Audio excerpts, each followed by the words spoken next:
Chapter 1. Under a sheet of blue sky in the overgrown back garden, Marnie knelt over a bowl, washing the long blonde hair of her favourite doll. "I think we'll curl it up today," she said. Her words whipped back at her as an early morning breeze blew into her face, causing a pang of loneliness. Many times she'd reflected on her unnaturally solitary life. Microchipped adults had their liberties curtailed. Only essential workers or those involved with the ruling political party were allowed out. Movements were traced by the government, but because children didn't suffer from the disease, many were encouraged by their parents to escape outdoors, with instructions to keep under the radar of the authorities. Marnie Matthews was the only child living in the long street of grand Victorian houses in one of the wealthier parts of town. At the age of 10, she was still playing with dolls, as they were her only companions, except for Shadow. "We are the lucky ones," her politically active mother would say, excusing her neglect with various explanations. "We are healthy, while many less fortunate people have succumbed to the invisible enemy. You are safe and free from lockdown." With these words, her mother Ida would race off to attend her highly important political meetings with her wealthy friends, who believed they were safe in their mansions. Marnie knew these visits consisted mostly of playing cards and drinking. For Ida, men being a rarity had also ranked above much else in importance. Marnie brushed her curling black locks from her face with the back of her wrist, while the soap suds dripped onto her designer dress. She liked her hair flowing free, allowing it to stroke her back comfortingly at night, and she rebelled against the fashion of too harsh rope plaits. Her mother Ida valued her daughter's prettiness, and always dressed her in the latest fashions, but in any other way, she hardly existed in her mother's mind. An only child was not Ida's priority. At the beginning of the infection, children were regarded coldly, as adults were suspicious of their healthiness and of their ability to shrug off the murderous disease which killed them in vast numbers. They preferred to repeatedly gape at their screens, waiting for bulletins on the number of deaths. Now locked into their homes, they were rarely seen. The transitory nature of life, the randomness and speed with which death struck the old and vulnerable, had haunted Marnie from as far back as she could remember. As she grew up, the world rapidly emptied of people. She only had vague memories of all those gone, including her kind and attentive father. All that remained was the recollection of her mother whispering into his ear as he suffered at home, "We will be together again. I love you, and you will fight for your life here with us." The battle for his survival continued until he passed. Ida's preaching then extended to her daughter. "Never forget the sacrifices your father made so you could live a comfortable and happy life." Abandoned, all Marnie had left was her ever-extending imagination, a snug retreat which was more real than the crippled world where the eyes of the universe stared down in amazement and wept. Marnie sensed she was being watched and dropped her doll in the water. Shadow stepped into her light and regarded her with a cunning expression.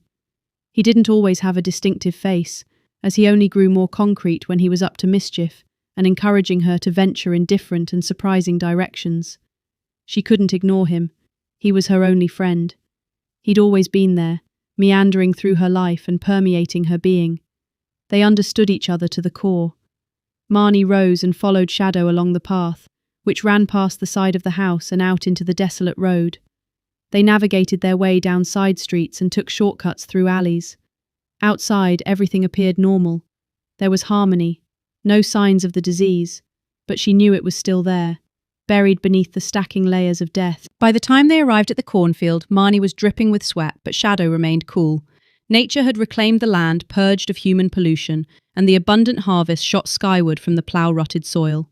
Marnie hesitated, dwarfed by the scratchy stems of the plants that stretched for miles over the iron-flat land. Shadow touched her arm with his icy fingers, urging her forward. The breeze had dropped to a flutter. Marnie caught the odd flickering glimpse of the house through the rippling sea of yellow, which caused her to imagine the whole image of the derelict building. She shivered in the murmuring of September heat. A few years earlier, while wandering, she'd come across the time capsule and had peered through the letterbox, only to meet malevolent eyes staring back. Startled, she jumped away and fled the hostile spirits that were waiting to seize and destroy any trespassers. Now she feared other unpredictable encounters. Safe and protected by Shadow, She trailed behind him down a path that cut through an unattended garden full of lovely smells. Reluctantly, she stood in front of the green barrier, uneasily glancing at the letterbox. Shadow pushed the door, and it squeaked ajar and stopped hard against an accumulation of junk mail piled on top of a welcome home doormat. Shadow brushed against her as he entered and encouraged her to follow. Beside the entrance at the bottom of the stairs, 2 coats hung on hooks attached to the green wall, and beneath were a pair of boots still covered in mud from the last time the owner tramped across the field in the rain. Marnie inhaled the damp air and crossed the nightmarish, gloomy hallway to the door of the living room. On her left, the darkness was sucking sunlight through the ragged net curtains of the bay window, and dust particles danced in the disturbing stillness. On the mantelpiece, a carriage clock took pride of place in the centre, with ornaments neatly arranged on either side. Flower-patterned wallpaper peeled away from crumbling plaster, and the chairs were covered in mould. Photographs and paintings lined the walls, lyrically describing the personalities of the inhabitants, a professor and his wife and their pet dogs. There were no pictures of children, so Marnie assumed they were childless. Wandering around, not daring to touch, she sensed the fabric of the building exuded memories of happier times, ragged remnants of love. Everywhere Marnie looked, once cherished objects remained in place, frozen in time on the day the inhabitants left. In the back room she found Shadow seated at a table where cups and plates were arranged and waiting for afternoon tea. Marnie smiled, pulled the chair out beside him and spontaneously clasped the floral teapot. "It's lovely to see you today," she said, pouring the imagined liquid into a cup and then compensating for his limited speech replied for her friend. "Thank you for inviting me. The pleasure is mutual." Seductively, Marnie was drawn into the game, living in the moment and laughing at the absurd, one-sided conversation. It didn't matter. His warm friendship always guaranteed undivided attention. Despite the silent communing, there was a unity in their relationship. They were welded together and connected on every level. Shadow had access to her mind and understood her emotions and needs. Together they sipped from empty cups and ate delicious cakes. With her mood lightened by the game and spurred on by her young energy, she followed her impulse and hurried from the table. "Shadow, count to 100 and then come and find me," she shouted back as she darted out of the room and ran up the stairs. On reaching the landing, she entered the nearest room. Marnie hovered in the doorway. The frayed curtains were pulled and her eyes took a few seconds to adjust to the limited light. In the cloying gloom, the air was damper, hung heavier, and the wardrobe and chest of drawers were oversized and bulky. With the low ceiling pressing down, her eyes focused on the bed where the husband and wife had most probably suffered their brutal demise. On the 2 adjacent pillows, she saw the last indentations where their heads once lay so close. A vision of indistinct people splashed into her mind. She saw a couple, their happiness and love replaced by the dread of having to die alone. For a moment, she fixated on the evidence of the past lives, and then she heard tramping footsteps coming up the stairs. Her guts churned, and an intoxicating thrill ran up her spine. She jumped back into alertness as Shadow pursued her through her dream world, reminding her that she needed to find the best place to hide. Scanning the room, her eyes landed on a large stone fireplace. Pushing into a gap behind the arch, she discovered the masonry was crumbling and hurriedly burrowed into the hole. "He won't find me here. I must be completely concealed from the outside," she considered excitedly. Marnie held her breath and kept her eyes on the tiled hearth as Shadow entered the room, and the game became more real. The smallest movement would reveal her hiding place, and she wanted to outwit Shadow. Darkness spread into the hollow, causing her to shrink back. Silently, she clawed through a draping mesh of cobwebs and crawled into extending darkness. Blinded in the black void, she searched the space on her knees, feeling with her hands. Marnie was sure she was in a secret room concealed from the rest of the house. Moving around the walls, the space seemed disappointingly empty. Marnie headed back diagonally towards the lighter grey and bashed her knee on an obstacle. Running the fingers of both hands over the surface, she realised she'd found a box. A million dreams painted across her mind, teasing her curiosity. Dust caused her to sneeze several times, so she knew she'd lost the game, and not wanting to prolong her agony, she shuffled and pushed the treasure towards the hole. Scrambling out of the fireplace, she positioned herself cross-legged on the hardwood floor and examined the metal box. Shadow stood mightily above her, almost gloating at how easy she was to find. On the top, written in red paint, were the words, Time capsule, to be opened January 2050. Pushing her nails into the crack between the lid and base, she tried to lever it open. To her displeasure, she discovered the box was sealed. "Shadow, we need to find something to open the lid," she whined. Seeing the box rise from the floor, Marnie leaned back. When it was almost touching the ceiling, Shadow released his grip and allowed it to drop. There was a thud, and the hinges broke, spilling the contents onto the floor. Marnie kneeled and gazed down at the pile of straw, and then rummaged for the treasure of forgotten lives. Her fingers stroked against something smooth and waxy, and to her horror, she saw sunken eyes staring up at her accusingly. There was a strange, sickly, sweet chemical smell, something lethal. She slid backwards to distance herself from the object and stared questioningly up at Shadow. Shadow bent and gently brushed away the brittle stems. Marnie remained for some time, gawping in disbelief at the incredible creature. Part of her wanted to turn away, while the other part compelled her to examine the curious sight. It was naked, neither male nor female, with a shrunken, yellow-skinned body and septic-looking. The short limbs were muscular, and at the end of its long fingers were hooked claws. There was a scowl carved into its face, and its open mouth revealed serrated teeth. "It's embalmed," Shadow's words entered Marnie's head. "What you smell is resins and embalming chemicals. It looks as though it died in the process." Shadow blew away more of the covering, revealing open, leathery wings pulled out from its back. Marnie's emotions clashed. She was repulsed, but also felt a deep pity for the being and wanted to hold it in her empty arms like a doll. It wasn't a baby in need of comfort. The shape was wrong, and its angry eyes caused her to drop her gaze to its body. There, placed around its neck, was a thick gold chain, and on the end hung a large stone with a red heart. "It looks like blood in the centre of the diamond," Shadow said, echoing Marnie's thoughts. She regarded her friend questioningly, and he smiled back with a cunning expression. "Take the jewel." Forcing her mind not to dwell on the gruesome image, she stretched out her hand and reached for the chain. In one swift movement, she pulled it up and over the dead being's head.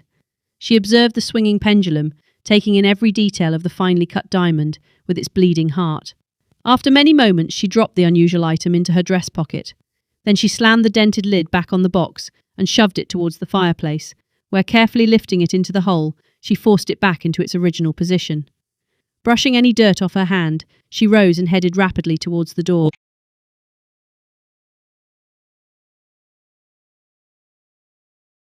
Chapter 2. Dawn broke to a reminder of her mother's sickness.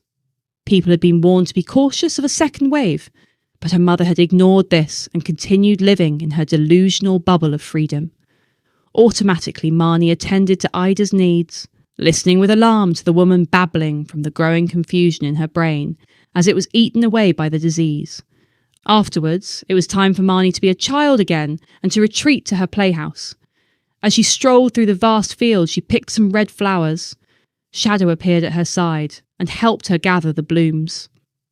After months of close interaction, Shadow had metamorphosed into her twin, taking on her outer appearance, mimicking her every expression and gesture, and even managed to fool her mother on one occasion.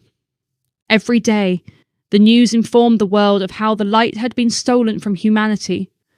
Marnie had to escape, and her new secret home removed her from the weight of this darkness, giving her comfort away from the lines of coffins pictured on the screen. It was her refuge, a buffer against a shut-down world where individuals were sealed, against touch and the sounds of weeping from those unable to embrace the dying. It helped prevent the horror from hooking into her heart. Here, she didn't have to remember to keep her distance from people and watch the fracturing of human relationships and the growing great divide between the living and the sick, or witness images of medical staff making desperate sacrifices to save the dying while their death slashed everyone's souls, leaving them further scarred. Nobody knew about her secret hideout except for Shadow and the alien baby from the fireplace. Marnie passed the old sundial and smelt and picked the perfumed flowers of the wild garden. Stepping over the threshold, she breathed a sigh of relief and her mind calmed. In comparison to the world of adults, Her home was an Eden. Pins of light pierced through the ragged curtains of the front room. Marnie dropped the flowers into a vase, then took her cleaning equipment from her backpack and pulled back the rotten fabric, revealing dirty windows. Light poured into the room as Marnie and Shadow set about brushing away the cobwebs. They then washed the surfaces with soapy water. In the kitchen, Marnie left the fridge door firmly shut, but threw out all the other tins, jars, and rotting food. By the time they'd finished, the musky smell had been replaced by a light, airy, cosy atmosphere. Lastly, she put new batteries in the clock on the mantelpiece and was delighted to hear it tick. "Shadow, there is one more important job to do," she said, grabbing her bag and hurrying towards the stairs. "Follow me."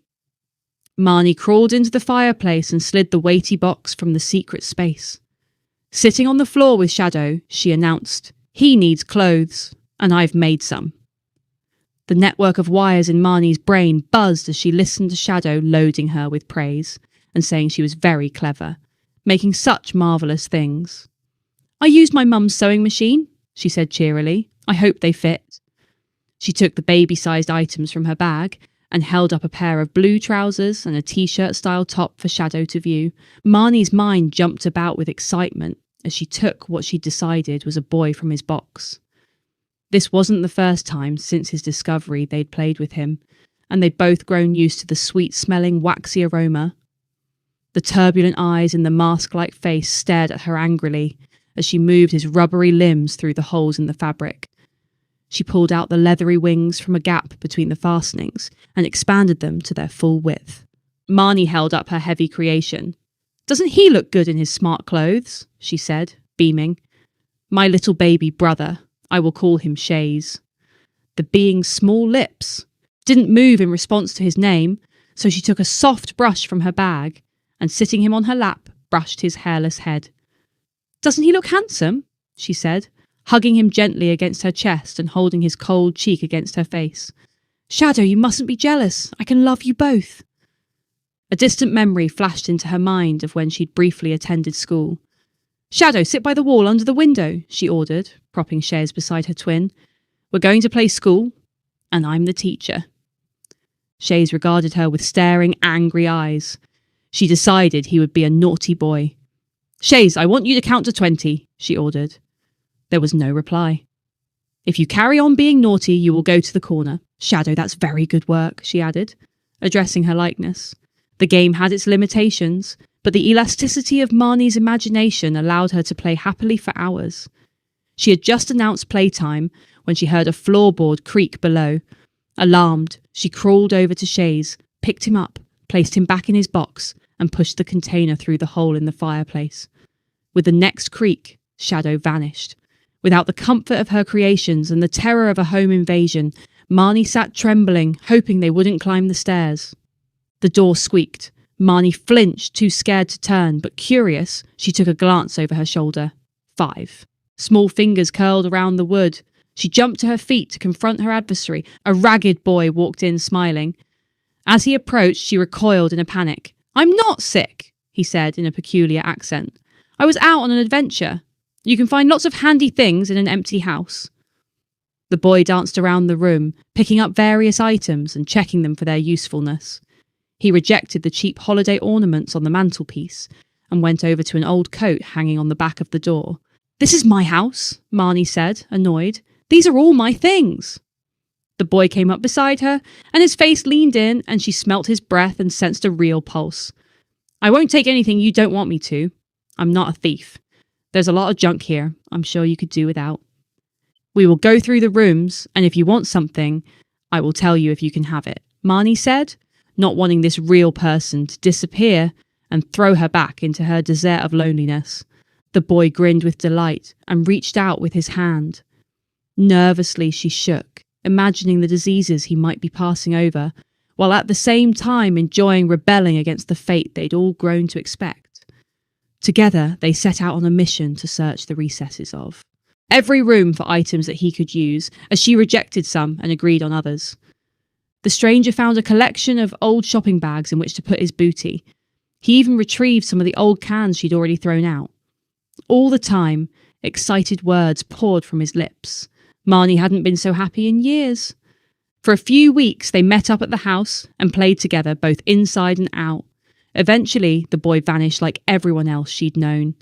Then, the next pivotal moment occurred. Her mother died, and she found herself picking flowers for her grave. Forced into premature adulthood, the house lost its appeal. The memories of the lonely, inquisitive child were erased and replaced with the piling layers of financial survival and the need for an education. As she grew and matured, everything in her life was replaced by an overpowering desire to eradicate all viruses, or, at the very least, prevent their ruthless scything down of Earth's most vulnerable.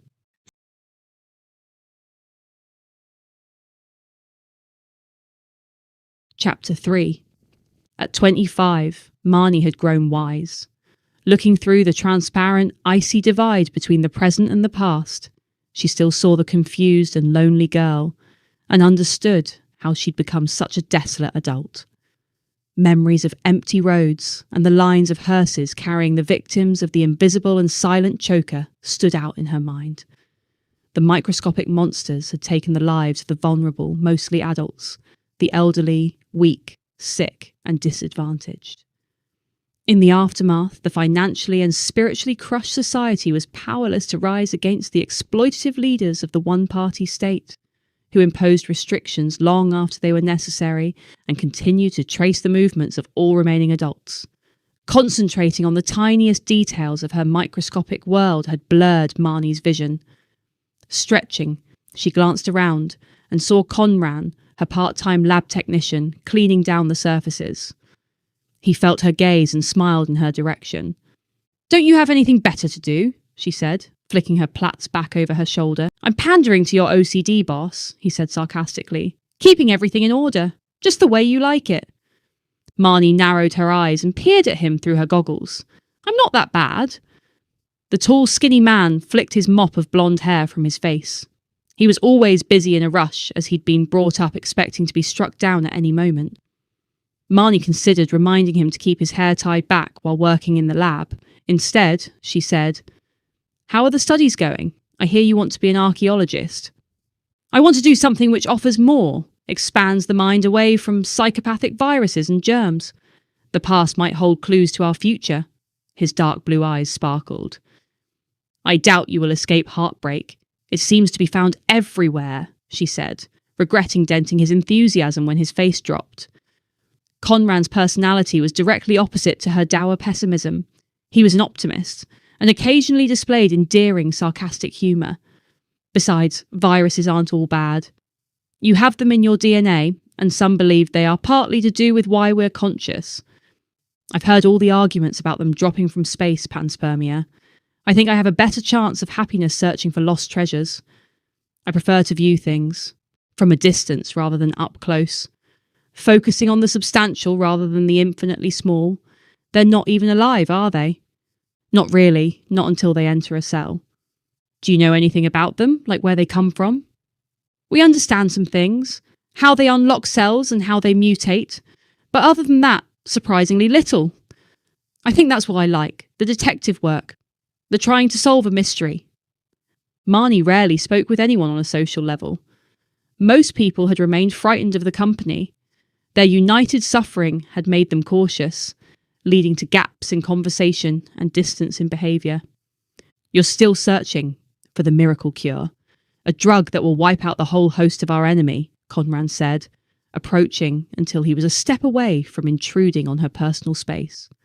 The nasty little demons which ripped families apart. Marnie saw that he wanted to connect and make eye contact, so she avoided his attention and resumed her position, staring at the colourful enemy on the screen of the electron microscope. "Marnie, you should stop hiding now that the horror has passed. We all need to heal. Try looking at me," he said, chuckling nervously. "I'm not so ugly." Marnie smiled directly at him without saying a word and raised a questioning eyebrow. She was about to allow her gaze to drop when she noticed beads of sweat on his forehead, and only one thought crossed her mind. Is he ill? "I was going to ask you out for dinner," he said, turning his back and strolling away to resume his task. "As a friend, of course. But if you want to stay in your prison forever, that's fine by me." Marnie thought of all those who'd been unable to repel the invaders, the ones she'd loved who succumbed so suddenly to the illness, and felt a pang of pity. Okay then, I accept your invitation. Only the leaders had permission to use cars, so after work, Conran encouraged her to climb onto the back seat of his bike while he rode standing. They left the surreal world of viruses and death behind and rode towards the beach under the afternoon sun. Marnie, not used to the outdoors, was apprehensive and almost crippled with anxiety. The whole world was shimmering, and dizzying colours splashed out at her from all directions. The fluttering wings of birds and insects were alarming, but when the bike came to a stop, the chorus of their songs on the breeze was enchanting. Conran grabbed her hand. Marnie flinched a little, but he was persistent, pulling her over the slippery grass and into sinking dunes. She'd seen pictures in books, but this was the first time she'd tasted the damp, salty air and had a gritty breeze blowing into her eyes. Marnie had limped through the days of confinement and then chosen to remain in her inner dungeon, fearing what lay beyond. Against her will, Conran was forcing her to live. Everything opened above and below. There it was, the glittering brilliance of a deep turquoise sea spilling over the sand. Marnie stood, wondering and fearing, while beside her, Conran was resolute and firmly anchored, his back straight, his face upturned to the wind, so that his straggly hair blew behind him like comets' tails. He released his grip and held his arms up as if embracing a god. A trickling activity circulated the fire below as people collected driftwood and rolled logs into place for seating. The blur of the movement grew as the couple approached. Marnie licked her dry lips nervously. She hadn't been amongst so many people in one go for as far back as she could remember, if ever. "Come and meet the other inmates," Conran said, running ahead. It had been drummed into Marnie that close contact was dangerous. Fixing her eyes on the warm haven, she cautiously moved closer. A young girl came up to her with an open bottle of beer, and she breathed a sigh of relief. Never had she needed a drink so badly. Later, after working her way through a good number of drinks, she found herself sitting on a log, watching. Darkness spread, and the stars popped into the sky. Conran, sitting beside her, introduced her to his friends, an even mixture of about 20 young men and women. "They're all students from my university, a generation seeking revolution and solidarity," he smiled, his perfect white teeth flashing in the firelight. "Don't worry. We are all safe survivors, and we have proof on our apps that we're free of the virus. We know we're not contaminated, but we've all removed our tracking chips." The young girl known as Joy held out her arm to show Marnie her scar. "You should be okay tonight, but if you want to come again, you'll need to cut yours out." "There will be other viruses," Marnie said bravely. "That one has gone, but it's only a matter of time before another one migrates from animals to humans. Marnie is searching for the ultimate miracle cure which will wipe out anything that thinks we're suitable hosts," Conran interjected. "For the time being, we're not under siege," a dishevelled man called George said as he tried to get a strand of hair out from between his lips. "We need to play together for a while. Return to and re-examine the world our grandparents took for granted." "My mother said when their familiar and normal life collapsed, draconian measures were brought in," Millie said. "They were only supposed to be enforced for the duration of the sickness, but they were kept in place to keep people safe." "It's time for something new," added a rotund youth, Aidan, who was dishing out bowls of steaming stew from a cauldron hanging over flames. "They tell us it was nature or the gods cleaning up the planet, restoring it to the state it was before humans destroyed their home. But there is an alternate scenario. Others think the disease was man-made, an attempt by world leaders to clean the earth of all the unwanted detritus." "The seal is broken," Joe added. "We're free, and we intend to stay that way. These people don't fear what lies beyond. They live in the minute. Perhaps I should stop worrying." Marnie's thoughts strayed as they all continued to debate their new ideas. She thought of Shadow, her old friend who now only came in moments of greatest need, and of the other issues she tried to keep hidden from the world. Then her mind wandered to the creepy house of her childhood and the creature which lay hidden within its walls, a memory she'd pushed out of reach for most of her adult life. "Liberty!" shouted a boy with a French accent who picked up a guitar and began singing. The lyrical voice was later replaced with angry thumping from a speaker. Marnie wanted to abandon the girl who had spent her life questioning and exploring, and one by one the youths got up to dance, kick and scream. An overwhelming desire to join them sent her jumping to her feet. They followed every instinct, linked arms into a stamping chain, leapfrogged each other and partied deliriously. There was no vanity or cruelty. The fear had dropped from their eyes, and Marnie captured looks of pure happiness in their smiling faces. A hand tapped her shoulder, and on turning, she fell into Conran's arms. He planted a deep, longing kiss on her lips, and they melted together. For a moment, she was unsure if he was a part of her or if she existed within him. She hadn't realised how much her empty arms had ached to be wrapped around another human.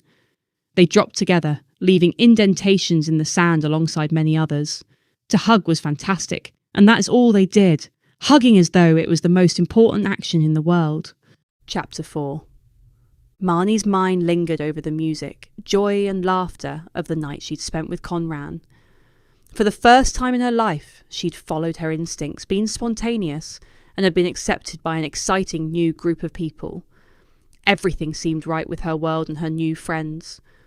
Wanting to extend her pleasure and mull over her new and thrilling experiences, she declined Conran's offer of a lift on his bike and chose instead to walk home.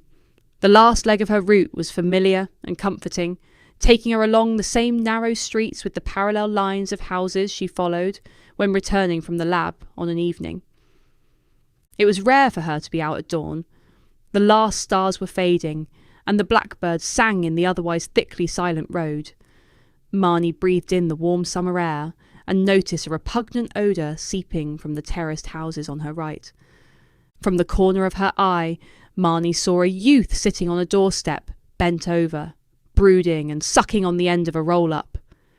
As she approached, she heard the clatter of sewing machines. Fear twisted in Marnie's guts and strangled her insides, causing her to gasp for air.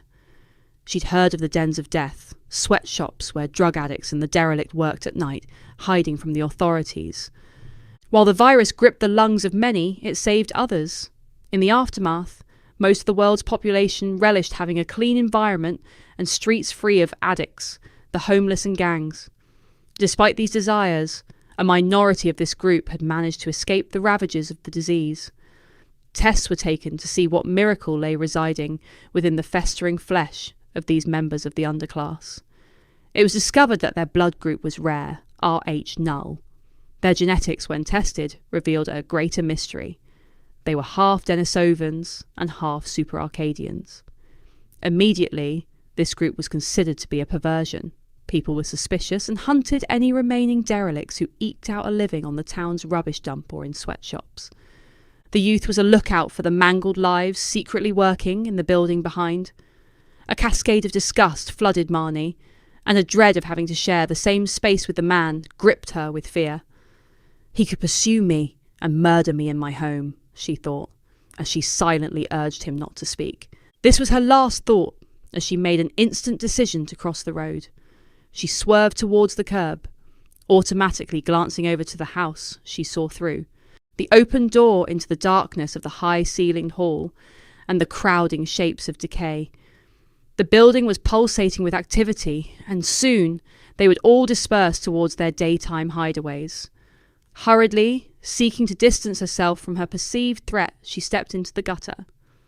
"What's the rush, miss?" the man called. "You must have a full diary or want to ignore the existence of those like me." Looking around in response to his scathing words, her eyes crashed into his black gaze. Adrenaline shot through her veins with the realization that her heel had stuck in a drain. "Want some help there?" the man asked, stroking his rough beard pensively.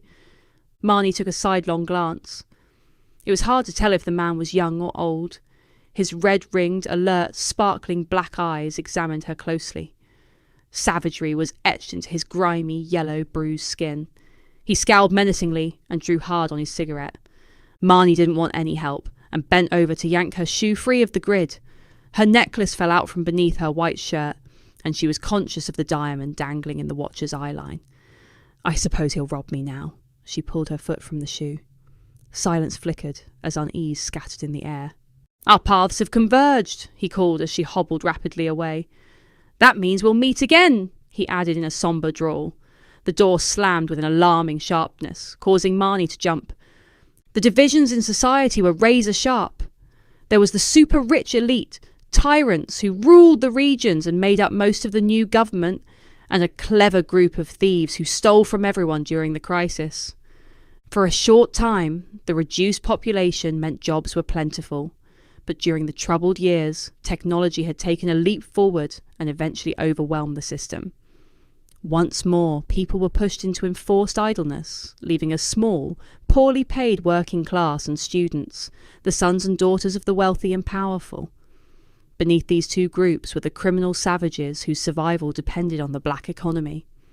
Marnie was sandwiched between these groups under attack from above and below. At the crossroads which led to her street, she stopped in the distraught silence and, flicking a look over her shoulder, saw the youth had gone. Relieved, Marnie stepped away from the deserted road and entered her home. Marnie had lived alone in the Victorian house since her mother's death, and to escape the stale, unwanted atmosphere, she had grafted on modern fixtures and fittings which met her taste and need for cleanliness. The odour of disinfectant hit her as she opened the door. Automatically, Marnie picked up the spray she kept on the key table and sprayed the handle.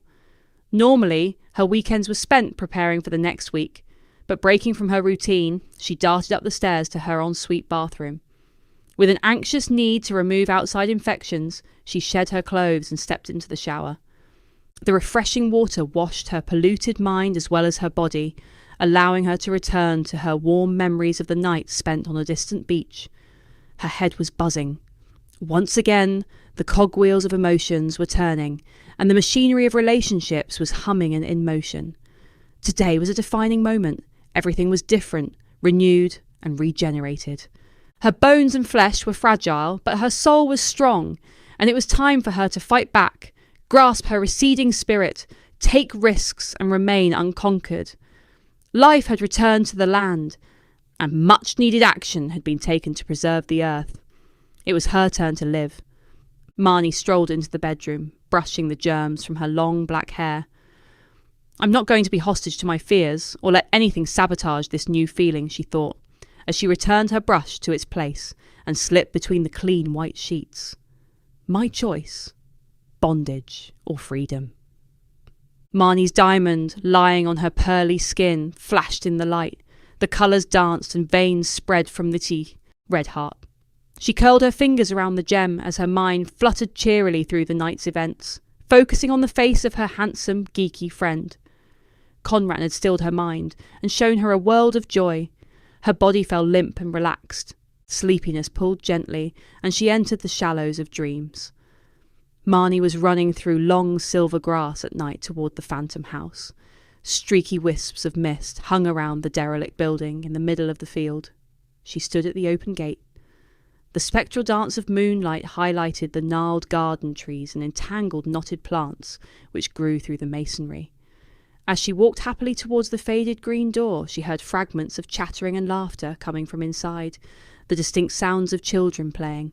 Marnie was curious. She'd always been interested in the lives of those who'd lived in the house. Before she could place her hand on the door handle, large cracks appeared in the walls. She jumped awake as her bedroom door swung on its hinges. I must fix that broken lock, she thought wearily, and then, remembering it was the door to the cellar that was broken, sprang into a sitting position. Hyper alert, she scoured her room, bathed in reassuring sunlight. I tire of watching you, a strained voice whispered. Her eyes flashed to the camera, part of her home security system. Bombarded with horror, she struggled to breathe and reach for her asthma medicine, which she kept on the bedside table. That rat must have followed me home or hacked into the system, she considered as she sucked hard and picked up her phone. That won't do any good, the disembodied voice whined weakly.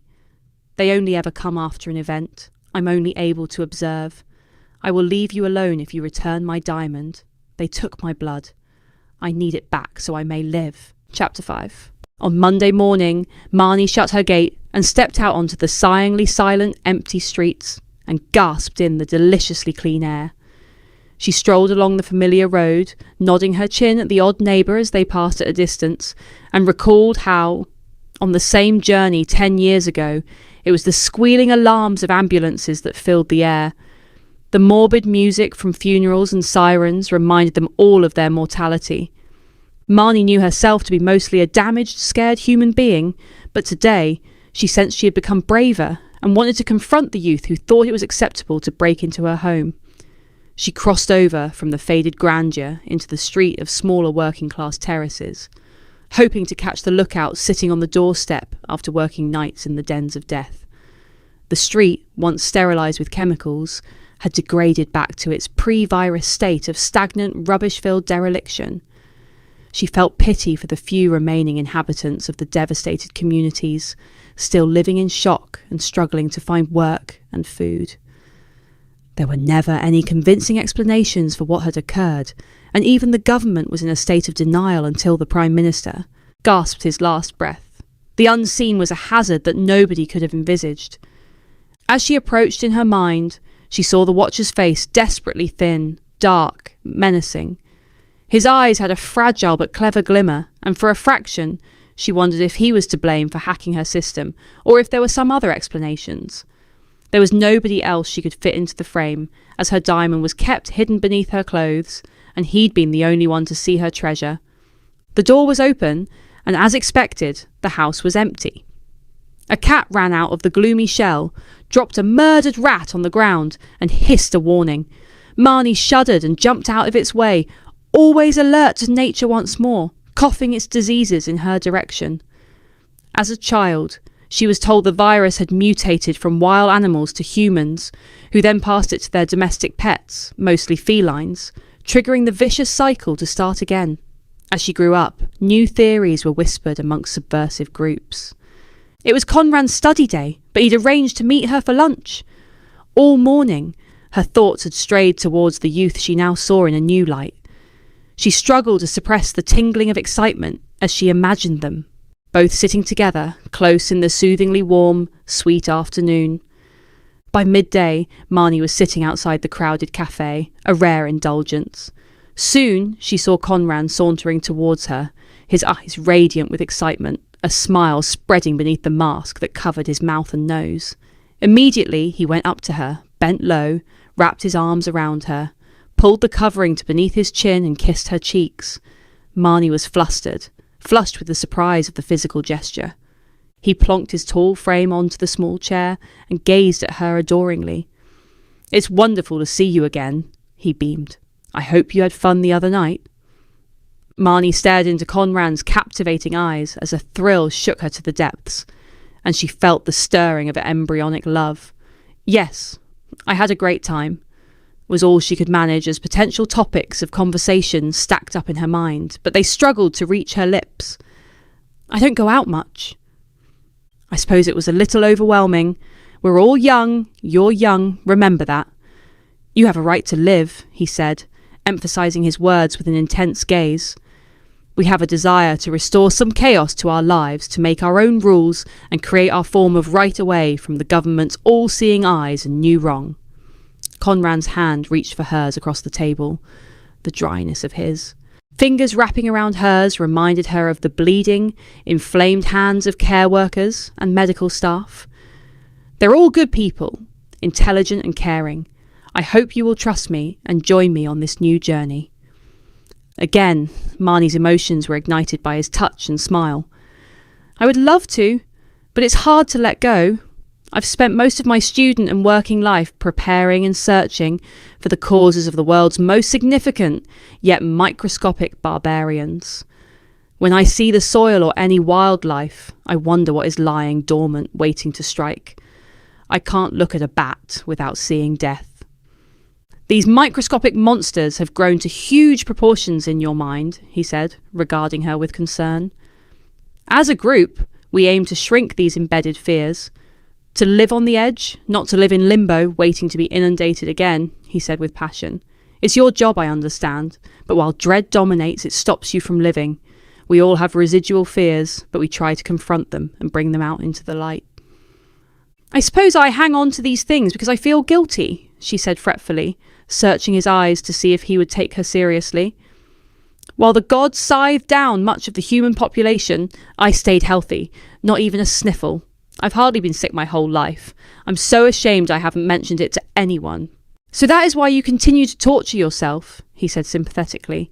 "I saw many friends and family die, but when it came my way, I also only suffered mild symptoms. It was the same for most children. My mother Ida said she'd been riding high before the sickness, happily married to a wealthy man of a high standing in the community. When the disease struck, it seemed surreal, had nothing to do with her and was beyond any human's understanding." Marnie swallowed back the tears welling in her eyes. She remained in denial and flouted the restrictions for too long. Then it crept closer, and the people she cared about died. After this, it sank in, and the sadness and bouts of crying came. Then I had to watch her shrink as, one by one, the flames went out around the world, leaving only ghosts. In the end, she gave up and waited for it to come and engulf her. Marnie held her mug to her lips, ignoring the tears that rested on her high cheekbones.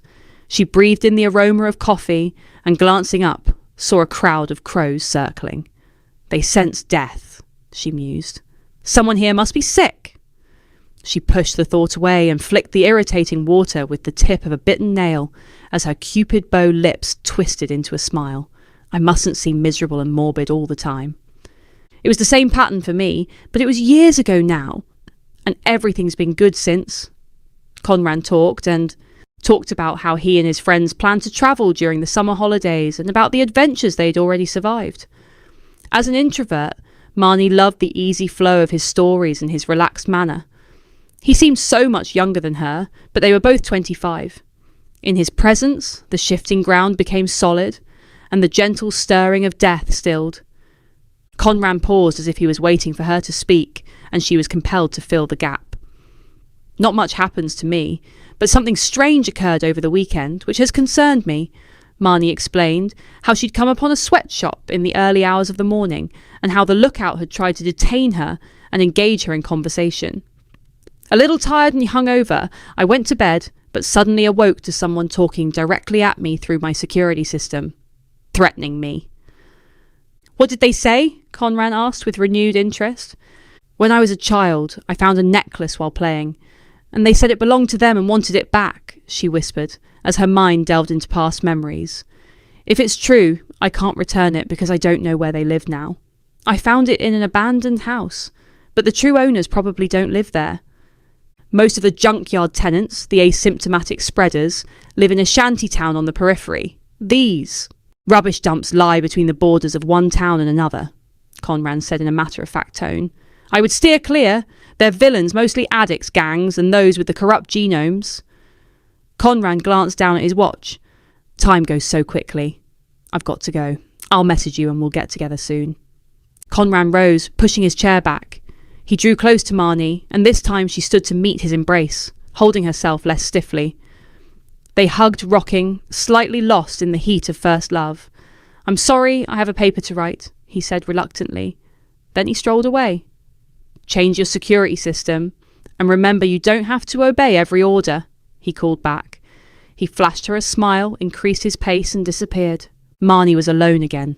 Love sickness and longing flowed through her body until it ached, and cold shadows crossed into her warm, light dreams. She cast her eyes to the sky and saw that the circling crows had moved off in Conran's direction. Chapter 6. On her way back to work after lunch, Marnie passed a church. Needing to immerse herself in the serene sanctuary of the soul, she entered the mellow, cool stone building and was immediately enveloped in an amplified sense of peace. She sat in the middle pew and stared up at Jesus. His agonized face regarded her from the cross. There was only one other person in the church, a hunched figure sitting a row from the front. After the virus had retreated, she found herself drawn to places of worship. These frequent visits were partly due to her desire for meditative tranquility, and also for transparency and answers to her many questions. She asked the same things over and over. "Dear God, are we being punished? Did you take the air from our lungs for poisoning yours? Was the sickness a great filter put in place by you? Are all these disasters planned or random acts of nature? If I examine the history of microbes as far back as I can trace their origin and beyond, will I find a cure to prevent all future potential extinctions? In Marnie's mind, she wasn't religious. She was only curious. And without parents to talk to, the visits helped clear her overactive brain. "Please tell me, am I deserving of love? Is it safe?" she said, as though addressing her father. The person in front cleared their throat, and her eyes dropped down to her fellow seeker. A lightning thought flashed into her mind, and she saw the image of the lookout bent over, sucking on his roll-up. Silently, she listened to the man uttering a prayer and observed him from a distance, trying to will him into revealing himself. She struggled to repress her growing anger as the anxious minutes stuttered by, with the man showing no signs of moving. Enraged by how the hostile intruder speaking through her security system had frightened her, she decided to confront the man. The youth, sensing her gaze, turned and rose. As he came close, his eyes fastened onto Marnie. Recognition dawned on his face, and his expression hardened. She wanted to flash him an accusing glare, but failed and bowed her head. He hurried off towards the exit, and Marnie followed. Stealthily, Marnie pursued the man through the streets to the outskirts of the town, where, in the near distance, she spotted the outline of hills. Continuing the chase, she saw seagulls swooping and fighting, and on closer examination, observed clouds of flies. Then she noticed that shacks were rising from the garbage, made from any available materials such as wood, scraps of fabric, bottles, tents, and sheets of rust-coloured metal. The stench took her breath away as she battled over the treacherous, sinking, rotting detritus. Guiltily, she was gripped by the morbid fascination of glimpsing a world she hadn't known existed. Areas of damp air and rising steam next to patches of crisp, dry materials that threatened to combust in the glaring heat. Only half aware of the background noises of people muttering and wild, crazy-eyed children playing and crying, Marnie locked her eyes onto her target while occasionally glancing down to avoid hazards. The scene was animated with the crawling signs of inhumanity hunting through the waste. It was hard to view anything beyond the oppressive squalor and imperfections of the neglected lives. Eventually, she arrived at a roughly grassed plateau where attempts had been made to cover the layers of discarded products. Here were densely packed tents surrounding a charity marquee. The situation for the inhabitants was grave. If a new disease were to strike, the consequences would be disastrous, Marnie pondered. Then, a flash of memory reminded her of a time when some of the researchers had visited the dump to collect blood samples from the group of outsiders who appeared to be immune to many of the world's killers. The antibody-rich serum was beneficial, but only temporarily. She followed the pale-faced youth down the paths between the tents. The whole place had a sense of unreality and engendered the same surreal picture of people surviving the abnormal as her mother had described during the lockdown. Marnie stood staring hard, unable to move as she watched the bedraggled people performing their daily rituals of desperation, hurrying around or pacing in front of tents, eating through the empty hours while others queued at the charity tent. She saw the mothers hugging infants close to their chests.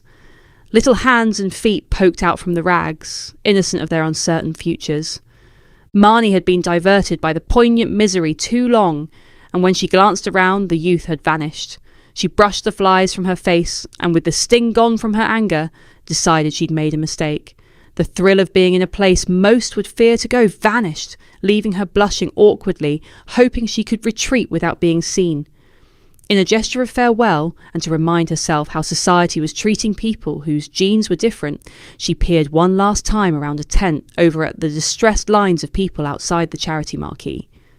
There was a break in the noise as all the sounds of human activity died. Hands released everything and slammed onto chests.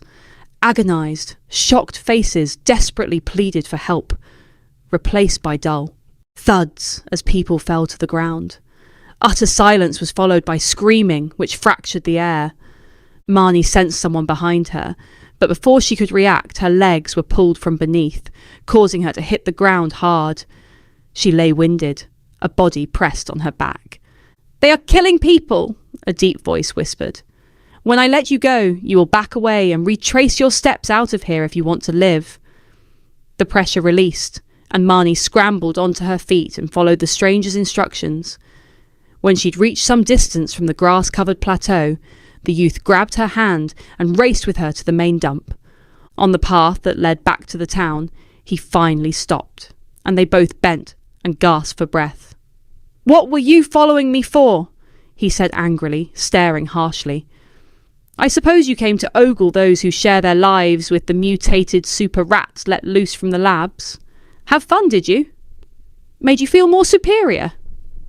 Marnie no longer wanted to accuse him of anything, but was unsure how to respond. "I was mistaken. I had a sort of break-in at my house and wondered if you knew anything about it," she mumbled, and blushed with shame. He laughed and flashed his eyebrows, and a contemptuous grin curled his lips. "That's what I would expect from your kind." He grabbed her arm and started, pulling her back towards the dump. "Let me show you the vast booty from my latest haul." "I'm sorry," she cried. "I was wrong." "But you had nobody else to blame," he said, finishing her sentence and releasing his grip. They walked on together in silent misery. "I shouldn't have accused you. I'm truly sorry," she added. They stopped outside the church doors. Marnie fanned her face to cool down. It is typical how a chance meeting can build up in someone's head and lead to all kinds of assumptions. Fear is a dangerous thing. It causes people to follow anyone who promises them salvation, even if those saviours are willing to murder others in the name of peace, he said, musing. "Let's get out of the heat," he added softly. Inside, they sat together on the nearest pew. Marnie, inept at social dialogue, consciously watched her words, trying not to mention anything which might offend. Anxiously, she ignored her screaming OCD, which told her the man's stink could only reveal he was full of germs. "Most have an overwhelming urge to turn their backs on us and ignore our cries for help," he muttered, fixing his eyes on the cross. "Some of us do have integrity. We don't receive any benefits and must eke out a living. Otherwise, we'd starve. I work in the sweatshop because I don't want to steal." They exchanged looks. Marnie smiled sympathetically and saw beneath the grime a handsome face with large, round, brown eyes framed with curling dark locks. "What happened back there?" she said, her eyes darting from the sad depths of his expression. "Why did all those people collapse? Are they sick?" "No. Gangs hired by the authorities infiltrate the camp. They have a mysterious weapon, a type of small, easily concealed gun. It's rumoured that it fires a pellet made from shellfish toxins. Instantly, it melts in the body and causes a heart attack. The only remaining evidence is a tiny red dot. If they hate you so much, why don't they just shoot you?" she said bluntly. Uncomfortably, she turned. Their eyes met, and looking into his face, she saw his harshness was not unkindness, but anxiety. "There are a number of wealthy altruists who support our cause and are fighting on our behalf. If a coroner or medical professional found out what they were doing, it could reach the press." "Why don't you go to the papers or online?" "We have, but they blame a genetic fault for the unusual amount of coronary issues. What can you do without evidence?" "The poison must show up in the blood. There is no fixing or plan unless we can all escape together," he said with infinite darkness. "I have the warmth of friends and family. We're bound together," he said, frowning quickly and swallowing, and without waiting for a response, continued, "I couldn't leave the smiles of my older brother and his daughters and have their laughter ringing in my ears." The events of the afternoon were suddenly real, and a tear dropped from Marnie's eyes. Her sorrow was palpable, and he slid closer. His breath brushed her cheeks, and he reached out and clasped her hand. Such acts were forbidden, but for the only time in her life, she allowed his fingers to wrap around hers. They sat in pensive silence. "You should return home before it gets too late," he said, and released his grip. "Yes, I suppose so," she said, rising in a daze. "You don't want some sewer rat mugging you," he added, laughing. She turned and saw Tem had remained sitting as though he was waiting for a miracle. Remembering what Conran had said about taking risks, she turned back. "Why don't you come to mine? Have a rest and a shower," she said, not wanting to desert the forlorn figure. Chapter 7. Conran opened the door to his half-brother Lucas, a man of contradictions, both perfect and imperfect. "Hi, bro!"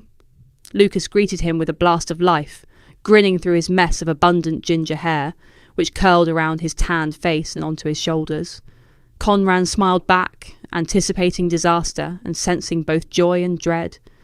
Is it okay if I stay a while? I've got a good job in a warehouse working nights. It pays well.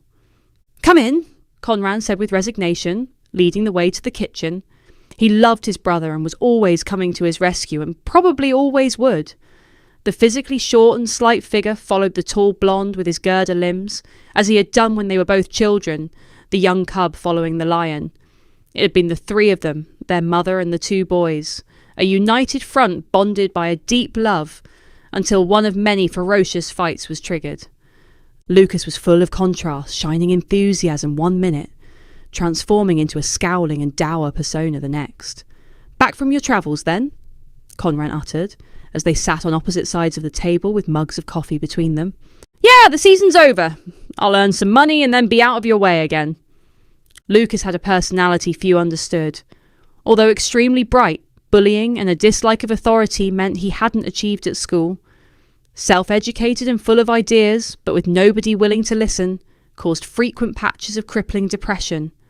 Lucas's large heart, sharp insightfulness, and perceptive brain was his downfall. He could read people with a discerning accuracy, and was acutely aware of how he was judged by a world controlled by money and systems. A person born in the wrong time and place.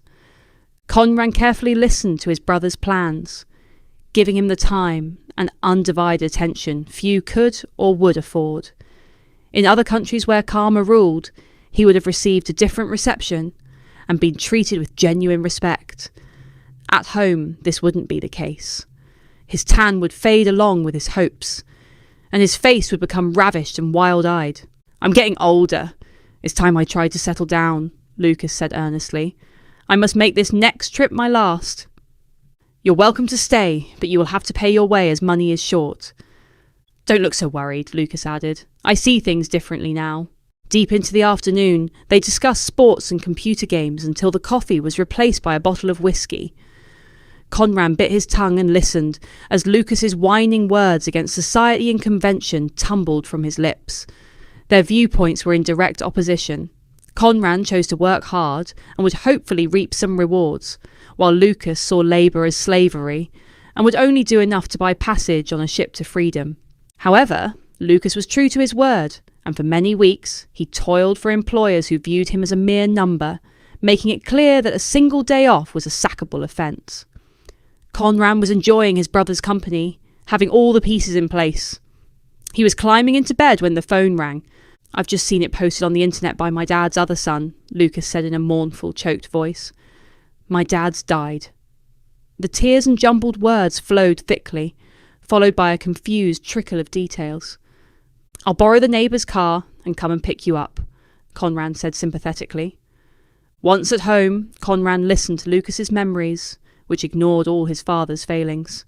The liquid grief poured over the listener as the shock of sudden death flooded Lucas's permeable emotional defences. Viewing pure grief-filled Conran with profound sadness, his yielding heart urged him to pull his brother into his arms, but he feared rejection. They've given me a week off work to sort out all the details, Lucas sobbed. That's good of them, Conran added.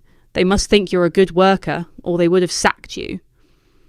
For 7 days they both suffered under the lead weight of death until they received another call. Lucas always seemed to expect those close to him to suffer alongside him. Apparently, my father isn't dead after all. He's had a stroke, but will be dead soon.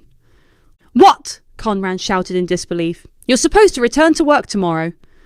I know, but what can I say? Oh, my dad isn't dead after all. Can I have more time off when he does die? Lucas retorted. They will think I'm pulling a fast one. This is crazy.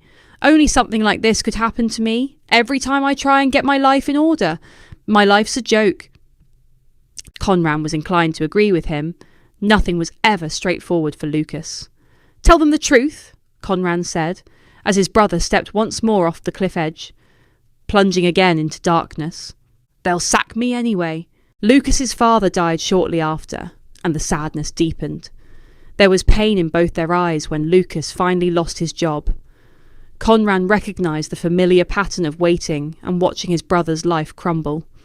The darkness loomed to vast proportions. His dour mood immobilised him, so he was unable to act. and the self-destructive drinking and smoking corroded his health. For Conran, it became a struggle rising each day with the dread of having to try and motivate his depressed brother and scrape his soul off the floor. Lucas's perception was that Conran had received all of life's advantages despite his choosing to turn his back on education to randomly travel around the globe at his father's expense. A gap of freedom many young people took between plagues. One night, sitting in the kitchen chatting about their childhoods, they made the mistake of getting drunk together, and the inevitable argument ensued. "Could you possibly lend me another 40 quid?" Lucas said, emboldened by the drink. "Oh man, that expression says it all. Why are you looking at me like I've committed the worst of crimes? I'm out of tobacco." His staring black eyes bore into Conran. "What do you mean? My face is like this because I'm tired," Conran said with exasperation. "You want my money to buy more booze and tobacco? I can't frigging afford this. Since your dad died, you've had every penny. I'm seriously overdrawn because of you." "You know what I've been through," Lucas squealed, his forehead creasing with frustration and tears building in his eyes. "I'm not even allowed to have time to grieve like other people." "I can't afford to have you here anymore," Conran uttered. "You will have to find some money from somewhere. Get another job, or we'll both sink." "Great, I can't even mourn my father's death," Lucas moaned. "It's all right for you, Mum's favoured son. I've never had a break." Lucas abruptly rose and, slamming the door, rushed away to the spare room. A few days later, after a hard day's work, assisting at the biotech laboratory, Conran came home tired. He was planning on gaming and having a drink. After an hour of peace, a horrendous din came from upstairs. Lucas boisterously entered the front room with a burst of energy. "You should listen to these guys," he said as the music blared. "Don't you think they're great?" Conran was annoyed at the unbridled torrent of enthusiasm which crashed down onto his space. His head roared as he swung round on his chair to face his brother. "Have you been drinking my beers?" he shouted, his face set in a rage. "I had a few," Lucas muttered. "You've never minded before." A fit of gross anger between the brothers was ignited. "You know I have no money for another week." Conran rose tall, flapped his arms and seized his brother's collar with a throttling grip. Lucas tripped over a table, and they grappled, slapped, and wrestled on the floor. Conran's flaming blue eyes bore into his brother's as he sat astride of him with his thirsty ferocity, urging him to beat the annoying man to a pulp. Conran saw how the sting of hate pierced Lucas's pride as he flushed crimson with humiliation and confusion at the unexpected flow of events. Pity surged through Conran, and he released his hold, not caring if his brother continued to fight. "Being cooped up here together isn't working," he said, defeated. "Take my tent, find somewhere else to stay until I get paid, and then I'll help you find a flat. It would be better for both of us. I just wanted some stability for a while, but if I'm consuming too much precious oxygen, then I'll go. I've been there for you, but I have no money left. What am I supposed to do? I can't perform miracles." Lucas left without another word, leaving Conran ashamed of his actions, but he resisted calling for him to return. Chapter 8. Marnie's mind was empty, and her inner voice mute as she immersed herself in the new sensations of flying beneath the glinting skin of the broad river. Conran proudly led her towards an exhibition of ancient art. They swam amongst the shady forest of weeds which grew up from the gravelly bed, and through cloisters, eerily out of place, submerged in water until they reached the entrance to a cave carved into the rocky cliff. Conran guided her around statues of idealistic men and women in various poses from their daily lives, as well as standing stones. The water didn't reach the ceiling, so Marnie was able to drift using her snorkel and to examine the objects more closely. She stood on boulders or dived down. She scrutinised the smudged-out faces of ancient people, ran her fingers around the spiral decorations of the undecipherable words, and chased fish darting between the vast structures. The whole place was mesmerising, a vision of beauty hidden in the most surprising of places. Conran took her elbow and floated her towards the wall. To her amazement, the whole surface had been carved into polygonal shapes, a pattern which appeared strangely modern. It was inspiring to be surrounded by the art of people who wanted to shout their stories, whether good or bad. Few people want to speak out or share their lives these days, Marnie sadly considered. Refreshed in body and soul, they climbed out onto the riverbank, peeled off their wetsuits and smiled at each other as the cool water dripped from their hair. They dried off, and Marnie thought about what she'd seen. There was no writing as we know it, but many symbols, she said, hungry with curiosity about such a cultivated society not known anywhere else during that period when mega-mammals still walked the earth. Did they build it deliberately underwater, or was it on land, or was it submerged due to disaster? I'm not sure. It's mystifying, but did you see the many images of a giant serpent? Marnie nodded her response. It's depicted with waves around it as though it were in the water. I think it could have been a god which lived in the river, and the temple was built in its honour to please it. There were also pictures of figures beneath the surface, and I think the river was where the spirits of their ancestors resided, and where they communed with their dead. You mean the river belongs to a serpent god, and if he was kept happy, they would be able to talk with their ancestors and gain knowledge. Something like that. Rivers and rocks were incredibly important to ancient peoples. Conran took a blanket from his bag, and in the midday pause, they stretched out on the shorter grass languishing beneath the sun. They must have taken lots of hallucinogens to see monsters and talk to the dead, Marnie uttered half seriously. Many ancient peoples did as they underwent rites and rituals, Conran said drowsily. Perhaps it truly altered their perception and helped them discover the insights we've lost. Marnie put her sunglasses on, shut her eyes, and allowed her mind to drift.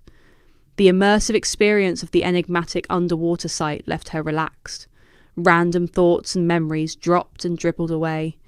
It was good wasting the hours in unimportant dreaming, separated and removed from her work and everyday existence. Listening to the doves cooing, an intrusive memory splashed into Marnie's mind of Tem washed, and with his whiskers neatly trimmed after his shower, standing thin and handsome in her kitchen. There was a look of alarm in his eyes. "You do have an intruder," he said. "I heard a nasty voice accusing you of stealing a precious gem and threatening all kinds of horrors if it wasn't returned." Marnie hadn't wanted to explain anything to Tem and was relieved when he finally left. Ever since the voice had continued to apply pressure, jumping her out of her peace. Each time its speech was harder to discern and was increasingly breathless and desperate for her to act. She half hoped whoever was involved was dying and would soon disappear. After some time, Conran sighed and sat up. Marnie echoed his movements. She'd never seen a man's naked chest except for the statues, and her eyes were instantly drawn to the muscle-covered forest of hair, heaving in the clean air and the tops of his muscular arms. It was a delicious and thrilling sight. She watched as he rose, walked to the water's edge, bent, sipped the clear liquid from his cupped hands, and splashed his face and the top half of his body. Pearly water droplets streamed in all directions as he shook his mane. He strolled back, smiling happily and itching his arms. "What's wrong?" she tentatively asked. "I keep seeing you scratching. Sun allergy. Or fleas from the tree, it's nothing." "You should get it looked at. Rashes can be dangerous." "Come on, Miss Paranoid. I want to show you where we found the jewel in the crown," he said, reaching out with his hand and pulling her to her feet. Grasshoppers jumped out of their way, as together they walked through the golden discs of dandelions and primroses and into the long golden grass dappled with the clumps of bluebells and startling yellow celandines. Marnie strolled with Conran past the hedges full of the magic murmurings of life, under a ceiling of interwoven fingers with their jigsaw shapes of blue. It was on that day Marnie learnt where happiness lay.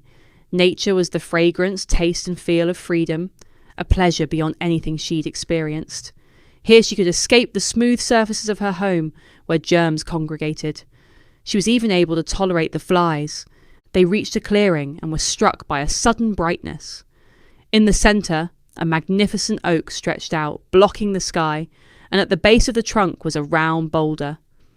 "This is the place where we found the princess," Conran said proudly. "Where?" Marnie said, looking around for disturbed earth. "In the tree," he added. "Do you see how the trunk bulges in the middle? We believe the trunk was hollow. She was somehow placed inside, and the boulder blocked the entrance. After that, its flesh grew around her, but not into her body. She was encased in a cavity, a womb perfectly preserved with fleas incubating in the folds of her clothes. Like when an alien object under your skin is covered in scar tissue. Everything was intact, even the grave goods. "Wow, that's amazing," Marnie said, uneasily aware she was observing a grave. "Didn't it make you feel sad?" "No. Whoever placed her there did it with love. Jewels were found. A flute, a comb, and a longbow with arrows," he added, squeezing Marnie's hand reassuringly. "I dig the earth searching, and what I find is evidence of people who treated their own with dignity and respect, and who were not fearful of death. What was important was their reputation and the memories they left behind. The fascination for stories of their ancestors remained through the generations, and she will be remembered today." "It might have been a sacrifice," Marnie said. "In my experience, people are not kind." "There's nothing to indicate she suffered a sinister end." Conran gazed fondly at the tree. "You saw their artwork. They were trying to reach out to the future so that they would not be forgotten in a few generations. I suppose that's why my archaeology gives me hope." "You're so idealistic," Marnie said. "The fate of these people was probably not good. Time or disaster shifted everything, so their temple was lost beneath the water. Earth has always cleansed itself through extinctions. It's a natural process." "A cruel and painful one," Marnie added. "Through archaeology, I've learnt to live with a new understanding healing. We look for pieces and find a whole. It isn't about us, it's about the survival of the entire planet. Realising that is what sets you free from fear. All civilizations eventually disappear in the flicker of an eye." Conran wrapped his arm around Marnie's waist and pulled her in for a kiss. The day could only get better, Marnie thought. Welcome, story lovers, to Chapter 9. Please consider liking and subscribing. The ringing phone seeped between the layers of sleep. Marnie's lids lifted. She pushed herself into a sitting position, wiped the weariness from her eyes, and picked up the phone. "Sorry, love, but I'm not going to be able to meet up today," Conran said softly. "Why? What's the matter? Is it work?" No. "I have a slight cold and don't want to pass it around," Conran said, coughing and spluttering. "You know what people are like these days, the slightest snuffle and they back away with horror." "I will come over and look after you," she urgently replied, as the knot in her stomach tightened. "You need to be checked out." "Marnie, you're being a little overdramatic. I will be fine. I just need some sleep, so I can get back to you as soon as possible." His restrained calmness should have been reassuring, but Marnie sensed a disturbance in the continuity of everyday life. She acknowledged her dread of the world as it turned towards oblivion. Are we all standing on the brink of a new hell? The gradual dimming, diminishing, and stepping away from normal existence, she considered. Fear buries the truth, she reminded herself. I must trust his judgment. "I will phone you later after you've had some rest." "That will be good. My nose was too blocked last night and I couldn't sleep." "I will be fine later." "Okay, I love you and have faith. Please, stop worrying over every little thing." "I will," she uttered with a lump in her throat and the biting wire of dread tightening around her chest. The phone went dead and she sucked hard on her inhaler. Marnie pulled her knees into her chest and lowered her head. I made a promise to the world to keep people safe. Tears soaked her arms as she curled under the crashing waves of impending disaster. Along with many scientists, death had led her to spend hours of her life in experimentation. But nobody on the planet had found a long-lasting vaccine or cure for the many viruses. They would prevent one outbreak from destroying life, only for another to emerge and mutate a few years later. They were all in a race against time, estimating the distance between sicknesses and a healthy population, studying rats and bats to see what other deadly diseases lurked, while all dreamt of a cure-all. I must stay calm. Most illnesses are relatively harmless. We will endure. Needing to wash her hands and face, Marnie rushed to the bathroom and performed the ritual she followed. Throughout her life, scrubbing until her hands bled. The sun will soon rise to defy my veil of darkness, and everything will seem prosaic again. Marnie was startled from her reflections by a rapping on her front door. Rushing to her bedroom window and looking down in the pale morning light, she saw Tem. He stared up at her with an anxious expression. With fear and grief for Conran's condition still clinging to her, tugging and warning her not to respond, she opened her front door. Tem's eyes regarded her beguilingly, while his lips remained set in a stubborn line. "I need help," he said anxiously, glancing around. "There is no going back. Do you know anywhere I may go?" "You could stay here," she replied weakly. She was determined not to fail another person. "No, it can't be here, or you will be blamed for harbouring a criminal." Marnie admired his tenacity and wanted to protect him, but was unsure how to do so. Her mind raced. Footsteps were pounding further up the street, heading in their direction.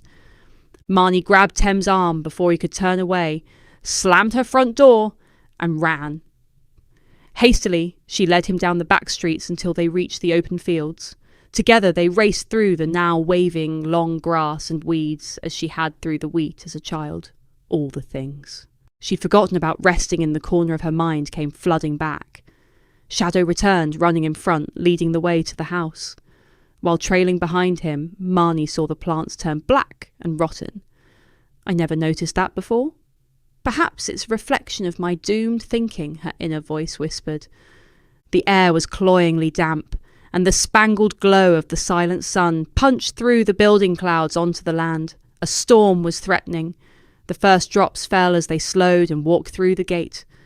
This new time of trouble had led her back to her forgotten reality, where once a child full of sorrow and misery had briefly played with a boy who was kind and honest of heart. "I remember this place," Tem whispered. "This is where I used to come when the real world got too ugly." They shared a look of piteous recognition and then smiled. "You're the boy I played with," Marnie said as she recalled their childish games. "I was so sad then, the only child in my street. I had nobody to play with, and then, one day, I met you." "Instinctively, I knew you needed somebody," Tem said, the sympathy evident in his tone. "Are you ready to go back inside?" Marnie nodded and glanced over at Shadow, who once again was a silhouette with no specific features. Lately, he only appeared to comfort her during tragic times. Shadow was solemn, and his eyes flashed with dark tears. It was then that Marnie knew someone close to her would die. On entering, Marnie noticed the house had changed. There was the awful silence of neglect, and she sensed the spirits she'd left behind remained within the walls. Black mould grew everywhere, and she could smell toxicity. "You can't stay here," she whispered. "It's poisonous." "There's no going back." "It will have to do until I find something better," Tem replied, scowling and flicking a look of silent fear. "Safer than heart attack guns. You can bring me some bleach and I'll clean it up." They were shaken by a loud commotion. Doors slammed in the rooms above, the tap in the kitchen opened, and items flew at them from the shelves. Marnie stood exposed and pensive, holding her breath, dreading hearing something else within the chaos. Everything stopped, and she dithered about replacing ornaments. "What was that?" Tem said anxiously, scouring the scene. "An earthquake?" "Ignore it. This house was always strange. Even when we were kids, you just didn't notice." "The way to knowledge and freedom is to listen," a voice screeched as Marnie ducked to avoid being hit by the clock. "A harsh punishment, don't you think? Being stuck between death and life." "What the heck?" Tem exclaimed, visibly shocked by the demon's questions. "That's the same person who hacked your security system."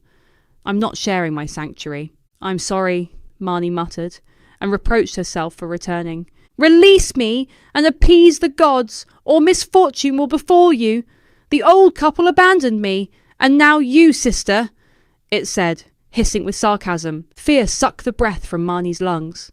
She couldn't meet Tem's eyes as she remembered everything, even the monster's name. "I was to be revived after 15 years, but they left, and you stole my gem. My body will rot, and the maggots eat me." The derogatory and accusing voice filled the space with its continued rant. "Death was temporary, so my body could adjust." Marnie knew the demon and understood she was responsible for its suffering. "Shez, I'm sorry. I'm here now." Shadow was by the door, beckoning for her to follow. She didn't want to provoke Shez anymore, so she left Tem standing dumbfounded. "Stay here." "I can sort this out," Marnie shouted and rushed out of the room. A million fears swirled in her chest as she dashed up the stairs, and memories withheld from her adult mind returned in detail. Soon, the box was in front of her, sitting on the decorative tiles of the fireplace. She sat back on her haunches, waiting for the thick dust to disperse. Nervously, she lifted the lid and recoiled in disgust at the repulsive stench and sight of the wretched trapped creature. He'd never been a hollow shell, and despite the smell, had appeared distilled in time, purified and substantial. The clothes she once made for him were in rags, and the body was in a much changed state. The grey, grainy skin was mottled with dark patches. The clogged veins were blue, and pale liquid oozed from the thin, split skin. I was only meant to die momentarily to still ticking time, it moaned without moving its lips. Its bitter, butchering eyes glared at Marnie. Then curses overflowed into the room while his body remained rigid. "Take the stone of my blood off the chain and put it into my mouth," Shays ordered. Marnie heard footsteps rising. Sensing urgency, she complied and slipped the diamond off the chain. Shays's mouth was still partially open, revealing the small, pointed teeth. Marnie pushed the gem in the gap and, looking around, saw Tem leaning against the doorframe. "You should go now," Tim shouted. "They will be looking for me." "Go downstairs. I'll be with you in a minute," Marnie retorted. She gawped into the box and saw the once poundless heart was thumping in Shays's chest. The loathsome creature was recovering rapidly. The essential flame had ignited, flickered and flared, and the fire had returned to its limbs. Light rushed into his eyes, and he sprang into a sitting position. The leathery wings, plumped with rushing blood, unfurled and spread. Shays stumbled out of the metal tomb and scurried across the floor, then gaining strength rose. "The thorny pain of death reminds me that I must be reborn to rule." He rose from the floor, fluttered over to Marnie, and kissed her on the cheek. "Now I will take my revenge threefold for the broken promise." A gargling laugh spewed from its mouth, and it flew toward the window. "You can't let it out," Tem shouted, seething and rushing forward. He grabbed Shays by the leg. "It mustn't escape." The winged boy snarled, hissed and fought back. Marnie joined the fray, trying to prise Tem's hands away. Shays, burning with fury, slashed out at Tem with his claws. Tem pushed him into the corner of the room and held the beast, constricting its movements. "Help me, Marnie," Tem insisted. "No, I promised to free him." "It's harmful," Tem said, glaring at her with pleading eyes. Weakly, she followed orders and stepped closer. She knew what it was like to be an outsider, hounded, restricted, and ignored. The distractions gave Shays time to summon his strength. He twisted his head down and sank his teeth into Tem's shoulder. Tem screamed in pain and released his grip. Marnie reached out for Tem as Shays, mistaking her arm for his, bit into her flesh. As they both covered their wounds to stem the flow of blood, Shays threw himself against the window. Exhausted and to the sound of a gurgling laugh and shattering glass, they sank to the floor. Chapter 10. A week had rushed by since the demon from her childhood nightmares had attacked Marnie and Tem, and fearing an unknown infection, she'd placed a sample of her blood under the electron microscope. This wasn't the first time she'd thoroughly investigated her body fluids.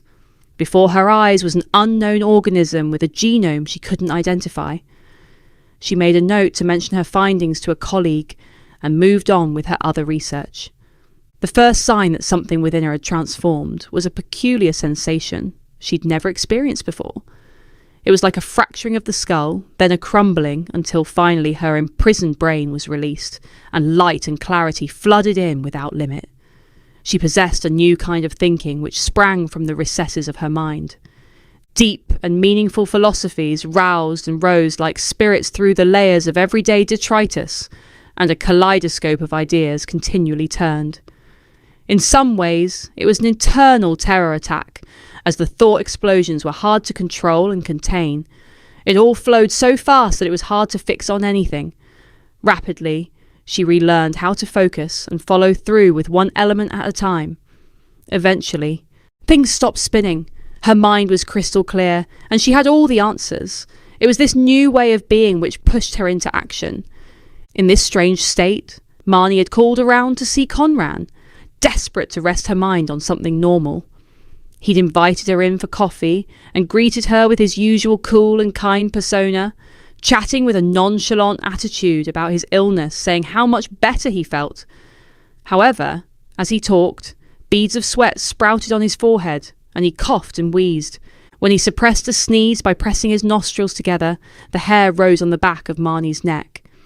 Later, he blew his nose and discarded the tissue in a wastepaper bin. When his back was turned to refill her mug, she grabbed the offending object and placed it in a bag she'd concealed in her pocket.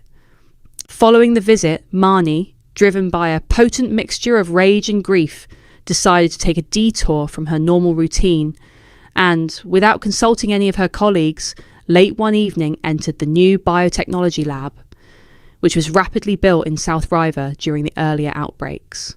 The facility was also capable of manufacturing large quantities of vaccines and therapeutic serums. Of course, her presence would show on the cameras, and she would explain her actions away at the right time, but tonight she didn't want to be disturbed. It was important to be alone and direct her rage against her miniature but clever enemy, especially as now she was one step ahead. This was personal, as something unknown was attacking Conran. "This shouldn't take long," she said to Shadow, whom she'd glimpsed out of the corner of her eye. She was glad to have his companionship on her lonely journey. In the side room, she put on the hazmat suit. Almost immediately, beads of sweat bloomed on her forehead, and her cheeks burned. A mist crossed her eyes. "This is no good, and probably overkill for a cold virus," she uttered to Shadow. She took the cumbersome suit and helmet off, and opted for the less intrusive surgical masks and gloves. "I need to see him move." Previously, she'd worked with malaria, Zika, MERS, and the SARS viruses, creating emerging antibody therapies. Initially, these methods were used as an emergency rescue option to benefit those who were seriously ill. Surprisingly, the method worked well. The viral loads of her study patients dropped, and in many cases, the critically ill patients pulled through. Marnie took a swab from her wound, noticing how remarkably quickly it had healed. Now, under the microscope, she was able to detect the antibodies she'd developed after her previous contagions, and was pleased to see they were numerous. "Perhaps I'm like Tem, one of those people who gets infected but doesn't get sick," Marnie considered.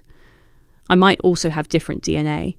Marnie was relieved that if both she and Conran were clear, they could continue to head into the future without fear.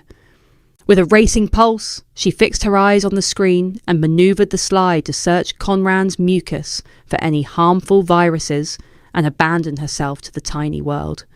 She marvelled at the mass of swirling life, a miniature cosmos battling for control. Almost immediately, she saw she was viewing a novel coronavirus. God is angry and reasserting its divine prerogative to cause conflict and take control, she thought, with building dread. Marnie straightened, flicked her lashes, and refocused. The corona on the virus was different from anything she'd seen before. There was the same symmetry that appeared in nature, but the spikes had no defined features on the end, only a point. Despite this, they were still entering and destroying cells at an alarming rate. The skeleton key spikes had adapted to fit the locks on any cell. It mutated in response to anything it came across, entering with ease and destroying. The load of the virus was a new horror, as it replicated at an alarming speed. Disappointed and dumbfounded, she watched the savage dance. Marnie was on high alert, her brain galloping down multiple paths at the same time. It wasn't looking good for Conran, but there was no way of knowing how the alien beings would react. All she understood was her overwhelming desire to purge all lethal parasites from the Planet A red fountain of anger spurted into her brain. I must calm down. It may still be harmless or short-lived. Marnie surveyed her neon kingdom and then strolled into the dressing room and took a drink of water from the machine. She sensed Shadow at her side. What am I going to do? He will need to be isolated to see what course his illness takes. How will I explain all this to my boss? She paced and chatted on to Shadow without glancing in his direction. Words entered her mind that she knew to be his, and not hers. You're asymptomatic and haven't suffered any ill effects from any of the outbreaks. Perhaps there is something in your blood. Shadow, I've tried that many times, and so have others. It does work in some cases, but in others, only for a short time. The immunity doesn't last long enough against the ever-changing mutations. Marnie glanced at her watch and saw it was midnight. It won't hurt to snatch another hour to investigate further, she said to Shadow. In the whirlpool moment, she decided to re-examine other viruses as a comparison and review how they reacted with her plasma. By 4 a.m, after repeating her experiments, she realised something in her plasma was destroying the keys of the coronavirus, blocking their entry into normal cells. It was an unimaginable outcome and something she'd never seen in all the times she'd worked in antibody research. Lastly, it was time to try Conran's novel virus. Full of excitement and hope, she waited and watched. My goodness, Shadow, we've discovered a miracle. Her joy was amplified, and when she turned to share the moment with her friend, she saw that he'd vanished. Out of all the samples, the evidence on Conran's virus was inconclusive. She was unsure if the unidentifiable substance in her blood was making any difference. It needs longer, that's all, and requires further investigation, she considered. She'd inadvertently discovered a cure for all the major viruses, but the uncertainty over the one which mattered played on her mind. Energised and engrossed, Marnie hadn't noticed dawn breaking. She sensed a presence and, glancing around, saw her boss, Professor Troy Edwards, standing in the clean room. He gestured to her to come out. The balding man, a fatherly type, smiled sympathetically. Marnie, you worry me, he said. The doorman says you've been here all night, and he saw you prattling to yourself. You work too hard. Marnie restlessly shifted on her feet, wondering how she could explain her discovery to the kindly man. Despite her concerns, she understood the significance of her findings and the importance of explaining them. Do you have some time? It's important, she smiled warmly. Having always enjoyed Troy's company, he was a highly intelligent man with gentle humour. Go ahead. What's up? I've done something unethical and discovered something beyond our imaginings, Marnie said, trying to rein in her fast-thinking mind and tongue. There was no time for small talk. Marnie, I must warn you that anything unethical has to be investigated. I know. Could you please listen, she said, no longer caring if she lost her job. I will give you the short version. Yes, I would appreciate that, as I haven't had my 2 cups of coffee yet, he smiled amiably. I took some antibody-rich serum and tested it against many of our major killers, and it destroyed them all. I can prove it to you. Whose blood did you use? He said with a stern expression. Mine. Troy laughed as though he'd heard the funniest joke. Do you know how many times I've heard that story from colleagues? So your blood has some miracle ingredient. You know what happens in the lab is rarely transferable to real life. Yes, I know I'm a greenhorn, but please check my findings. I will. If you promise me, you'll go home and rest. This could be the fulfillment of my dream, she said, yawning. And a good source of funding if you're correct, he added. But I'm afraid a cure-all is highly unlikely against such formidable enemies. Besides, I've never known of anyone doing a thorough study in one night. I will need much convincing. I know it all sounds unbelievable, but it was as if I already had the answers, and they were just waiting to be called upon. You've always been an odd one, Marnie, but I've never seen you this excited before. I will take a look. My notes are all there, and everything is waiting for your perusal. Marnie decided not to inform Edwards about the emergence of the new virus. My blood worked against the new virus in the lab, but in a real-life situation, it might have little effect, she thought. If I transfused my blood plasma into Conran, we could have a cure, and there's Thames to test, she considered as she removed her scrubs. Of course, Edwards will discover the enemy lurking in my notes, but by then I will have Conran safely hidden in the facility's private hospital. Chapter 11. At dusk, Lucas returned from his job washing dishes in a restaurant. As he marched through the abandoned grass field, the blades whipped against his hands, and the midges gathered annoyingly around his head. The bag of his valuables he was forced to carry everywhere weighed him down, and he drooped along, dragging through the days, hoping to save enough for rent and reach the sweet spot of sleeping in a proper bed. Although burdened by a heavy rucksack carrying his belongings, he was compelled to follow a strange gurgling sound, and, on turning, saw a silhouetted figure darting through the field. Wings appeared to spread out from its back, and it rose into the air.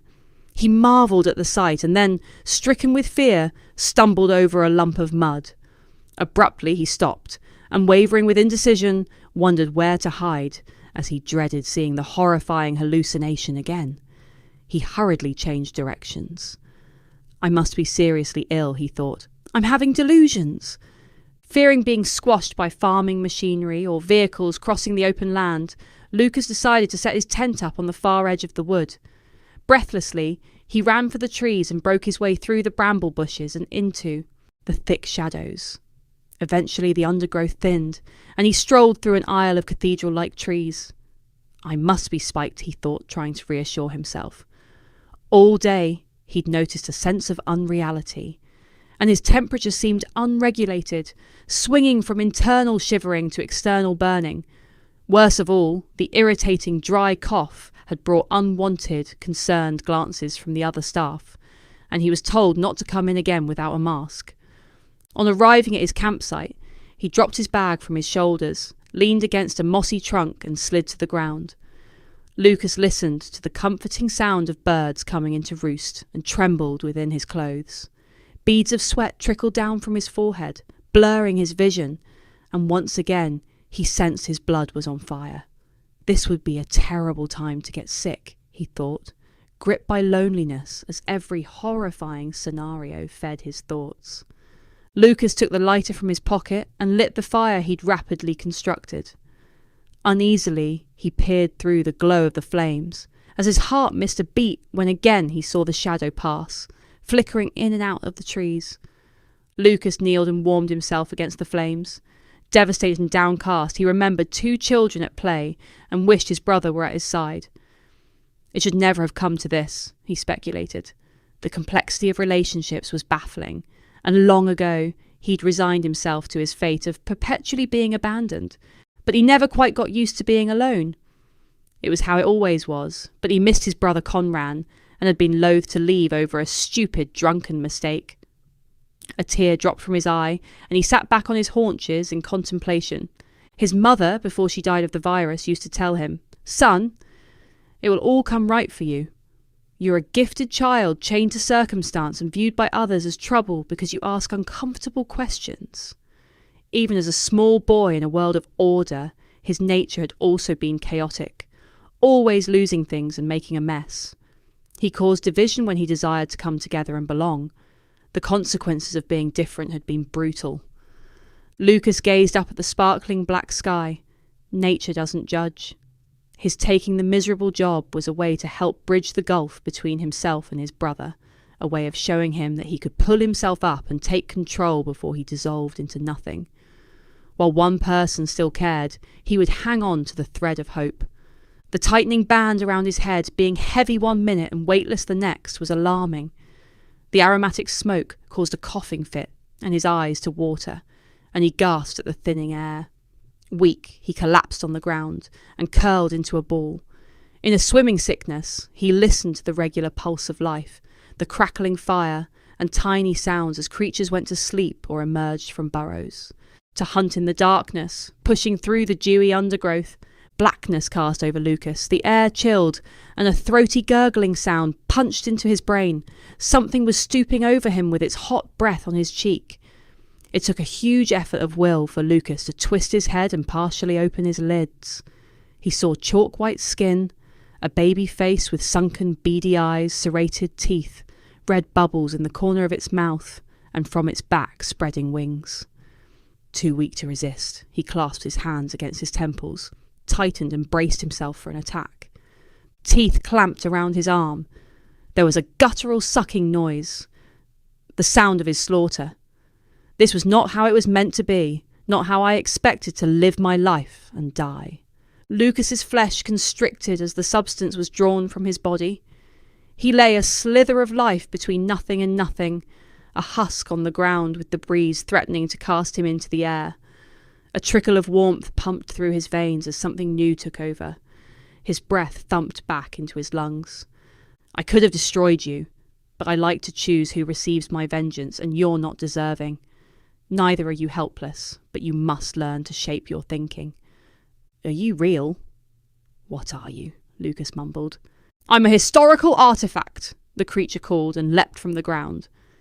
Clinging to life, Lucas crawled on his belly back to his tent and fell into a deep, dreamless sleep. Chapter 12. In one of Marnie's many dark moments, she dreamed of a black hole of infinitely small size, sucking the human race into its bottomless depths. She awoke with a sense of doom and, in a panic, phoned her boss, Troy. She explained how Conran had suffered flea bites during an archaeological dig and had since become seriously ill. In response, Troy demanded that everyone involved in the archaeological dig be contacted and admitted to the hospital connected to the biotechnology research laboratory via an underground tunnel. She'd decided there would be no merit in explaining to Troy how she'd persuaded a doctor to permit her to be a plasma donor for Conran, hoping her neutralizing antibodies would help his fight against the new disease.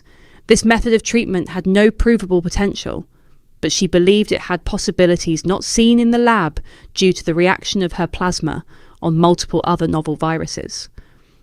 From behind the glass screen and through a haze of tears, Marnie observed the battlefield and the continual activity around the 6 beds in the ward. The patients were all already sick with severe acute respiratory syndrome and receiving mechanical ventilation. It was a repeat, performance and a harrowing picture she recognised from the past. Doctors, nurses, and other members of staff endeavour to keep people alive while understanding they could be the next victims in the murderous war. Under the harsh lights and from within their impenetrable shields, medical staff silently communicated and proceeded with a monotony of action and a collective determination that was as effective as sparks of light against the fires of a volcanic eruption. A nurse glanced in Marnie's direction and, blinking the sweat from her eyes, smiled sympathetically and made the sign of a heart with her hands. These people are extraordinarily brave, offering me support when they could soon be facing their final fight, Marnie thought, and smiled back with all the encouragement she could muster. Marnie heard soft footsteps, and turning swiftly, her eyes locked into Troy's, who was equally terrified. "I've contacted the WHO," he said in a hushed voice. "As we have it contained at the moment, they want us to keep it under wraps for now." "That's not the correct approach," Marnie replied anxiously. "We must learn from our previous mistakes. Governments need pushing to prevent their urge to hibernate until it's out of control. We will be better prepared this time, and have the capacity to treat thousands at the same time," Troy reassured. "They will need to consider all the factors: isolation, mental health, and job losses. It can't be how it was before tears flooded down Marnie's cheeks, but she left them to dry, not wanting to touch her face with her hands. "We can't absorb the slaughter of another generation." Troy gently rested his hand on Marnie's shoulder. "You have my word, I will keep at them. We are carrying out rigorous contact tracing." "He didn't want any fuss," she said, glancing over at Conran's bed, where he lay unmoving in the air-controlled room, where the only sound was the hum of machines and the rustle of plastic gowns. "I've never met anyone with such an appetite for life," she sighed wistfully. "I don't want him to be a tragic death statistic, and hear stories of medics working tirelessly just for them all to die." Troy pulled Marnie into his arms. Cry as much as you can. It's been a hard road for us all. As a recovered patient, I also fear an invasion. He can't see me or hear me, and the lack of human contact is unbearable. I just want to hold his hand," Marnie said, sobbing. "Remember the lines of coffins?" she said, pulling away and staring up at his face, which was screwed up with anxiety. Troy nodded bleakly and, producing a tissue, lowered her mask and dabbed her cheeks. "At the moment, it does seem as though nature is set on wiping out our messy human existence. But we are more capable of going on the attack with this war," he added. "It isn't time to give up, especially now when they've given us the go-ahead to proceed with your therapy for the other viruses." Troy smiled through watery eyes. "We must be strong, dig through the layers of darkness and find the light. With your plasma, we might be, at long last, able to create a universal vaccine or treatment against these diseases. We must search the blood banks and see if anyone else possesses this rare active particle." The thought of Conran recovering was a mirage she didn't dare to walk towards, but Troy had reminded her of the high hopes she'd felt seeing her plasma destroying the enemy. For one last time, she would wrap up her emotions, put them aside, and return to the surreal, isolated world of her youth. Step back from this for a day or two. Go home and work on your research paper. I will keep you informed of progress. Marnie nodded grimly and, unable to meet the eyes and hushed whisperings of the medical staff, walked back down the corridor with her head bowed. Marnie was downcast and struggling to deny her inner turmoil when she stepped out into the popular high street. Horns blaring interrupted her heavy thinking. Looking up, she saw traffic attempting to gain inches against something blocking the road ahead. On closer observation, she realised a bus had collided with a lamppost and had come to a diagonal stop, blocking the way of any vehicles. A riotous group blocked the pavement as passengers disgorged from the bus. As Marnie approached, she saw a commotion of complaining people circulating a staggering figure. "You're wasting precious time," a well-dressed man shouted haughtily. "Some of us have important appointments to make." "We could have been killed," another added. "He's obviously drunk." The uncomfortable discord rolled around Marnie as she manoeuvred to the front of the gathering. A dishevelled-looking man with a rust-coloured beard and long hair, wearing a crumpled shirt and trousers, was supporting an old man by the arm and speaking gently. "You should come back to the bus and sit for a bit." The old man was ashen-faced, seemed disoriented, and cried with pain each time he moved. "Can't you see he is ill?" the young man shouted. "Everyone deserves some consideration. Call an ambulance." At a glance, Marnie saw people were ignoring the request and were walking away to find other ways to work. She took her phone from her jacket pocket and made the vital call. Those remaining gasped as the man fell. Marnie rushed forward to help. "Hello, is there anything I can do? I've called an ambulance," Marnie whispered low, deliberately ignoring the crowd. They regarded each other eye to eye, and Marnie felt there was something familiar about the young stranger. He smiled broadly. "I think he crashed because he is sick." "People are so uncaring. My boss insists on a very disciplined routine, so I know I've lost my job, but I'm not going to place blame on a sick man." The old man reached out desperately. Marnie took his gnarled hand in hers and was struck with lightning pity. In the midst of his trembling, his laboured breathing stopped, and he slipped into unconsciousness. At this point, the ambulance arrived and took over with their machines, trying to pump air back into the man's lungs. Marnie and the stranger rose. "What are you going to do without a job?" "I would have lost it anyway at some point. My boss is a tyrant with a temper, never pleased with anyone's efforts and never gratified by his wealth.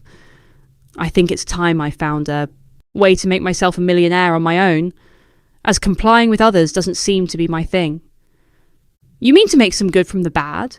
"Yes, that's it," he replied light-heartedly. "Have a good day, and thank you for taking the route of kindness." He turned and bounced off down the street with a lightness in his step.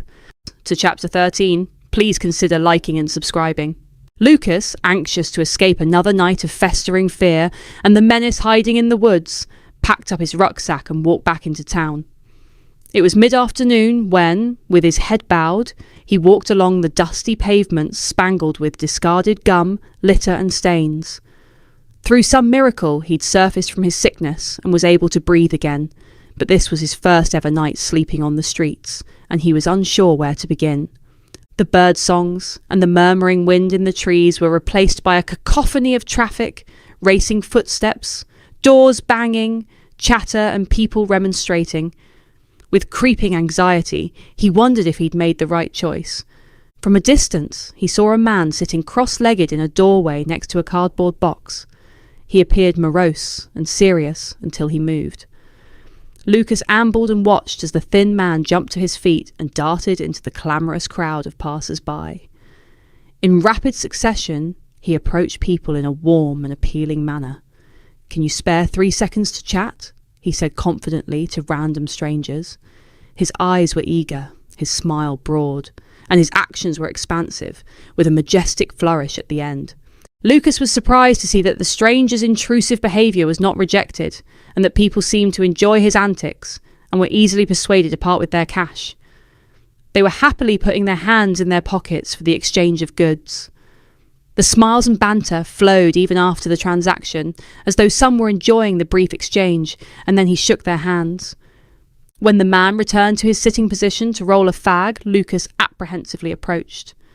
"It's my first day on the streets," he said nervously. "Do you mind if I join you?" "I was watching you, and I don't think I've ever seen such a good salesman." The man didn't object. There was evident sympathy in his eyes, and his lips split into a grin. "I'm Tem, and you are?" "Lucas. My brother threw me out of his house, and I lost my job today. The trick to selling is to have something of value which is cheap and delivered rapidly," he said, laughing in between, sucking on his cigarette. "Put your bag down and take the weight off your feet." Lucas dropped his load on the ground beside the box and crouched with his back against the wall. The man slid some cardboard under his rear, and he slumped into a comfortable position. "It's not the selling that's the problem. It's the police," he said in a lowered voice. "Are you chipped?" "Of course. I thought everyone was after the pandemic. I'm from the dump, and we all cut ours out. They can trace your whereabouts with that strip of metal. I've checked the cameras here, and they're not working, and I don't suppose they're after you." "Are they that bad?" "Perhaps not for you, but the authorities are systematically destroying our community. The media says our ethnic group have a higher than normal rate of heart attacks, but it's not true. They have these guns. Anyway, they harvest our organs for the rich and powerful, and that's why I'm here." "That's not what I wanted to hear," Lucas muttered, and wondered if his brother would take him back. They sat in silence, pondering their united panic of the authorities. "You'd think our past troubles would have brought us all together undivided," Lucas mused. "The incredible, incurable cruelty of man never ceases to amaze me. Once the gates were unlocked, the moneymakers were only too eager to swamp back and take advantage of those they deemed to be outsiders," he said, pausing and glancing anxiously around.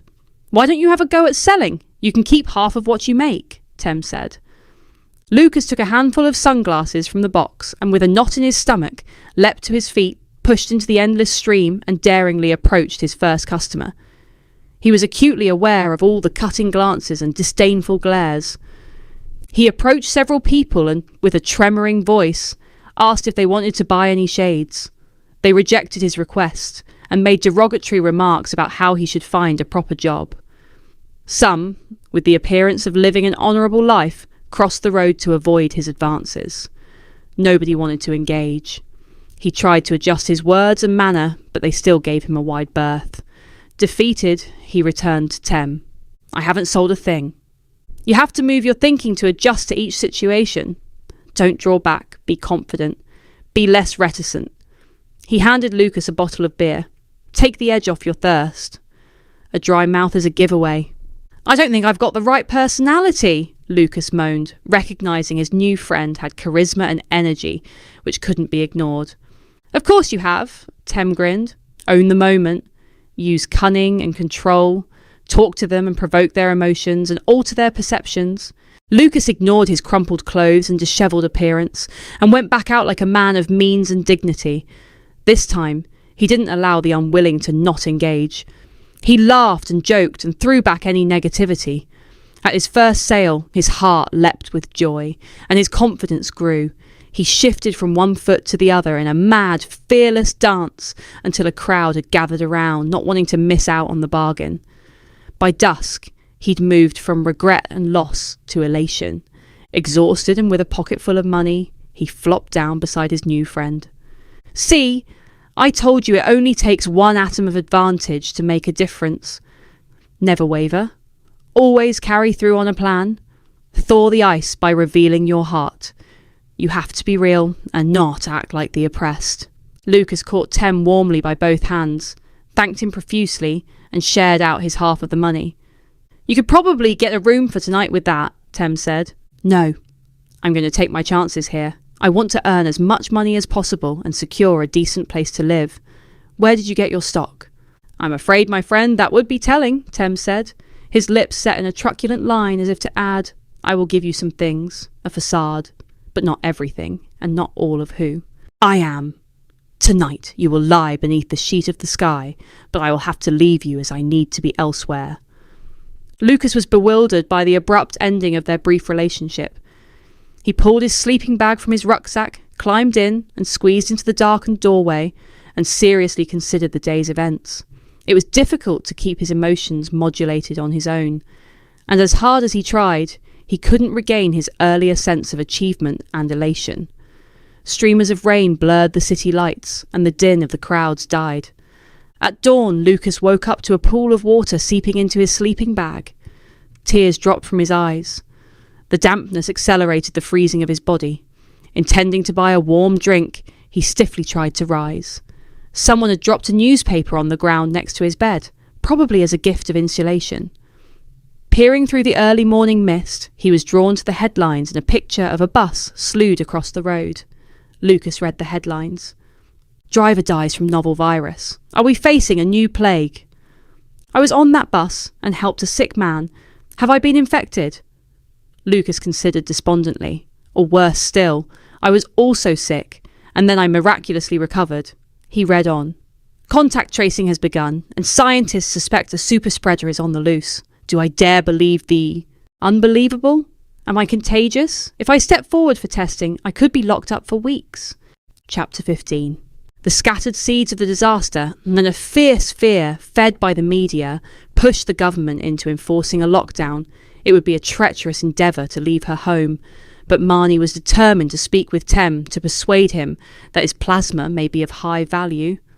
Marnie was deeply perturbed by the change in circumstances, but in other ways, it was like reuniting with a familiar but abusive husband who insisted on enforcing control. She'd never dropped her routine of morning temperature taking. Restraining her emotions and removing any thoughts of love was her default position, and the return to that state was not difficult. Marnie pulled the hood of her coat up to protect herself against the rain as she stepped out into deserted streets and the dark dawn of an approaching storm. The atmosphere was sticky and unpleasant, and she noticed a fluttering in her belly. Behind the facades of the houses, old melodramas would play out as tensions rose. She could almost hear the silent weeping of the inhabitants who'd lost the ability to choose. The old and lonely were surgically divided from those who normally offered comfort and support. Even without the sun, Shadow remained at her side, as he always was in times of distress or acute loneliness. They hastily walked down the side streets, avoiding the main thoroughfare. Voices broke the silence, and despite their caution, she spotted a roadblock where a couple of soldiers were asking questions and gauging temperatures. Few trusted the authorities, as they'd manipulated the past crisis to pilgrimage their way towards power and control. Taking away human liberties and purging society of the unwanted, the elderly, disabled and outcast while blaming everything on the hidden killer. We can't beat them, but we may be able to distract them. Shadow's voice entered her head, and glancing around, she saw him taking on her persona. Marnie held her breath and watched from a distance as her ghost ambled up to the men. They tried to engage the Shadow in conversation, but he remained silent. One soldier scratched the top of his head, bemused, and then exchanged words with his partner. A temperature gauge was directed towards Shadow's forehead, followed by further, bewildered expressions between the men. Marnie changed directions and stealthily crept down alleys that led towards the field, then ran against the rain. On the periphery of the town, she glanced back and saw a soldier raising his hand as if to strike her ghost into life. A flock of crows rose in the air and flapped around the border control. Marnie disappeared amongst the long stems of weeds. On entering the house, Marnie inhaled the memories of her childhood and was pleased to see that the mildew gloom was gone. "Tem, where are you?" she shouted. "I need to speak to you." "I'm upstairs in the loft," he called back excitedly. "I've found a treasure trove of useful items." Marnie rushed up the stairs and saw Tem's legs hanging out of the square hole in the ceiling with a stepladder below. "It's amazing. I found boxes of dolls and have been selling them on the net. I'm making a fortune, but now this has happened, I need someone clean to do the deliveries." He lowered himself onto the platform. "Look, babies with wings," he said, smiling kindly, "just like the evil monster which attacked us. I think I remember something like this being a popular toy when I was a kid, not that anyone I knew owned one. You're hoping that with my area pass, I can organise the deliveries. I'll pay you." "There's a huge demand." Tem wiped his dusty hands on his trousers and flicked his hair from his eyes.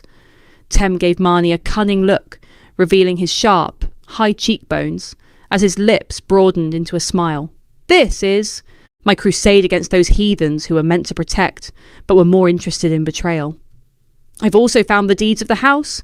The previous owners must have left in such a hurry. You can pay me in another way, she said cautiously. I have a friend who is ill with the sickness. She wanted to share her news and latest ideas on helping the world survive the outbreak, but Tem was distracted by clattering from outside. He held a finger against his lips and gestured to her to follow him down the stairs. Moving with purpose, he led her to the window in the front room. Tentatively, he drew the curtain back a fraction and looked out. Standing on tiptoe and peering over his shoulder, Marnie saw in the distance the treetops brush against the rushing clouds, pushing them over the slate-grey sky. Her eyes dropped, and her attention focused on a dark figure half swallowed from view by the lashing rain and the branches of a bush. "You see that camera around his neck?" he whispered. "That's the form the guns come in these days." An avalanche of terror dropped over Marnie as Tem rushed into the kitchen and headed for the back door. "Wait," she said, catching up and tugging his sleeve. "He might go away." "You mustn't confront him." Tem eased open the door. "He's lurking about the back garden and heading for us." The wind blustered, and a door upstairs slammed. Marnie held her breath as the two watchers rooted to the floor and stared hard at the intruder with fixed eyes. In the dense foliage behind, another figure emerged, and to Tem's relief, he realised it was the red-headed youth he'd met on the streets. Lucas's fearful black eyes darted in the intruder's direction. Then his gaze locked anxiously into Tem's, who mouthed the word gun, held his arm out with his hand forming the shape of a pistol and pointed at the man who hadn't quite spotted his prey. "Don't worry, I know him," Tem whispered to Marnie just as their assailant caught his eye. Lucas dropped his bag from his shoulders and gently eased it onto the ground. He jumped on the man's back, and Tem rushed to his aid as their assassin slipped on the swollen wet soil and crashed to the ground. In one action, Tem grabbed the camera and pulled the strap over the man's head. Lucas dodged out of the way as the intruder scrambled to his feet, and Tem stepped back. The stranger shook his clenched fist with his index finger extended. "You won't get away with this, you idiots! I have governmental authority, and we're on your trail." He fiercely shrieked and laughed with contempt. "Perhaps I should kill you now then," Tem retorted. The man's face dropped when he saw Tem holding the camera up and directing the lens at his chest. "No, no!" he cried. "I promise I won't say anything." "Please give me a chance to prove I'm a man of my word," he pleaded with his hands up in the air. Tem lowered the disguised weapon. "The house is booby-trapped with diseased items, and so are we, so anyone touching our corpses will suffer an agonising death. Even hazmat suits won't be a defence," Tem said, hurling his words into the wind, ensuring they reached their target. He eyed the man boldly, but he didn't move, as though he still wanted a fight. "You're being exposed right now, each second receiving a higher virus load. We're contagious and will be dead soon anyway." The man abruptly turned and in frenzied flight ran from the garden. Time blinked as Lucas gawped after him, his moist eyes glistening like a frightened child. He came to, flicked his thick straw lashes against the rain and turned to his friend. Tem planted his hands on either side of Lucas's arms. "You did a good job there, mate." He flashed a crooked smile. "You learn fast, and what perfect timing." "Don't touch me." "I think I'm contagious," Lucas snapped earnestly. "No virus has got me before." "I doubt it will now," Tem replied, and then added, "They'll probably retaliate. Come back in force. I must hide the weapon. How did you find me here?" "I saw you in the town the day after you ran out on me and followed you to see where you slept." "It's too grim to stay out now, but if you want a DOS here, you'll have to cut your chip out," Tem said in a measured voice as he led Lucas inside. "Marnie, what about you?" "You should get rid of yours." Marnie could smell a mingling of sweat and fear and noticed the youth trembling as he passed blindly following his companion. Tem walked towards the stairs and Marnie trailed behind. "I can't take my identity tracker out as it gives me access to my lab." "I'll have to return and see this out," Marnie shouted as Tem raced back up the ladder and into the loft to hide the gun. "I came to find you because I believe we have the antidote in our blood and was hoping to persuade you to become a donor.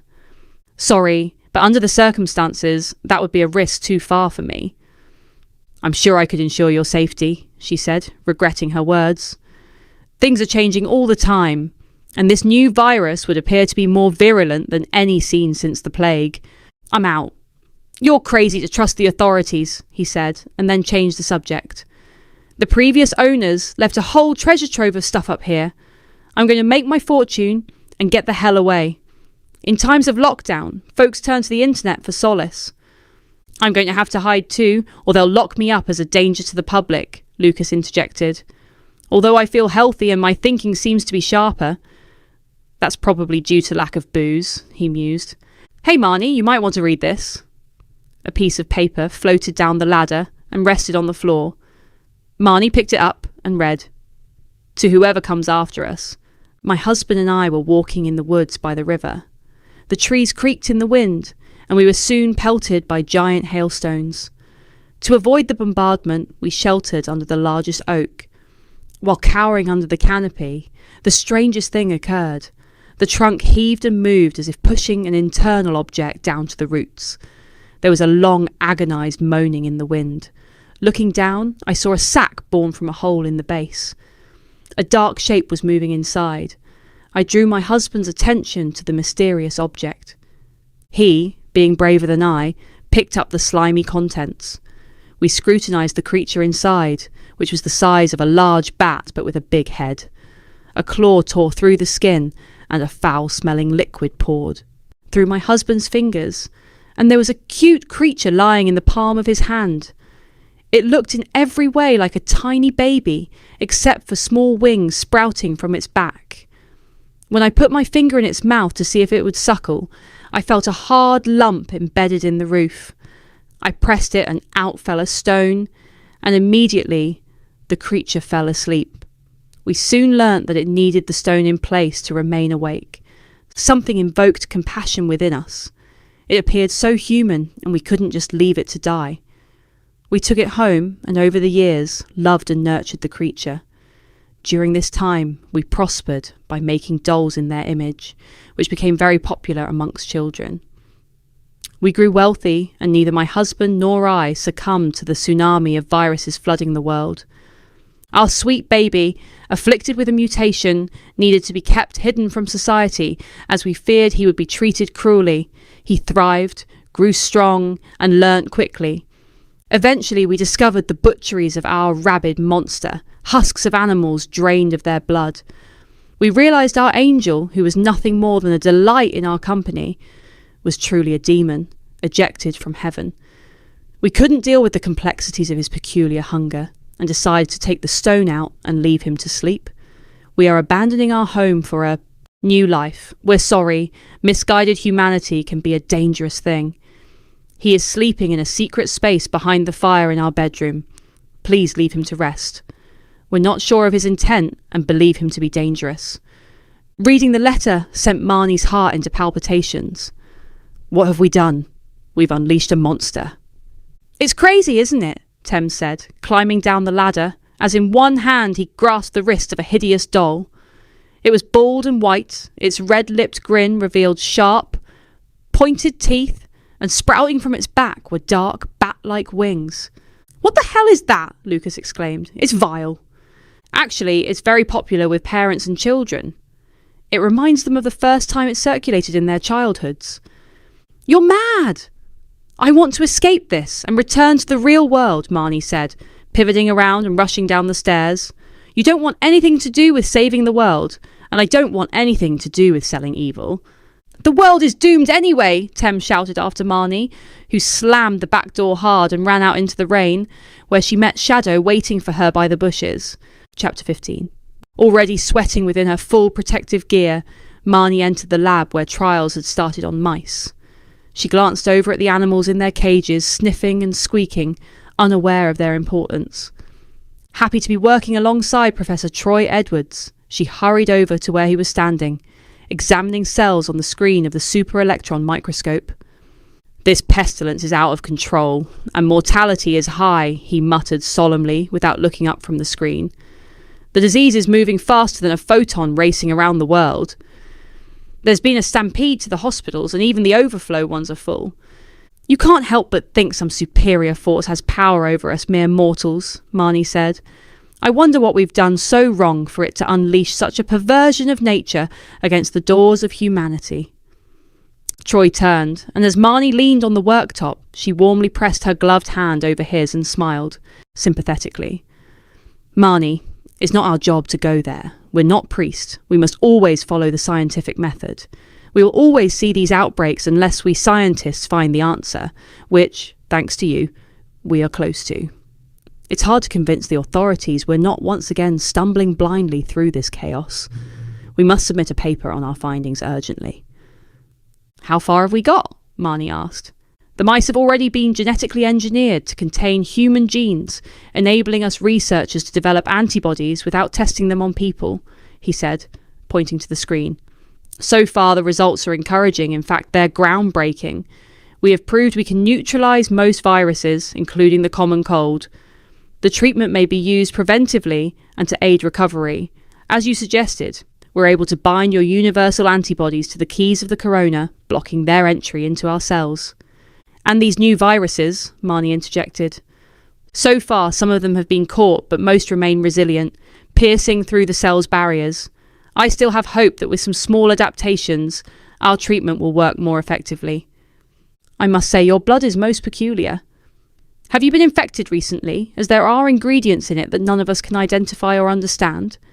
Probably our incompetence. Things are changing by the day, and there appears to be a non-typical antibody, which we've separated and are currently investigating more deeply. Troy moved the cursor over an unusual microorganism, which appeared extremely active. In truth, Marnie, something strange is happening here, and I need more of an explanation. I will keep any secrets you have, but we're at war here against death. People are terrified at what's coming, and so far, we only have your blood to work with, and there's not enough. The moment was intense. Marnie felt her jaw tighten with an inundation of fear. The truth was too absurd to mention and would expose her to disgrace and shame. How could she say she'd been bitten by some unknown monster? In the following pause, she could scarcely breathe. Troy regarded her with a pleading expression, and in reply, she raised her eyebrows and shrugged her shoulders. Nothing of significance has happened, she said weakly. As you know, I rarely get ill. It's imperative we prevent the further harvesting of human lives. We would like you to keep donating blood. Marnie wanted to forget what had happened in the house. It was beyond bizarre and utterly unbelievable, and the return of Shadow was also something that, as an adult, she knew she should hide. In childhood, the lonely talking to the invisible was rarely questioned or sometimes thought endearing, but in adults it was considered a sign of madness. Recently, out of fear of unwanted prying, she cut everyone out of her life and only communicated with her colleagues. Shadows speaking in her head increased when she was isolated, but he was a comfort and never malicious, unlike the voices from psychosis, which often had evil intent. Suddenly, she remembered Conran. How could I have forgotten him? She thought with alarm. I must not lose him. I love him. While with him, I'm sane. She studied the examples of battling microbes flickering in front of her, while she only half listened to Troy's explanations on how the new antibodies blocked entry to the cells. There's something else I need to tell you. They turned to face each other, and Marnie saw that the corners of Troy's mouth had dropped. He was frowning and looked acutely disturbed. A whistleblower came to me the other night, he said in a lowered voice, and glanced around. Doctors are actively influencing nurses to kill their sickest patients, especially the elderly, by administering lethal amounts of morphine and sedatives, and then not providing oxygen for their suppressed breathing. They say it's palliative care to make room for the young new arrivals. They're deliberately cutting the golden thread, euthanasia. You mean like the killing nurses during the Second World War? They're sucked into it with subtle manipulation, a mixture of fearing for their jobs, group dynamics, and by being told they shouldn't extend their patients' suffering, Troy added. Murder is murder. I took an oath, and so did they. And if it's not stopped, where will it lead? I've reported it to the authorities, but if they're behind this, I might disappear, and you will have to take over. Worldwide, people are reacting beyond normal. The impact of this resurgence of death is sending people crazy. The old excuse of innocence due to carrying out orders, Marnie said, noticing an uplifting rush of her old dread. Humankind has two faces, and one is unbelievably ugly. I'm telling you this because of Conran, he whispered, staring at her intensely. Marnie, you must stop separating yourself from people. When they're out of sight, you still have to care. He gazed at her with a knowing expression, emphasising his point. Conran is young, she answered. The policy also applies to those who are severely sick. Marnie shivered under the harsh light. He understood her too well. How she was skilled at pushing unwanted thoughts to one side and screwing down concerns she should be paying attention to. She eyed him gratefully, spontaneously took his hand in both hers, shook and rushed to the door. Thank you, Troy, she called. Take him home. A ventilator will do more harm than good. He needs gentle oxygen. As fast as outwardly acceptable, Marnie hurried through the corridors down the darkening passage of unreality towards the hospital. Somewhere she knew Shadow was taking on her persona, providing her with an alibi. Flashing her badge, she passed by the nurses' workstations, all of whom seemed unconcerned by the person in the mask and protective suit. Marnie used her passkey to enter the critical care ward. The smell of cleaning fluid hit her first, followed by the sounds of struggling breathing in machines. The place was crowded with activity, nurses and doctors, hardened by exhaustion and witnessing a stream of horror.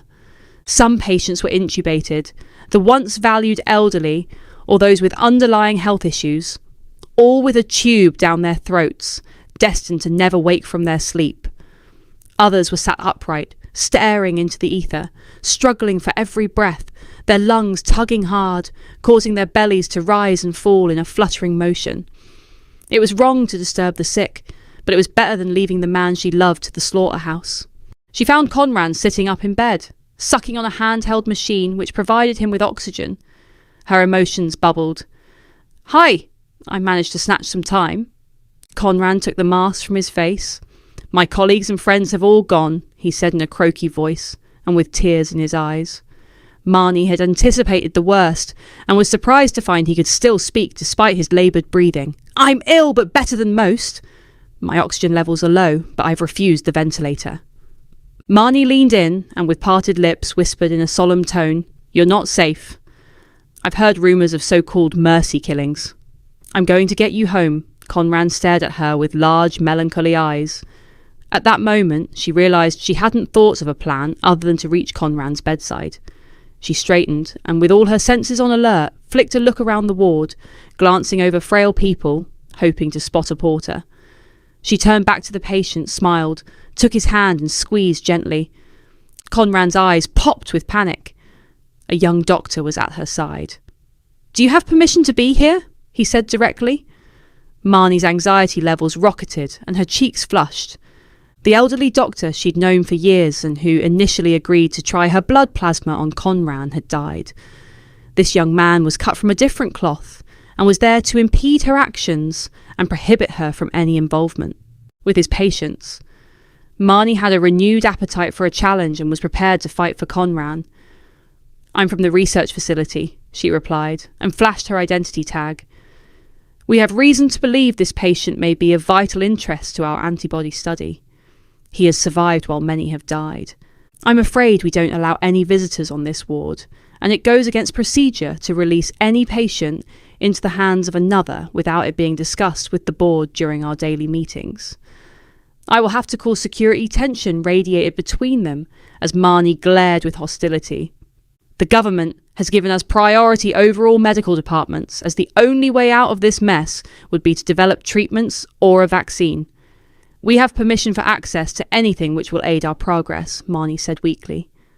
The man dismissed her argument and turned to the phone for help when Marnie heard firm footsteps and saw Troy with a porter striding up to the young doctor. Are you causing problems for my young assistant? Troy said humorously, while asserting his position of power. I'm sorry, Marnie. I was delayed. Marnie sensed conflict whirling around the doctor's brain. Professor, I'm sorry, but I was following procedure. We didn't receive any mention of this at the morning meeting. That's my fault. I forgot to place it on the list of topics. This virus is displaying some macabre trickery. but we believe we've identified something in the blood which could outwit the disease." "So you just need bloods?" the doctor said. Troy was about to reply when the fire alarm wailed, alerting everyone to more urgent actions. The young doctor rushed off to follow a new procedure. Under Troy's instructions, the porter found a gurney and slid it parallel to the bed. The bed was lowered, and Conran lay listlessly watching proceedings as many hands reached out and swaddled him with a sheet and rolled him onto the wheeled stretcher. They rushed out of the ward like children chasing away a fearful storm. Leaving behind the tormented voices issuing escape plans, they entered the corridor. "Where do we go from here?" Marnie whispered as they slowed. "The fire is real," Troy said. "I can smell smoke. We must go directly to the underground passage and make for my car." "Will we ever resume a normal life?" Marnie sighed. "I think there are more forces at play here. It seems the whole world is being ploughed over preparing for new seeds. What about our research?" "Not much use without our lives," Troy said, and gestured for her to hurry. "The automatic airlock doors between the hospital and the facility are there to prevent the spread of anything untoward, including fires." Chapter 16. Lucas plonked himself on the dusty cushion of the upright chair. Heavy, ragged curtains darkened the small kitchen. Weighty cobwebs like hammocks hung across the top of the rotting window frame, and cockroaches clicked and scuttled over the tiles, hiding in the cracks of the old cupboards. The place was oppressive and stunk of old age, and Lucas longed for the planes to fly again so he could escape back to glittering beaches. "We need to shave your hair," Tem said, as the cutter buzzed. "If you're to be my business partner, you've got to look respectable." Lucas twisted around and saw Tem's tongue poking from the corner of his mouth in readied concentration, and the machine in his hand waited to make the first cut. "I'm blighted with some kind of contamination." "I could kill thousands," Lucas moaned. He was unsure of his feelings, but was reliant on his more forceful housemate, who seemed eager to exploit the misery of others. "You won't still be infectious."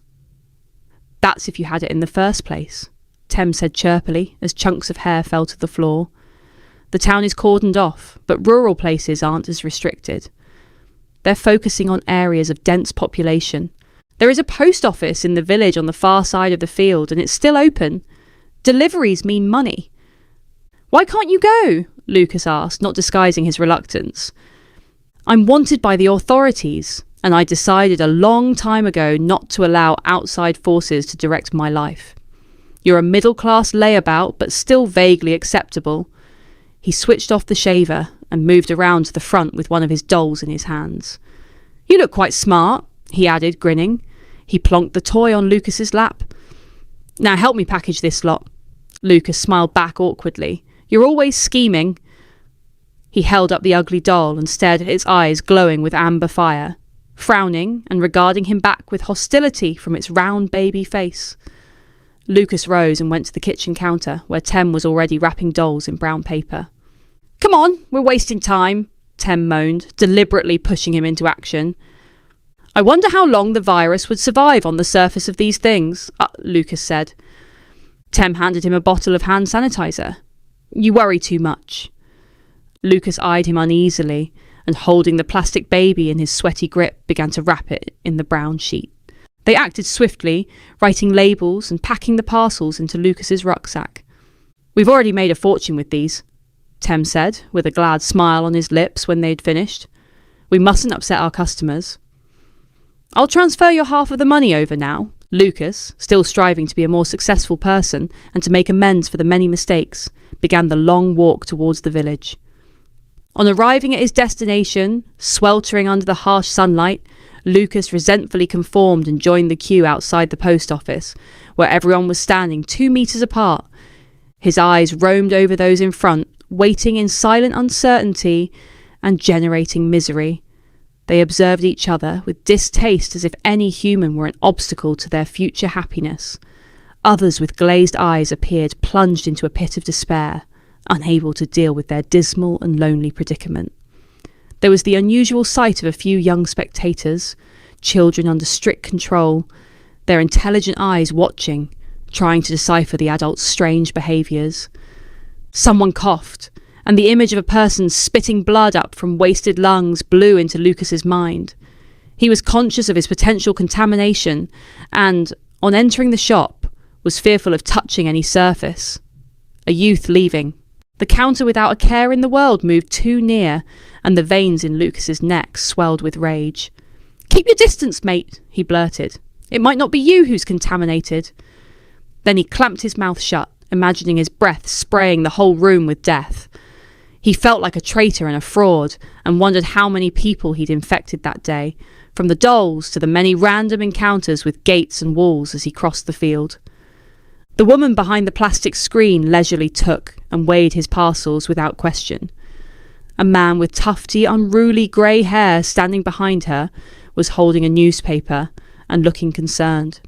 "It says here the police are looking for a gang or a religious cult who are roaming the country, burning down hospitals and the homes of the sick. They believe people with the virus have sinned against God and are responsible for the economic depression blighting many lives. These brainless gangs believe they need to be punished and the world cleaned. In their manifesto, they point out how the Great Plague of 1665 was followed a year later by the Fire of London. After that, the disease barely returned. In their minds, fire is the answer." "Oh my," the middle-aged woman responded as she handed Lucas the bill. "That is terrible. I wonder what they will do when a member of their own family gets sick. I expect they are amongst the young and healthy. What with the denial protesters and arsonists, I think it's time our government got the military even more involved." Lucas emerged from the shop, aware that fundamental changes had occurred within himself, a complex mosaic of emotions that he desperately wanted to understand. Ambushed and assaulted by so many accelerating dark events, had left him anxious on a once idyllically sighing, perfect summer's day. Nothing could be enjoyed anymore. There was no pleasure anywhere. He surveyed his surroundings of picturesque cottages adorned with dripping, colourful flowers, behind windows curtained against the enemy and the doors tightly shut, with the muffled noises of lives sealed into self-isolation. The inhabitants sat in front of their televisions, watching and listening to the accusations and reproaches as politicians and medics apportioned blame, absorbing the frightening warnings, the charts and the daily counting of destroyed lives. Lastly, he imagined the headlines announcing a super spreader infecting dolls and killing young children. One emotion he could recognise was guilt, and it accumulated with every breath. He didn't want to be a murderer. No sunlight could penetrate his darkness as a titanic wave of regret engulfed him, sending tears spilling down his cheeks. With his empty rucksack on his back, he rushed up the hill to the churchyard to seek peace and comfort and the hope that God would forgive him of his unwitting crimes. He took a tissue out of his pocket to cover his fingers as he lifted the latch on the gate, but passed through, imagining he'd killed thousands. On impulse, he avoided the large, comforting structure of the church and decided first to stroll around the graveyard. Shady green bushes and trees on the boundary created a barrier against the outside world. Everything drooped in the unnatural heat of the drowsy afternoon. I should be hearing the laughter of children jumping into swimming pools, climbing the hanging boughs and running in the fields as I once would have done, he thought wistfully. With his head bowed, he brushed his tears away with his shirt sleeve. On the ground, he saw a luminous liquid thread much like a snail's trail. He followed it with his eyes and saw it twisted around the maze of tracks which curled around the graves.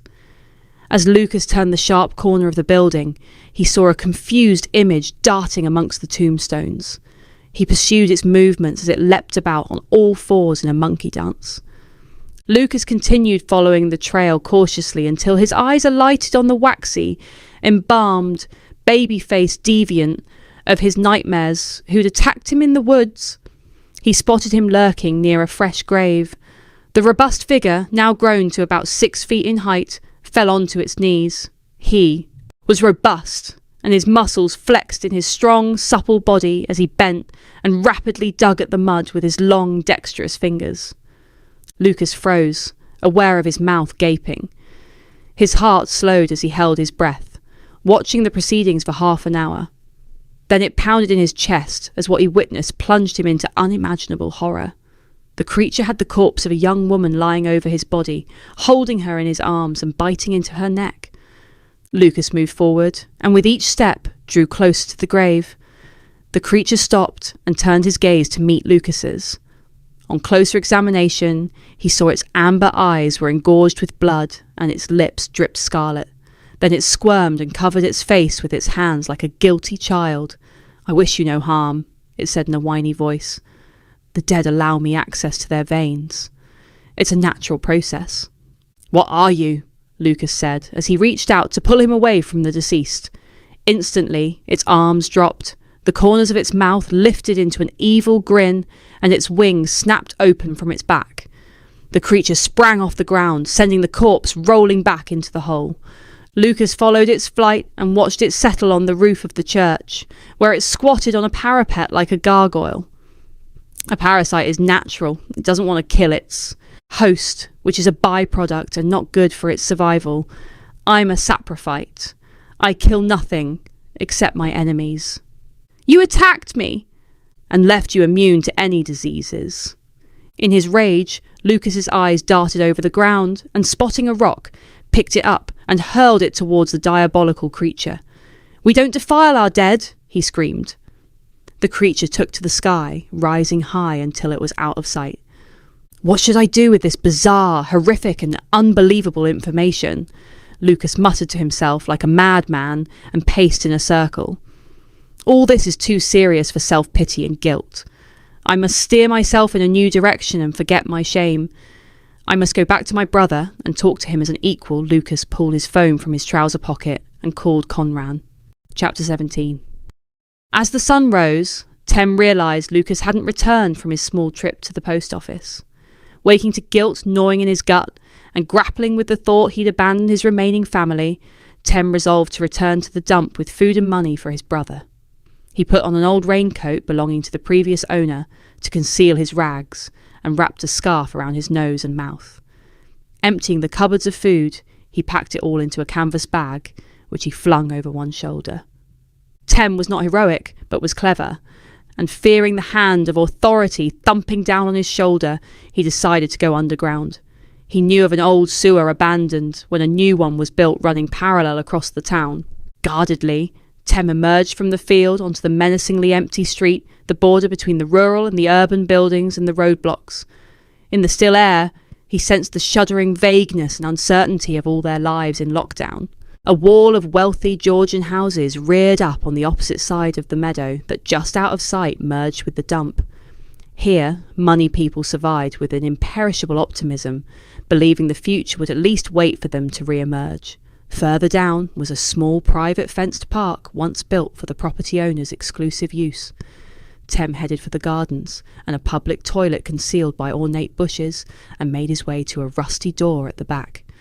It had been pulled ajar, but bore the signs of forced entry. He tugged at the contorted levered metal, and the barrier scraped and squeaked open. Once inside, he pulled it back into place and hurried down the iron ladder. The undisturbed air was dirty, damp and cold. Immediately in the dull overhead lights, he saw that the curving brickwork was lined with hunched figures, masked, sad-eyed skeletons existing in perilous and hideous circumstances. Tem lumbered along the middle, staring at his shoes, listening to the scattering of voices and trying to avoid the water dripping from the roof. Occasionally, he glanced to the sides and saw a trickle of detail. The brooding mass hiding from the world in the tunnel would have once consisted of addicts, but no more. These were sad-eyed families, their bodies limp and hanging low. The men were unshaven, with signs of stress written into their faces and demeanour, silent children suffering from the internal wounds of being locked away, guarded by mothers struggling to validate their existence. A sign read, "Electrician? Can't work. No money for rent, and now no home." These were the jobless, homeless and self-employed who'd slipped through the government's net. Garbled words caught Tem's attention, and he saw an old man talking to an invisible companion. A woman tapped her foot as her head twitched with nervous exhaustion. A disabled man with a mouth twisted in pain stared into the ether, remembering a world which no longer existed. Others flung curses in Tem's direction, suspicious of his motives and his purposeful stride. Tem emerged from the tunnel on the periphery of the dump. Morning steam rose, blurring the images of the shacks emerging from the haze. He trudged through the quicksand garbage, making for the far side where his brother had a tent.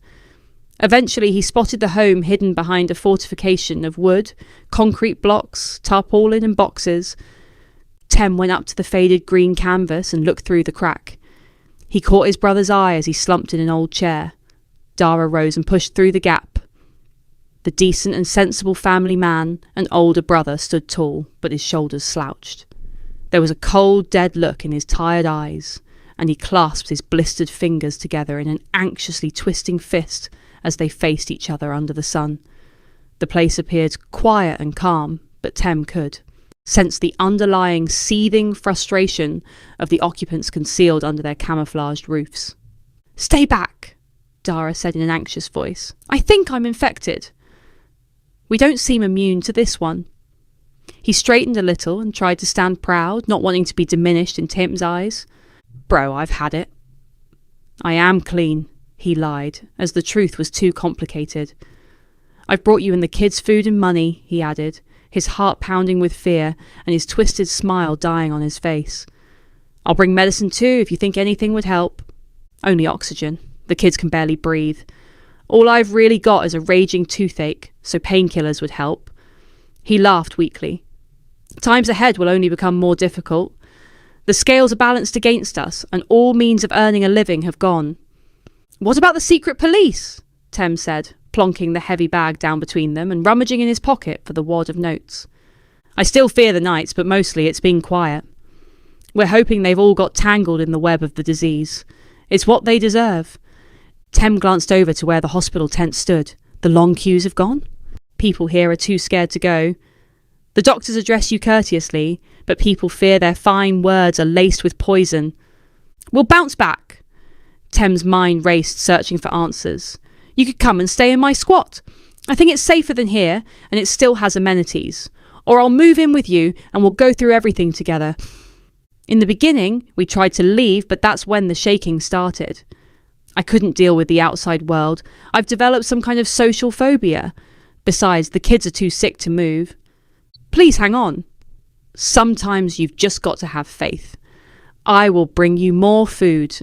A horrendous blast drowned out his voice, and the ground shook. Tem stood blank and numb with horror. Dara grabbed him and pulled him into the tent. "Don't come here again." "It's not safe," Dara said emphatically. Tem moved further into the cramped space and saw, in a separate area, divided by a curtain, 2 little beds. The children, 2 girls, had been propped up against pillows. Their wide, glassy eyes stared from fevered faces. Their lips were blue, their breathing laboured, and a purple rash covered any visible skin. What alarmed Tem the most was that each child was clutching a doll. His eyes scanned over. The hairless, white, waxy skin, the sharpened teeth set in a hostile grin, and the sunken, beady eyes. "Where did you get them?" he said, turning to see his brother gently sobbing into the crook of his arm. "They're the latest craze. All the kids have to have them," he said, dragging his sleeve across his face as he struggled to regain his composure. "I found them on the dump. Recently discarded, almost new. They're ugly, but they offer them comfort and they want to be like their friends." Tem's eyes filled with water as he pondered the notion that it was his dolls which were infecting the nation's children. "Promise me one thing. You will hang on in and wait for my return. I will bring help," he added, rushing from the tent back out into the light and the smell of smoke. Chapter 18. Dripping wet and standing in the doorway in the limited light, Lucas looked over to where Tem was perched on an easy chair, rolling a cigarette. Suppressed rage caused his fingers to twitch, making his task difficult. "You go on a small errand and come back a week later," he moaned. "You're unpredictable and unreliable." Without raising his head, he waved his arm, gesturing to Lucas to enter and sit down. Hesitantly, Lucas took an adjacent chair and sat stiffly in the chilly atmosphere. In the silence, Lucas scanned the room. The place was bare of all ornaments, vases, paintings, the clock, and the cabinet drawer was open, and all the silver cutlery was gone. "I've had to do everything myself." "All the deliveries were made at great personal risk. I don't suppose you want to tell me where you've been?" Without waiting for a reply, he continued. While you and I are cheating death, my people out there on the dump are succumbing to the virus, and while the rest of the world is distracted, the stomping boots of the secret police are accelerating their murderous spree." Having finished rolling his cigarette, he lifted his head and shot Lucas a look of sharp hostility. "So you also view me at the bottom of the hierarchy, even though I'm fast becoming a rich man." "Money is no buffer against the truth," Lucas replied. "I heard what they've been doing, blowing up the dump, and that's mostly why I'm here. My brother has been ill, and by some strange coincidence, I traced him to that girl's house, the one who was here, after your blood." "I'm sorry to hear that. I should have known there was a good reason," Tem said, his expression transforming into stunned silence. "He'll be fine, and is recuperating now," Lucas said. They smiled at one another, and the atmosphere relaxed. Lucas went on to relay the story of his attack in the woods and the encounter in the graveyard. "I was seriously ill before the monster bit and scratched me, but then I was miraculously cured." Talking to Marnie and Conran was enlightening. "I discovered we'd all had an encounter with the mutant Marnie calls Shays." She explained that she and a Professor Edwards are writing a paper on a potential cure, which will be peer-reviewed by the government. "I've already promised to give her my blood, and that's why she wants yours. The monster has some kind of healing ability." "So she sent you here to beg for my plasma?" Tem added, with an uneasy expression casting over his face. He stroked his whiskers in contemplation. "Well, each note combined makes a harmonious tune when used correctly, but no, that's not why I'm here," he said, in a serious tone. "Marnie explained to me how the virus had magnified the horrors at your camp, and then the idea just came to me." Tim shared a veiled expression with Lucas, as though he still doubted his integrity, but he allowed the youth to explain his plan. "This Shays creature, when he wounds anyone, they develop an immunity. The government, once they read Marnie's research on how to cure the disease, will want those with protection to come forward. In those circumstances, the ones with the right blood will have a bargaining tool. What if we were to capture Shays and persuade him to pass on his antidote to all those living on the dump?"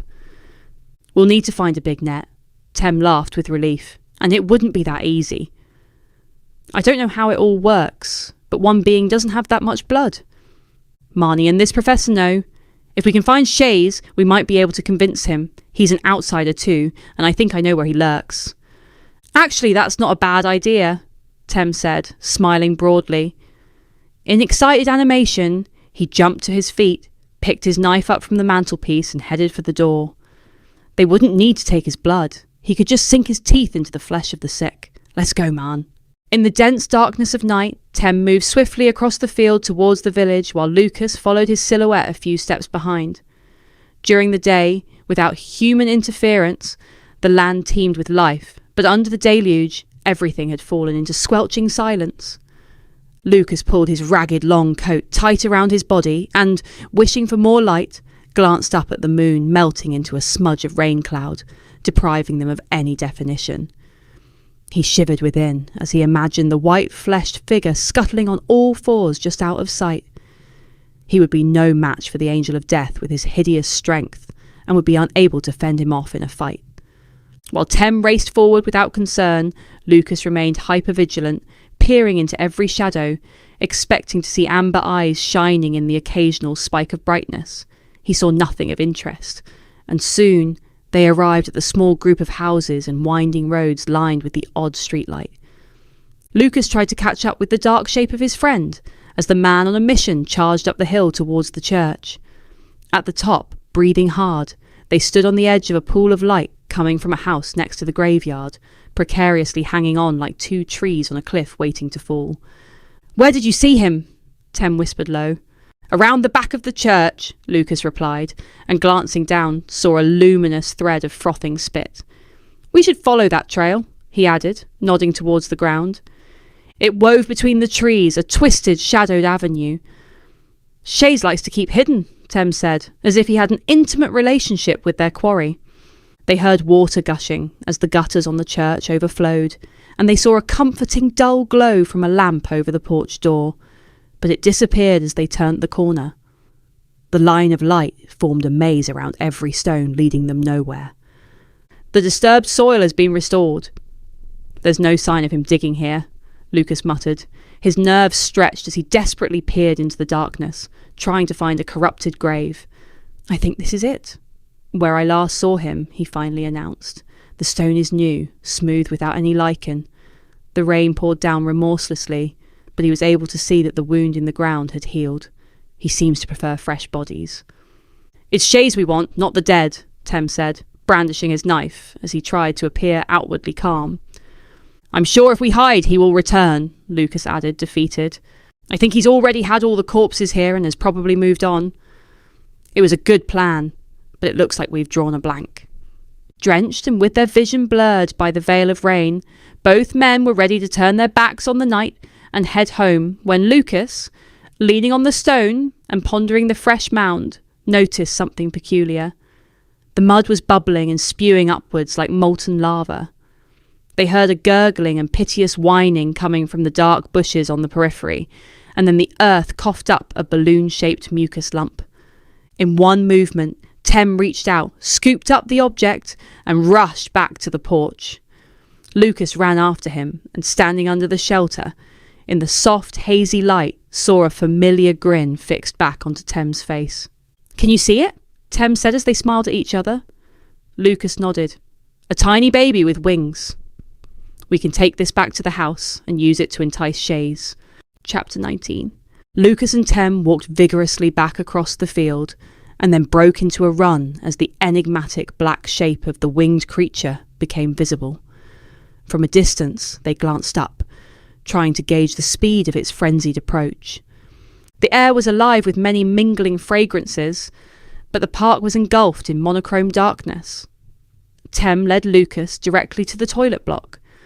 He tugged at the edge of the crumpled metal door and gazed anxiously up at his friend and saw his pupils filled his irises either out of panic or where he'd adjusted to the dull light. Take the child and hide until I come for you. I will whistle Greensleeves, he said, and shoved Lucas through the door. You said it would be all right, Lucas said weakly through the gap. It will be. Just go. Tem listened to the scraping as the door was pulled back in place and the knocks and bangs as Lucas descended the narrow ladder into the chasm below. Tem's guilty hand wavered as, hiding behind a dense bush, he clasped his knife. He didn't want to hurt Shays, but would do anything to make him see reason. A breeze stirred. The branches brushed together and rattled over his head. A sudden thud from behind caused red fireworks to pop in his brain. Tem pivoted, and his throat went dry when he saw the luminous ash-pale face, with glowing eyes and a cruel and malicious grin forming on its lips. Shays' mouth opened wide, and he screeched rancid breath into Tem's face.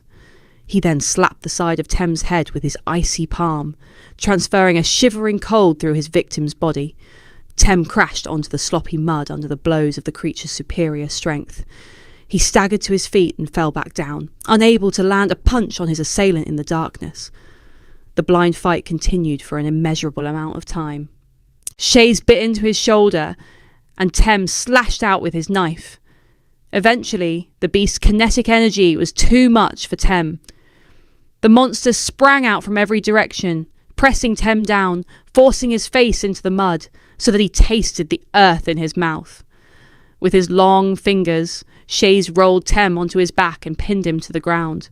I should suck every last drop of blood from your body, he said, looking directly and angrily as his lips curled with suppressed rage. Tem was distraught, and tears rushed into his eyes as pity leapt into his chest as he gazed at the perplexed expression in the wretched creature's eyes. I didn't want to fight. I wanted to talk. You stole from me what is most precious, Shays muttered in confusion. I owe my existence to you and the girl. She saved me and chose that I should live. My ancestral law dictates we're only to kill our enemies, he said, frothing at the mouth. What are you who takes from others? I just wanted to get your attention, Tem said, sniffing back his tears. We will give you back your baby. Neither of us is at fault. You and I, we're both what's called outsiders, people who have no place amongst ordinary folk. We are on the periphery of society and partners in pain. The old couple who abandoned you were trying to hide you from the authorities, the same oppressors who are squashing the life out of my people. Tem saw a peculiar expression on the primitive creature's face, a hollow sadness which showed he understood the fierce, solemn love he had for the harvested people of the dump. Shays jumped away from him and stood on all fours, restlessly gurgling. I fear no harm. I remember you as a child when I was locked in endless sleep, the creature continued. You and the girl entered my dreams. My family is sick.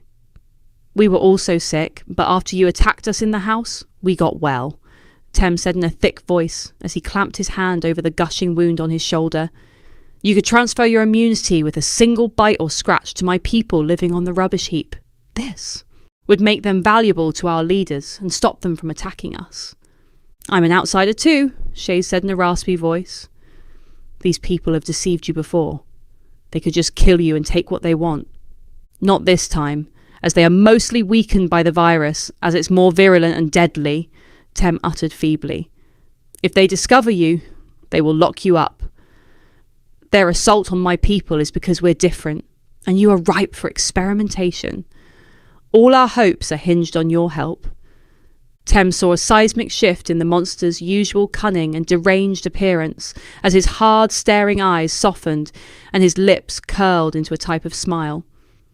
Silence followed while Shays pondered Tem's words, and then he nodded in agreement. Tem whistled Greensleeves. We'll take your baby to the house, and you can both consider it your home, a safe haven, at least for now. As Tem listened to Lucas ascend the ladder, Shays stepped over him and rose into the air. Chapter 20. Shaded by her wide-brimmed hat, Marnie's eyes scanned around the archaeological site. Conran lay on his belly, scraping through the layers of time, busily devouring every nugget of information. The mood was buoyant, and there was a sense of solidarity amongst the group of students, with masked men and women melting under the midday sun. After the unexpected demise of their more senior colleagues, it was pure curiosity which pushed the geologist, paleontologist, archaeologists and artists to carefully record every detail with one precise pencil stroke next to another to search bravely and dangerously forward. They were all willfully ignoring the state of emergency and the hysterical bombardment of fear spewed out by the media. Marnie watched the alert, probing eyes and hands, the measuring and recording, and listened to voices calling back and forth with snippets of information. They were all rigorously practicing social distancing, but didn't dare consider the true nature of the risks they were undertaking.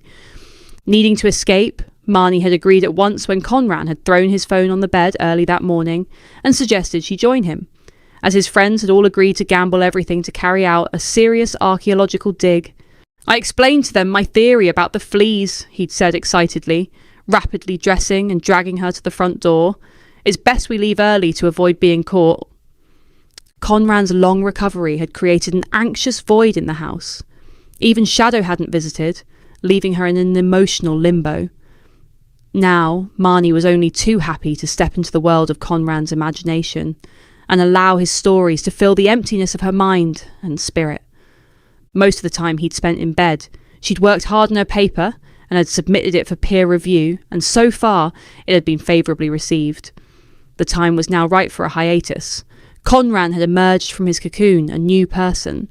He acted beyond the restraints of fear induced by the virus and was eager to unravel the intricate mysteries of his princess's world and the origins of the disease. Marnie approached Conran, who seemed hardly aware of her presence. She crouched at his side. He had shifted onto his knees and was stooping over a layer of grisly skeletons. Marnie's hair bristled on the back of her neck at the sight of so many bodies. "Can I help?" she uttered weakly. The unfamiliar shapes had no resemblance to the microscopic world she normally observed. The chaotic jumble of the past lightly floated in front of her, ethereal and not easy to grasp. "You won't find a cure amongst old bones. We could find answers to stop all this from happening again," Conran replied, without looking up. "There is no grave paraphernalia, and they all have perfect teeth. We have found thousands of bones, both humans and animals, who have suffered a sudden death, an extinction event." Conran sat back on his haunches and turned swiftly to face Marnie, and she lifted her gaze to meet his. He smiled broadly, unable to restrain his excitement, We're all curious, searching for that key. We're picking a scab to find the wound. The rich treasure of knowledge trapped beneath the soil, and we think we have some interesting answers. I suppose we all need to know what nature is capable of, Marnie said, picking up a brush and idly stroking her palm. Conran took her hand in his and guided her to the pit. Her hand within his, they brushed the dust off a bone. See, this one is different, much larger, a mega mammal. Our skeletons are delicate by comparison. They heard someone approach. Conran eased his hands away, and glancing up, they saw a young geologist closing in on their patch. The samples show these people were here about 11,700 years ago, during the last glacial period, or the Deventian time, he said in a raspy voice. He scratched his straw-coloured beard, took a swig of water from a bottle, and then continued. My theory is that an ancient tribe came over to hunt in the wooded southeast, which was less affected by the Scandinavian ice sheet. Talking with the others, we suspect the fleas were carried by the elk. Their close relationship with the beasts left them susceptible to disease, Conran contributed. My theory, I have no proof yet, is that some of the society developed immunity and were revered as having magic powers. People thought being close to this untouched group would aid their recovery or prevent them from becoming sick. The paleontologist appeared hovering close by, shifting from one foot to the other, eager to interject. You must come and see what I've discovered. Conran and Marnie jumped to their feet, and they all followed the dark-haired, boyish man over to another trench. Feast your eyes on that, he said, almost trembling with excitement. Some kind of mutant, he suddenly added. They all gawped at the skeleton lying face up in the pit. It looks like a winged baby, a small woman added, running her fingers through her short red hair as she puzzled over the extraordinary sight. Unbelievable! There's a gemstone poking up by its jaw, the geologist added. How peculiar, I must look into that, he mused. Marnie turned and flashed a scowl at Conran, warning him not to reveal too much as she wondered what Lucas might have told his brother. This is going to be a bumpy ride, Conran said. Perhaps it's time to stop for a beer and try and work out the best fit model of what happened here. The dark-haired youth bounced ahead towards the icebox, already drunk on the thrill of his discovery. Everyone took a can and sprawled out on the grass. The group sat or lay for a while, pondering their discoveries and drinking beer. Marnie was on alert, imagining the police were about to jump out of the bushes. Conran's theory of the fleas somehow waiting dormant in the tree where our princess was buried, although far-fetched, makes some sense. But how do we explain the monster Jim has just uncovered? The geologist said, wiping the sweat from his brow. What if, for some reason, those immune to the disease then went on to have mutant babies? The young artist added. They're not radioactive, another interjected, laughing. Conran, lying on the grass watching the clouds, raised himself on his elbows. We all believe the answers lie in the past, he said. We need to work out the chain of events and patterns. We shouldn't dismiss any ideas at this time. The revered could have been immune, but later gave birth to deformed young. I have brought Marnie here today to see if we can find an answer to the flea problem, take a sample, and see if there is any viral residue. Marnie was left speechless as she believed her invitation was so she could have a break and experience some of Conran's life. There is another issue, Conran continued. The layers of animals and human skeletons aren't burials. They died almost instantly. There's no sign of volcanic activity, so what has caused this event? We know early people came over to hunt, the geologist said blandly. It was the Deventian period. Some obviously settled here in this valley, thrived, and even went on to form an elaborate and creative society as we have seen in the water caves. The group nodded their response. What if the climate in the north and Wales warmed? Could the mass deaths have occurred due to carbon dioxide or methane emissions in the same way they're released when the permafrost melts? We have some interesting theories, Conran said. Now we need to find evidence.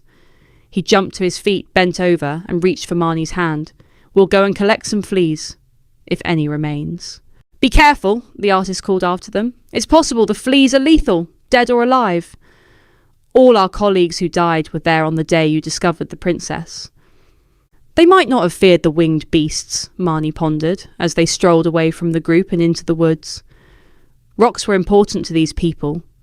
Perhaps the stone was imbued with power or poison deliberately designed to send the creatures to sleep, enabling them to ride past the crisis. A kind of ancient cryogenics. They scraped out the innards of the oak, hoping to find the husks of the fleas. Marnie was able to collect many samples to take back to the lab. "That is an extraordinary theory," Conrad murmured and strolled on in deep thought. Chapter 21. The ravaging plague raked through the ramshackle camp, causing the inhabitants to plead with the authorities for help. Their response was to build a fence and claim the captivity they'd imposed was from caring and kindness and was an essential action to save lives. When provisions of food, water and medicines became scarce, the authorities explained in soft, noble words that they were doing everything in their power to meet the needs of the suffering masses.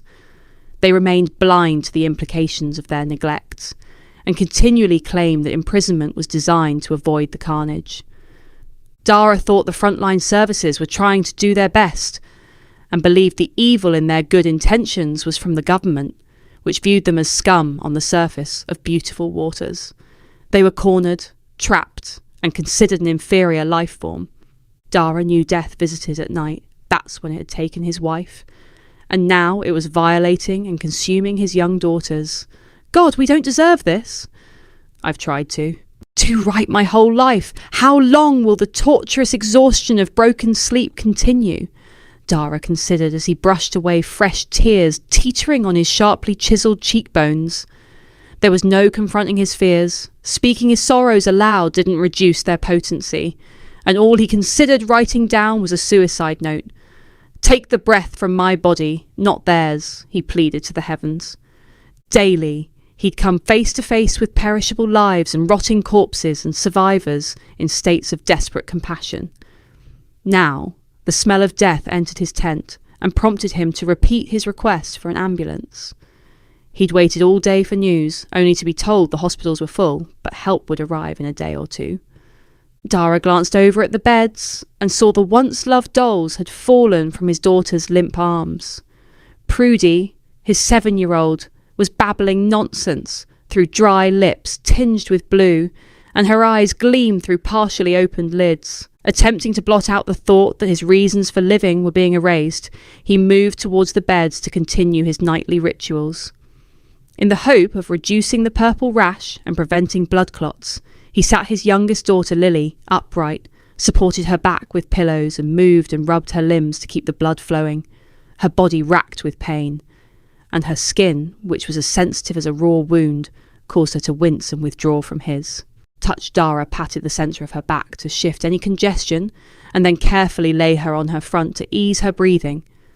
Lastly, he tenderly kissed her icy cheek. "I love you," he whispered. Dara moved around to Prudy's bedside and repeated the process. The sight of her cracked lips prompted him to support her back and trickle water into her mouth, but she didn't swallow and it dribbled onto her chin. All the time, he clung to the unrealistic hope that he would once again see them running around and laughing with their friends. Dara flitted around the small space of the tent. He put a full kettle on to boil, hoping the steam would help kill the virus and aid their breathing. He struggled through every minute of every night, reassuring himself while he was awake that they would live, but he couldn't suppress his greatest fear of hearing silence. In the early hours, with every possible job completed, he sat on the dirt floor opposite their beds and watched and listened for a long time, taking in every changing detail. With tears, a mixture of sorrow and regret starting in his eyes, he slumped onto the floor and lay still, intending to take just a few minutes' rest. Later, he roused slightly. There was a peculiar sound of sandpaper rubbing against sandpaper. Through teary eyes, he saw a fuzzed-out image, but his drowsy brain barely registered the white cryptid creeping around the beds. Something lifted his arm, but it moulded into a dream of him washing in warm water. Squinting into the dull light, he saw the flash of a face and a lunatic grin, and then it was gone. Dara woke as he'd done every morning since the sickness had struck, with trepidation twisting in his gut. The first thing he noticed was blood dropping from Prudy's arm like petals onto the soil. He rose, rushed to her bedside, and examined the scratch marks on her inner arm. Both girls had been injured, and himself. He concluded they must have acquired a flea problem and been scratching in their sleep. When he looked over at Prudy's face, he didn't recognise her new, robust and healthy appearance. Thinking he was still dreaming, he squeezed his eyes shut and then released his lids. How can this be? He thought, and embraced his daughter. Prudy's eyelids fluttered open. Dara held back his tears and managed a smile. He wiped his wet face and began to fuss around, offering her drinks and food. Then Lily stirred, and he hurried to her side. He wrapped her in his arms. "This is the best day of my life," he exclaimed. Outside, the seagulls squawked as if they too were rejoicing. The night was as dead and cold as the desert, and now the morning bloomed. Dara had gained everything back and didn't know who to thank. As he prepared food to build the strength of his daughters, he listened to the singing and laughter coming from outside as others also recovered and celebrated the return of happiness to their lives. A week later, he watched his children playing a game, chuckling as they brushed each other's hair. The stiffness in their limbs had gone, and the scars were fading. One night, as the children slept soundly, he joined with some friends outside his tent. They discussed the well-intentioned genocide that had been inflicted upon them by the gentry and the rest of society, and how important it was to fight back and reclaim their lives from the chaos. "We're no longer sick, and businesses are crying out for workers," one man said. "We should arrange a safe place for our children and escape." The guards on the gates had become scarce as outside people succumbed to the sickness. On the following night, Dara joined with many other rioters who, with combined strength, charged at the weakest points in the prison fence. Along with many other brave souls, he breathed the fresh air of freedom. Chapter 22. Marnie and Troy travelled to Westminster after being invited to attend a meeting with the government's advisory board named Viper. They were to be part of a group recommending to ministers the actions to take to mitigate the harmful effects of the pandemic. Their purpose was to exert subtle pressure on the government to race through the development and distribution of their vaccine and treatments. The two scientists stopped in front of the tall and broad doors. "We must tread carefully," Troy said. "Hold our tongues as these are powerful people." "You're telling me not to be impulsive?" "Professor, with all due respect, it's you who needs to take your advice," Marnie whispered and chuckled. "I know," Troy said, smiling. "I hate this sort of thing." He pushed open the solid doors. A mingling of polish, flowers, tobacco smoke, and the smell of old men and women too hot in their suits filled their nostrils. To get air, Marnie gazed up at the vaulted ceiling with its filigree plasterwork, traced down the stone pillars and then over to the unlit fireplace with its elaborately carved marble surround. Periodical bursts of sunlight lanced through the tall windows, bathing the room in hypnotic waves of warm serenity. In the middle was the largest rectangular light oak table Marnie had ever seen, with water jugs and glasses placed between papers and laptops scattered over its surface. In the centre, on the far side, sat the Prime Minister, Mr. Neil Everett, a round man with unruly grey hair, and next to him, Marnie recognised the Health Minister Rupert Ferguson, bespectacled, thin and chinless, and on the other side was Don Brown, the Environmental Minister, much younger and robust in appearance. She also recognised Dre Updike as the Financial Minister. They were all wearing expensive suits, watches, and rings. "Ah! Mr. Edwards and Miss Matthews," the Prime Minister called over in a mumbling but authoritative manner. "We are glad you could make it during such difficult times." "Make yourselves comfortable," he said, directing them to two seats opposite. "You understand that these meetings are secret," Mr. Everett said sternly, leaning forward to meet their gaze. "We've all signed the Official Secrets Act." Marnie sensed a trap of some kind as the indifferent eyes, too bright and healthy for the occasion, turned in their direction, assessing and judging. "Yes, of course," Troy said, as he pulled the relevant papers from his bag. "As you've all read our peer-reviewed report, you will understand why we wish to rush the vaccine and the treatments we've developed through the process." "Indeed, it's an absolute triumph," Everett muttered. "You have our permission to start human trials with volunteers, and with such confidence in its success, you may start producing the vaccine ahead of time." "Thank you." We do have the utmost faith in our products and believe they will save most from the projected deaths throughout the world, Troy added. There will need to be a tier system, Rupert said, directing his surgical eyes at the two scientists. We will start with our country and with essential workers and members of parliament. We can't hide away in our stately homes forever, he said, laughing and looking around for the approval of his colleagues. Then those with the highest points. Of course, criminals and anyone without a chip will not be eligible. The man laughed again, and smirks and chuckles went around the table. You understand people work hard and make sacrifices to become valued members of society. Other antibody research has had problems as the virus mutates rapidly. So where will you get your supply of antigens? Rupert added. After testing much of the population, we've discovered a large group of people who have developed a permanent resistance to these diseases, Marnie interjected. As we've stated, the people living in the slums, otherwise known as the dump people, although ill at first, are now well and thriving and possess this miracle in their blood, perhaps the most valuable people on the planet at this moment. We've also discovered the virus targets the poor, sick, addicts and the elderly, Troy added. Our plasma treatment could be the difference between life and death for these groups. We propose to offer it for free to these people. I will be straight with you, Don Brown interjected, glancing around the table to receive nods of approval from his colleagues. Our main mission is to save the environment of this planet, to safeguard it for the future. It was necessary to keep much of what we've learnt from the population to avoid panic. Our world is teetering on the edge of a critical decline. We have years, not decades, he said, staring intensely at Marnie. It's all about capacity, the Prime Minister blundered. Create a barrier between humanity's industrial and warmongering past and the bright future of intelligent machines. With the aid of artificial intelligence, we aim to create a space where clean air and time are plentiful enough for us to find a cure for our dying world. Sometimes, bold and unpleasant steps need to be taken for the greater good. We must be long-sighted. Human life is not so precious, and we all die sometime, but we do need clever people like you. It's all part of our evolution. Everett smiled broadly. So, you're saying the pandemic is not the only imminent disaster? Troy said, watching as they all nodded in agreement. Our environment is also closer to the point of collapse than we've been led to believe. Alarm bells rang in Marnie's head.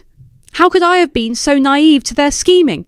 Remembering Troy insisting they were murdering patients, she glowered at the Prime Minister disapprovingly.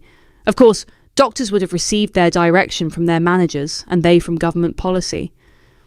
The problems we face are many-faceted, and you need to know the paths we have chosen to take have been thoroughly explored, Prime Minister Everett added. The options are we all die or save some, Don said, his trigger mouth snapping in Marnie's direction.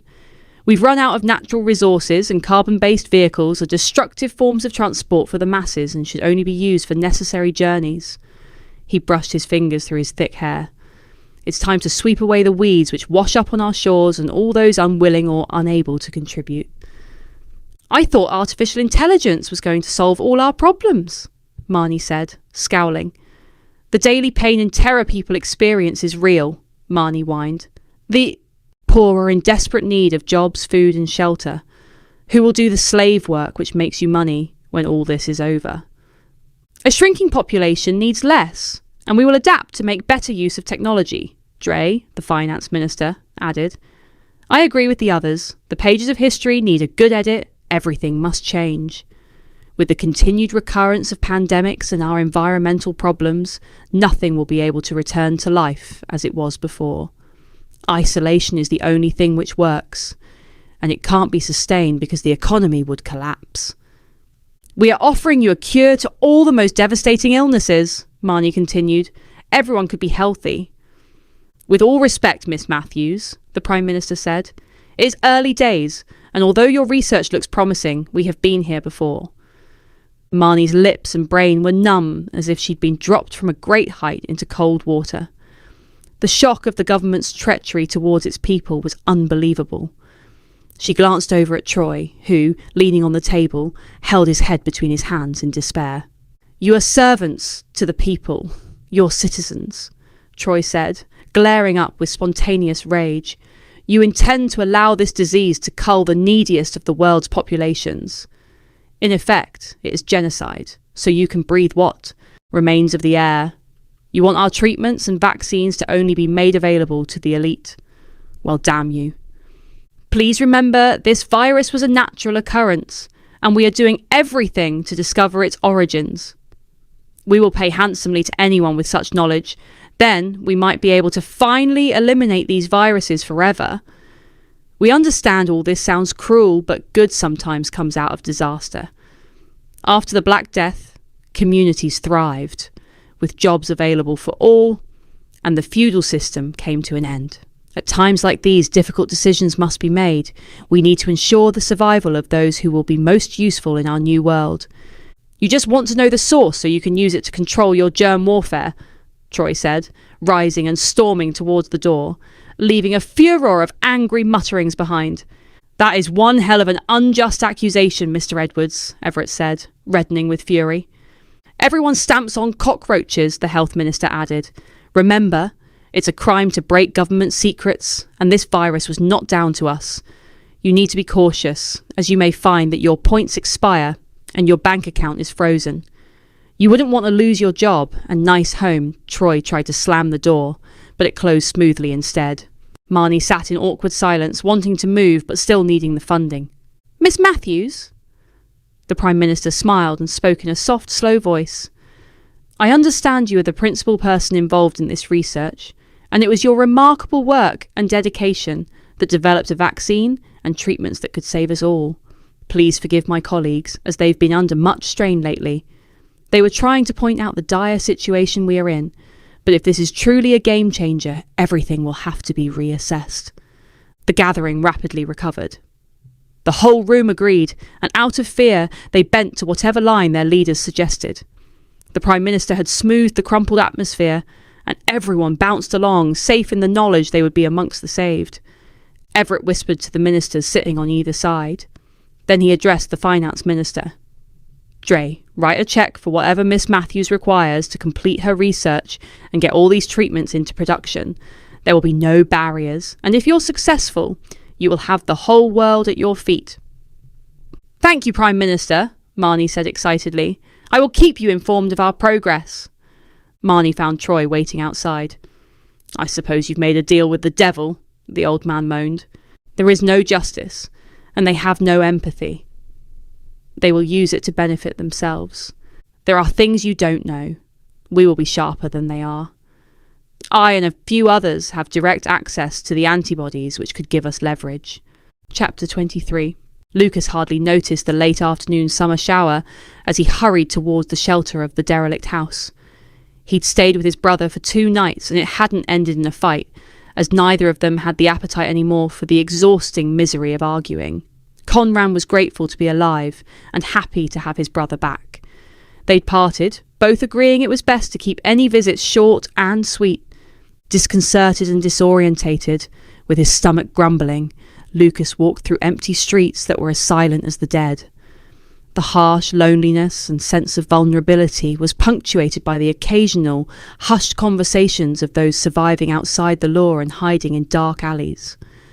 Fearing the sound of his smallest movements would draw their attention, for his defence, he picked up a brick which was lying by a collapsed garden wall.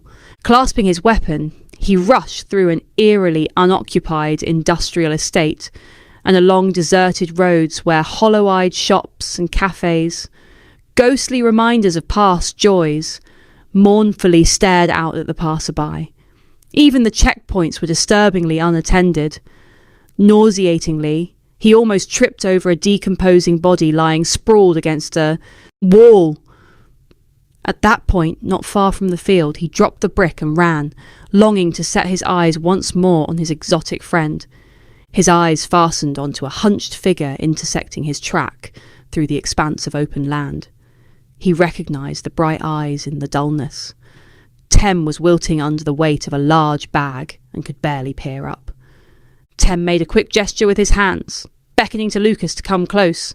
"Help me take this rucksack off my back," he said, moaning, as he tried to ease his stiff arms out of the straps.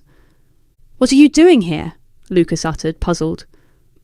"I thought we were meeting back at the house," I sold it, he said, flashing his teeth in a cheeky smile. Don't worry, it's empty. All the stocks are gone, and anything useful is in this bag. Lucas stood gawping, bemused and confused. A stricken look crossed Tem's eye. It's a shame, I really loved that house. How could you sell it when it wasn't yours? Lucas said, exasperated but glad to be friends with someone with such a keen appetite for survival. I had the deeds, and this property developer came poking around and asking questions. It was obvious he was a greedy leech taking advantage of a people's desperation, he said, pausing to take a breath and then continuing. We're not the only homeless. Thousands can't pay their mortgages and are forced to leave their homes. Scum like him offers them a quick way out. He's buying up everything he can, so when the time is right, he can sell it back at inflated prices. Quite clever, really. What about solicitors and all the procedures? Greedy people are easy to fool, Tem replied, rationalising his actions. I signed all the papers. It's not my fault they swallowed the bait. I now have plenty of money in the bank. And Shays? You've allowed him to feel safe looking after his young in the loft. We promised. Had a deal.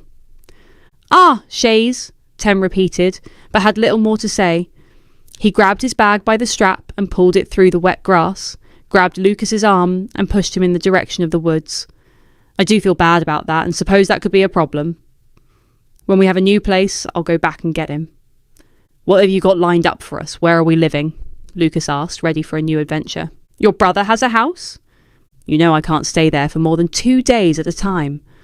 I don't want to push my luck with him, and besides you, he's all I've got. We'll sleep in the woods tonight and then try Marnie's, and then we'll buy a place. Lucas wanted to laugh out loud at his friend's delusional dreams, but the thought of sleeping even one night amongst the trees was too much of a crushing blow to be light-hearted. Tem's company was live and buzzing, but also unpredictable and dangerous. As they drifted along, they spotted sketchy shapes in the veil of rain rushing toward them from the direction of the town. Hey! I think that's my brother, Dara! Tem shouted. They grew solid, and Lucas saw a limping, fatigued man advancing rapidly, holding the hand of a girl while carrying another smaller child. They waited patiently for the hounded-looking group. Good to see you, Dara said breathlessly.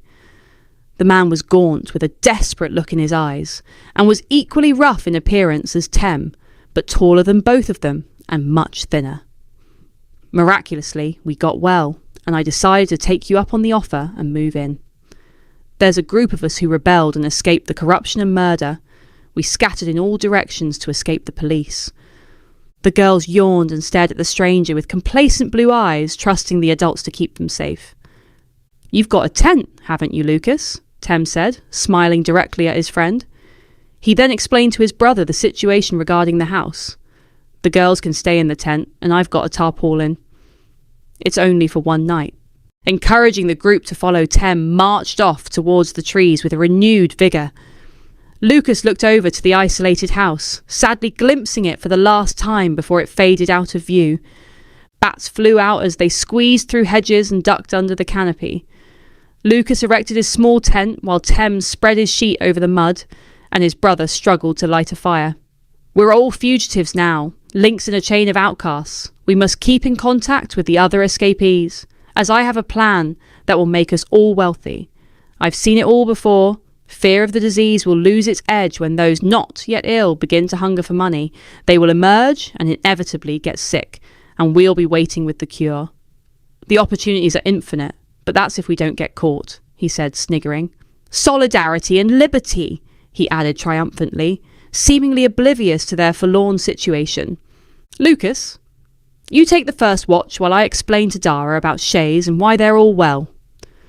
The girls, cradled in each other's arms, fell quickly asleep, and the two men, with their backs against a thick oak, swaddled in coats with their stiff legs stretched over the rough ground, muttered to each other. Drained but not wanting to rest in the mud, Lucas patrolled along the tree line, furtively scanning the surroundings. The others were sleeping when a spine. Chilling scream came from the direction of the house, shattering the calm. The property developer was in a buoyant mood. He was a man of influence who'd managed to push through a plan to include builders under the banner of essential workers. He promised that a proportion of his homes would be allocated to the needy, and that he would fulfill all the safety requirements the government had requested. As the light faded, despite having to walk some distance, the property developer responded to his urge to check out his latest acquisition.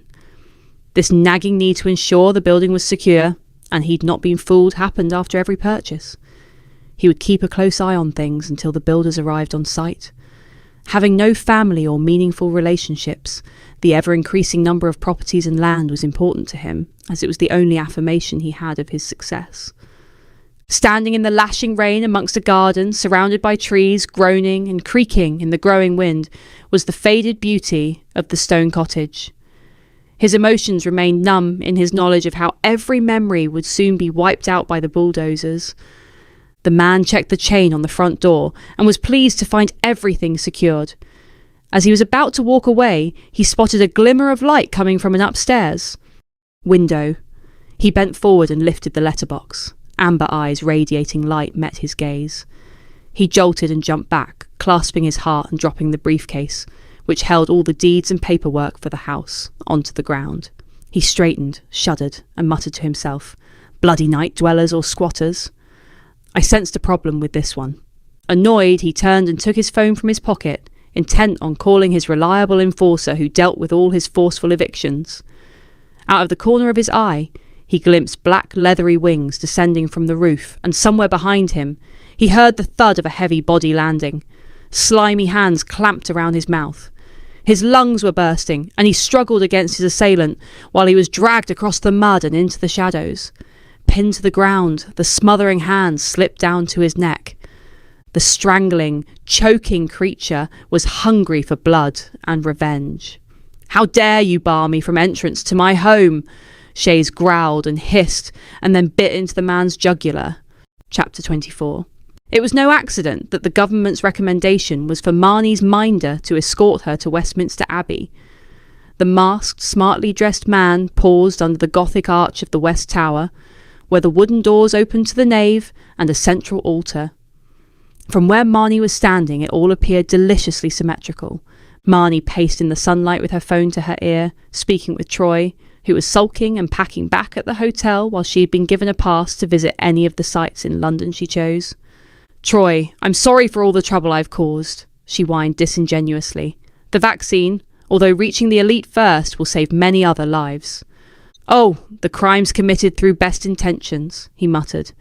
"You understand they want to kill off the world's population to save the climate, when there are much better and more sustainable ways of achieving that goal." Tension travelled through the airways, making Marnie reluctant to continue justifying her actions. She didn't want to break her bond with the old man, even though she thought he was overreacting. "Marnie, I can't be a part of this. What you have achieved is remarkable, and beyond anything anyone else has achieved in the area of virology. I've resigned. It's over to you now." He paused, and Marnie sensed his state of meditative acquiescence. "I've done all the paperwork and officially placed you in charge of the whole project. I would rather put my energies into beating back the destructive forces of the government." Marnie watched the minder pump hand sanitizer into his palms, rub his hands together, and then flick the remaining gel from his fingers. The permanently lonely and fearful part of her craved recognition and success. "I will make sure the vaccine and treatments are universally available and insist it's free for the poor," Marnie said weakly. "You're a good girl, Marnie, but be careful. I don't think our current leaders deal kindly with opposition. The direction in which one looks informs others of their true intent, and they are turning their backs on the vulnerable." "I understand. I will do more than my best." The phone went dead. A beggar, his face and head wrapped in scarves, came up to her with his palm open. She pushed her hand into the pocket of her light cotton trousers to retrieve some coins. On hearing the minder clear his throat, she glanced over and saw him solemnly shaking his head. The beleaguered man struck her with a rapid fire of insults and, as the minder moved towards them, rushed away. Marnie stood paralysed with indecision. The moment had demonstrated how much control the authorities would have over her and the impossibility of choosing her path. She teetered on the brink, unsure if she was capable of the delicate balancing act required to support everyone. The minder gestured to her to follow and flashed a rare smile. Marnie entered under the Gothic arch and was drawn in by the inner light and the protection of a place that stood resolutely between all worlds and against time. The impressive opulence was bewitchingly beautiful. Awestruck, she stood in the cavernous cave, its forest of columns growing into the vaulted ceiling, where its branches arched in all directions. A myriad of bright hues, light and shadow, and intricate details in gold, blues and red all combined to create a serene, lilting melody. Theirs were the only footsteps walking down the nave. The clergy who continued to worship and pray in accordance with the government guidance moved gently and silently. She paused at the grave of the unknown warrior, its border of poppies, and breathed in the seductive scents of stone, wood and incense. They moved past the central altar and to the tomb of Sir Isaac Newton. Everywhere her eyes wandered, she saw splashes of bright colour and perfectly carved details in stone and wood. For some time she marvelled at the astounding artistry. The beauty was an antidote for the horrors which persisted beyond its walls. Lastly, they arrived at the high altar where kings and queens had been married throughout the centuries. The glory of being surrounded by the honoured dead of royals with a divine right to rule, and the swirling constellations of the brilliant minds of poets, scientists and artists altered Marnie's internal state. She sensed she too was on the brink of greatness. It was then that she decided she wanted the adulation her discoveries would bring to her life. Before she exited the building, she stroked the cool skin of the columns to make a connection with the Temple of Power. The black limousine took Marnie back to the hotel. It drove off quickly after dropping her off in front of a gathered group of people. Marnie moaned in her head about the stupidity of some humans forming a crowd during a pandemic, and then her stomach dropped. A glimpse of Troy's sandaled foot informed her instantly that it was her friend lying on the hard ground beneath the blazing sun. Marnie moved forward, and on seeing her identity badge, people shuffled out of her way. Troy's body was awkwardly twisted, and his limbs were bent in the wrong direction. She covered her head with her arms. "I've been such a selfish bitch," she said, cursing herself. Behind her, the audience whispered together through cotton masks, their messages travelling loudly over the 2-metre gaps. Marnie dropped to her knees beside Troy's shoulders and gazed down at the appalling, blood-drained face. Gently, she picked up his limp hand and held it in hers. "I'm with you, my old friend." "It will be all right. I will make sure everyone's saved," she said, desperately trying to reassure the dying man. His eyelids fluttered, and he mouthed incomprehensible words.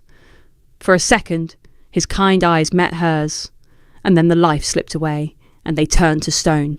The police, in full hazmat gear, arrived to disperse the group, and the ambulance personnel rushed forward, equally protected within their bubbles. Marnie rose and pressed her body hard against the hotel wall and stared up at the many floors above. An icy shudder rippled down her spine as she saw the doors leading to a balcony halfway up were flung open. Silent tears trickled down her face. She glanced over towards the dispersing crowd. The veil between her and others had darkened. They all looked dead to her, and she didn't care if they lived or died. The phone call with her mentor had been their last real contact. He'd been so desperate to prevent her from making the wrong choice, but as a gentleman, he had left the final decision to her. Now, once more with a peculiar bleak calm, she walked straight back to cross the tightrope, determined not to teeter, but to make it to the other side. There was nothing left to convince her that providing a vaccine and treatments for the elite was unethical. Chapter 25. The electrified sky exploded above their heads. Conran breathed in the heavy air and glowered hotly at Lucas. "So why have you dragged me over here in a storm?" he complained and glanced around the group, locked into a drooping misery, and then focused on the two girls whose great scared eyes turned from their inner fear and stared desperately at the stranger.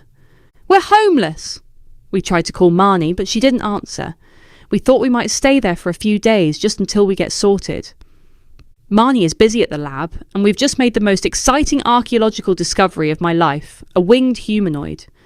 So you can imagine I'm anxious to secure the site and stop it from being washed away. Towering clouds shrouded the wood, turning it a deeper green. With a demented wailing of the wind and another flash of light, the children drove into their father's side and buried their faces against his leg. Dealing with his brother normally meant a multiplying of his problems, Conran thought. Then happy memories from his childhood beset his brooding brain, and he knew he would relent. "Okay, you can all camp out at mine, but only for a few days.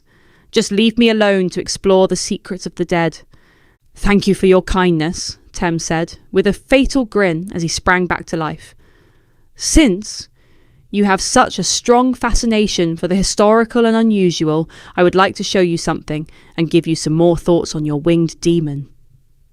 A pleasant smile broke quietly over Tem's lips when he saw Conran's eyes light up with enthusiasm. "It will be in the way of thanks. Being Lucas's brother and a friend of Marnie makes you part of our group, a fellowship which recognises only our rules." Dara and the children stayed behind under the cover of the trees, while Tem led Lucas and Conran through the field of diffused colours and monochrome darkness. When the brothers caught up with Tem, he explained to Conran how his discovery and their story were connected, as well as the circumstances of their meetings with Shays. "The house might be gone by now. These developers moved the bulldozers in pretty quick," Tem added, after explaining how he'd sold their former home. "We'll be out of your hair in no time, but it's hard to find places to rent at the moment, even if you do have the money. Since when did you become corrupted enough to hang out with tramps?" Conran muttered to Lucas after dropping back a few steps. Lucas nodded towards Tem. "Since he came to my rescue after you chucked me out. Don't go by appearances. He's very proactive and gets me motivated and moving." To their surprise, the looming silhouette came into view through the sheets of rain. "I was not expecting that," Tem muttered. "I thought you might get a glimpse of Shays and perhaps explain to him about his ancestors. Appease him for the trouble we've caused. We need a truce." They walked up the path and discovered the padlock was broken open and lying on the ground. Tem led them around the side to the kitchen door. Conran thought he saw stained ribbons of blood on the concrete pavement beneath the puddles. Tem ran over to a bush and retrieved a dark object. "This looks like the developer's case," he said, looking Conran in the face. "If my deeds are inside, we could sell the house again," he announced and chuckled to himself as Conran scowled back. Inside, with the back door shut, the air went still. Cautiously, they entered the front room. The strobing effect of the lightning as the storm rolled overhead highlighted the flickering images from Conran's worst nightmares. He was overwhelmed with a dizzying, sweating sickness feeling. Hemmed in by his revulsion, and with the blood draining from his face, Conran vomited onto the nearby sofa. He fanned the air, breathed deeply to steady himself, and looked over at the others, equally gripped by terror, as they all stared upwards at the babies twitching in their sleep and making a ghastly gurgling sound. From hooked claws on their wings they hung from the central light, the picture rail, and the curtain pole. Within the flashes they appeared ugly, with hairless bodies and tight, transparent skin that revealed blue vessels. Their long, spidery fingers had sharp, curved nails, and their eyes were sunk in round pits, producing an alarming distortion reminiscent of a human baby. A light breeze blew in from the kitchen. At the sound of an amplified gurgling, they all swung around to face the open door. There was a perfume reek, neither pleasant nor repugnant. In the intermittent light they saw a putty-coloured face, hairless lids blinking over amber eyes, and a moist, luminous body. Shays was in a spitting fury and readying himself for revenge. The others ducked to the floor, but Conran remained rooted. Shays charged, half flying and half leaping into Conran, who fell with a hard thud onto his back, shaking his bones. "You can dig all you want, but you'll never have a perfect understanding." Conran was petrified as the creature's words pierced directly into his mind. "Every generation believes they are close to the answers, but there is a barrier in the human brain that prevents it from learning the complete truth," he continued as he leaned over the stunned man. "You're stuck in a repeating loop where everything you could ever imagine has already happened before." Tem and Lucas, seeing the horrified expression on Conran's face, and in their panic, hurled words at the demon designed to make him stop and think. "Shez, stop! We've come back for you," Lucas shouted. "I know you don't want intruders, but this man knows where your ancestors live," Tem said. "We brought him to see you to explain. You betrayed me, Shays hissed. I should spill his guts and yours. This is my home, my haven. Conran lay stiff, trying to conceal his crushing fear as claws dug into his chest and saliva dripped onto his face. You know nothing of my civilization. Tem rose, eyed Shays boldly, and spoke with a calm familiarity. We wouldn't desert you. The people I'm with and you are outsiders, and all our lives have been pushed together. We belong, and we want to help show you where you came from. Our young are born from the dead. They come from the graves, but are formed from the hearts of the gods. Baby woke and cried robustly. I must feed my young. Will it be with your flesh? Shays, you belong to an honourable race. Would they want this? You know you're different, and we may be able to explain how you came to be here. I have learnt much. I know I'm different, and that my human parents were disgusted by me and rejected me. Shays chewed at his knuckles until they bled, and then licked up the dribbling liquid. Your kind are brutal, and we must defend ourselves. He rose from Conran's chest and went to attend to the baby. If we're left alone, we'll eat from the dead, otherwise the days of humans will be over. Please think about what we said, Tem added. We mean you no harm. You helped us beat the disease, and we owe you. Come to us if you need help. Lucas glared at Tem, while Conran kneeled, unable to find the strength to rise. We will take you to your true home, Tem called over his shoulder as he grabbed Conran's arm and rushed him to the door. Chapter 26. The group of survivors all gathered at Conran's house. Marnie, sitting on the carpet, entertained Prudy and Lily by making hair for their dolls out of wool and tape. The simplest of tasks held their attention. These children were different from the ones free to play outside. They were more subdued, with downcast eyes and clinginess around their father. Even when the adults talked, they remained quiet, not interrupting or vying for attention. Marnie was operating in a state of delirious joy, experiencing what resembled the golden space of family life. This sense of belonging was what had eluded them all, made possible only through random encounters with strangers. For now, the deep ache in her heart was filled, and she was less lonely. Everything outside was an offence to their senses, so although the room was hot and the air stagnant, Conran pulled the curtains, leaving the stink of decay and disease, and the watchers out to capture those who were cheating death to persist outside their cocoon. I think your help has probably come too late, Marnie, Conran said, flicking his pine-coloured hair from his eyes. You just have to look out there. Everyone is dying except the rich, who are in hiding. Marnie captured the look of fear on Conran's face. He'd spoken of his terror at meeting Shays, and was struggling to conceal his inner emotions from the others. His mind continually cast beyond the room back to the horror of the house. He was also reluctant to embark on a dangerous project of such immense proportions, which would leave them all vulnerable. It's the ideal time. The government are throwing money at the lab. Checks aren't being made, and everything's out of control. There are countries behind us that are less devastated, and if we can prevent its spread in one place, it won't reach others, Marnie said sympathetically. We shouldn't squander our good fortune. If they find out what we're doing, they'll be battering the door down, and we'll all suffer from a mysterious heart attack, or a fall from a window, Conran added emphatically.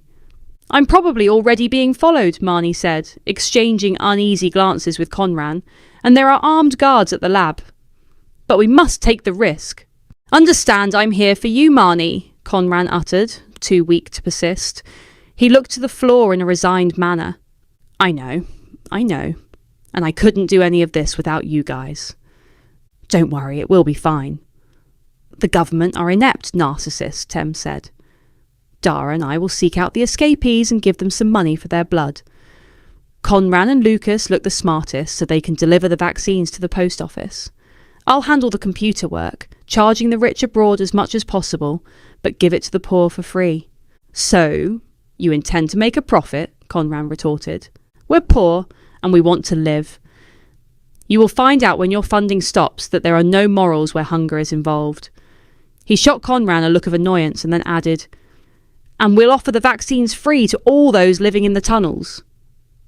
Why not get Shays and his brood to attack them? Conran said sarcastically. Because we need to stay in control, we must shield him against humans, and we won't want to give him too much of a taste of living flesh, Tem said. One wrong step, and he'd be wiped out, or we'd be devoured by his offspring. Wouldn't that be a good thing? Conran added. I don't mean us being wiped out, I mean the monsters. The room fell silent as all scowling eyes landed on Conran. He saved us and you, Marnie firmly spoke. His people were born before us, and he is of something else, one of many life forms which have left their imprint on this world. He should be valued and deserves our protection. Marnie and I played together as children, Tem added. Shays was a part of the games two lonely and neglected children enjoyed.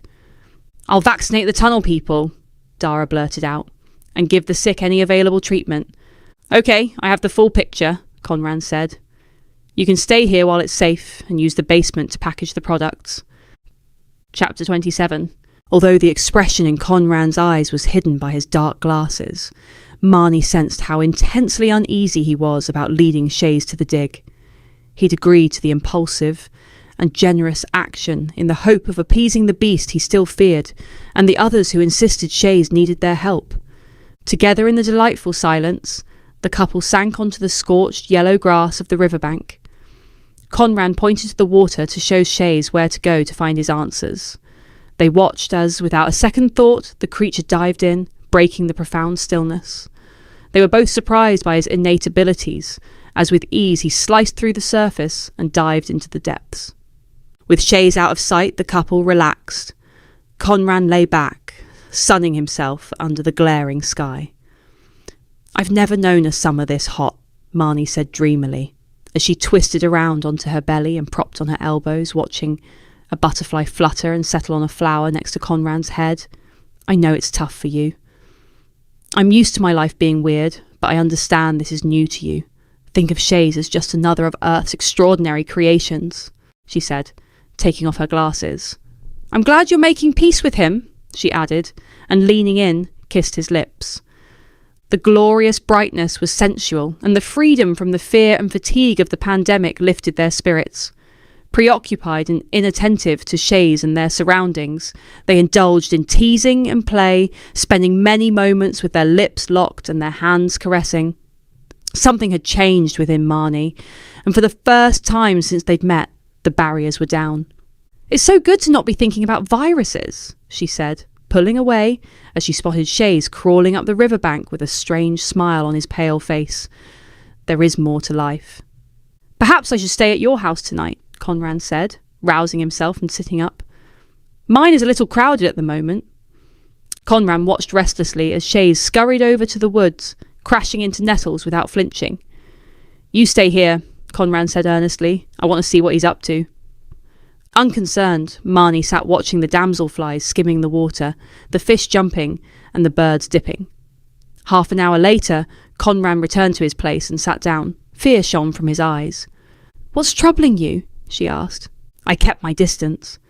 He looked over to the trees and shuddered. It was as though Shays had an inherited memory. I watched as he frantically scraped the dry soil away from the base of the princess tree. In no time at all, he dug several large pits. He was intent on his work and paid me little attention, so when he was clawing the ground further away, I curiously crept forward. In the graves I glimpsed mummified bodies, and in their hands was the same type of gem which we found with our winged skeleton, he said, pausing to collect his thoughts. Marnie, I was really spooked.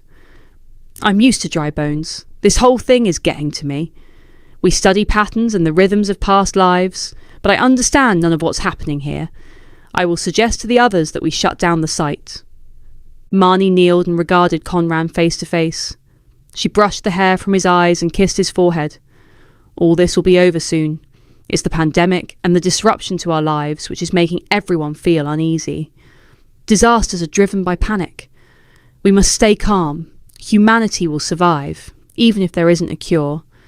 It's not in a pathogen's interest to completely wipe out the host, and now we have interventions which, at the very least, will slow it all down. Life is dynamic and malleable, but Shez, if discovered, will become a novelty like Bigfoot. He would be incarcerated, prodded, and tested, and then his kind will be wiped out. Allow things to be as soon we'll be thinking of everyday matters like how to pay the bills. A musky earth smell caught in Marnie's nose, and she looked over Conran's shoulder to the wood beyond. Shapes flickered behind the trees, dipping in and out of the shadows. One emerged, came into view, and moved in a jerking manner at some speed in their direction. She saw a grinning skull covered in thin skin with vacant eyes, starved lips, and cement-grey strands of hair. Its clothes were filthy and in tatters, and its flesh appeared eaten with weeping sores. Marnie gasped and her jaw dropped. "What's wrong?" Conran asked, looking up at her with rueful eyes. He studied her face suspiciously. Marnie, constructing an image of hell in her mind, scrambled to her feet, ready to act swiftly. Conran clutched her wrist. "What's the rush?" "It's nothing," she said, and wondered why she was trying to protect him when the once faded lives were gaining on them. "I just want to go." Her eyes brimmed with tears. "I suppose you've got hay fever," he said sarcastically. Then he heard rattling voices, and twisting around, he also came face to face with the repulsive being. It licked its dry lips. "Run, Marnie! Run!" Staring directly ahead, they raced back the way they came, barely stopping to breathe, sensing and expecting something to pass them by or pounce. Later, walking back to Marnie's house, they were alarmed to see people suffering from quarantine fatigue venturing back out. They wanted to issue a warning, but feared they were on the edge of sanity and would not be believed. "People forget so quickly and willingly," Conran said. "My mind is already rejecting what we've just witnessed." "It was real," Marnie replied, "but hopefully only a few. Perhaps they were the privileged immune as they were mummified, waiting to wake into a better future. You know, you said humanity would never be completely wiped out by a virus or a germ," Conran said. "A zombie infection would destroy us, as death from contact is 100% certain, and they seek out their hosts. I admit it would seem as though some bizarre trickery has taken place, and perhaps in some way the dead can come back to life, but I doubt they are out to murder us all. I pray to God I haven't made a mistake." Chapter 28. The sweet melody of the past 2 weeks spent with Marnie played in Conran's mind as he walked down the path to his front door. After convincing the others involved with the archaeological dig to leave the site alone, he resumed his role as Marnie's lab assistant. He already missed her company, the careless tumbling into bed after a hard day, the intimate touches, her kisses on his lips, and the whispering of reassuring words. Conran heard lively music coming from his back garden and decided to investigate. Tem had his back to him, humming and watering a forest of potted marijuana plants. A large gym had been erected on the grass, and the girls with their hair neatly braided were playing more or less unattended in a paddling pool. Not only were his squatters trespassing on his life, but they were also undermining every law possible. A million hostile words invaded his skull. Tem, sensing his presence, turned to face Conran. "Don't worry, nobody's going to bother with this, and there's a huge demand at the moment," he said confidently and masterfully. "We have to amuse ourselves somehow during this lockdown." Conran could see Tem had noticed his mask of calm rage, but annoyingly saw him ignore it and return to the care of his plants. At that moment, Conran wanted to throttle the rat, to shake him from his unpredictable and uncontrollable behaviours, dominance and influence over the group. Conran continued to stare coldly at the youth's back and meditated on the dangerous mistakes being made, weighing them up against his love and addiction for Marnie. If caught, all their freedoms would be reduced to nothing, and it would be far worse than what they'd already lost. Disgusted and wanting to distance himself from the crimes in the garden, he strolled toward the steps that led to the basement. The door was open, and from inside, laughter grew and fell. Silently, he cursed as he stepped down into the dust-filled room. The banter froze as Dara and Lucas became aware of his presence. Conran skulked around.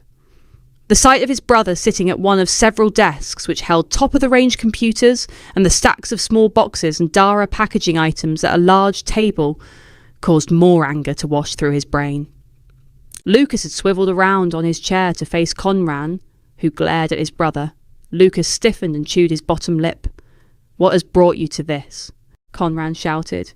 You greedy bastards are just out to rob as many desperate people as possible. You told me to accept living in hell and I can't, Lucas retorted. You wanted me to disappear from your life. Nobody cares about us, so why should we care about them?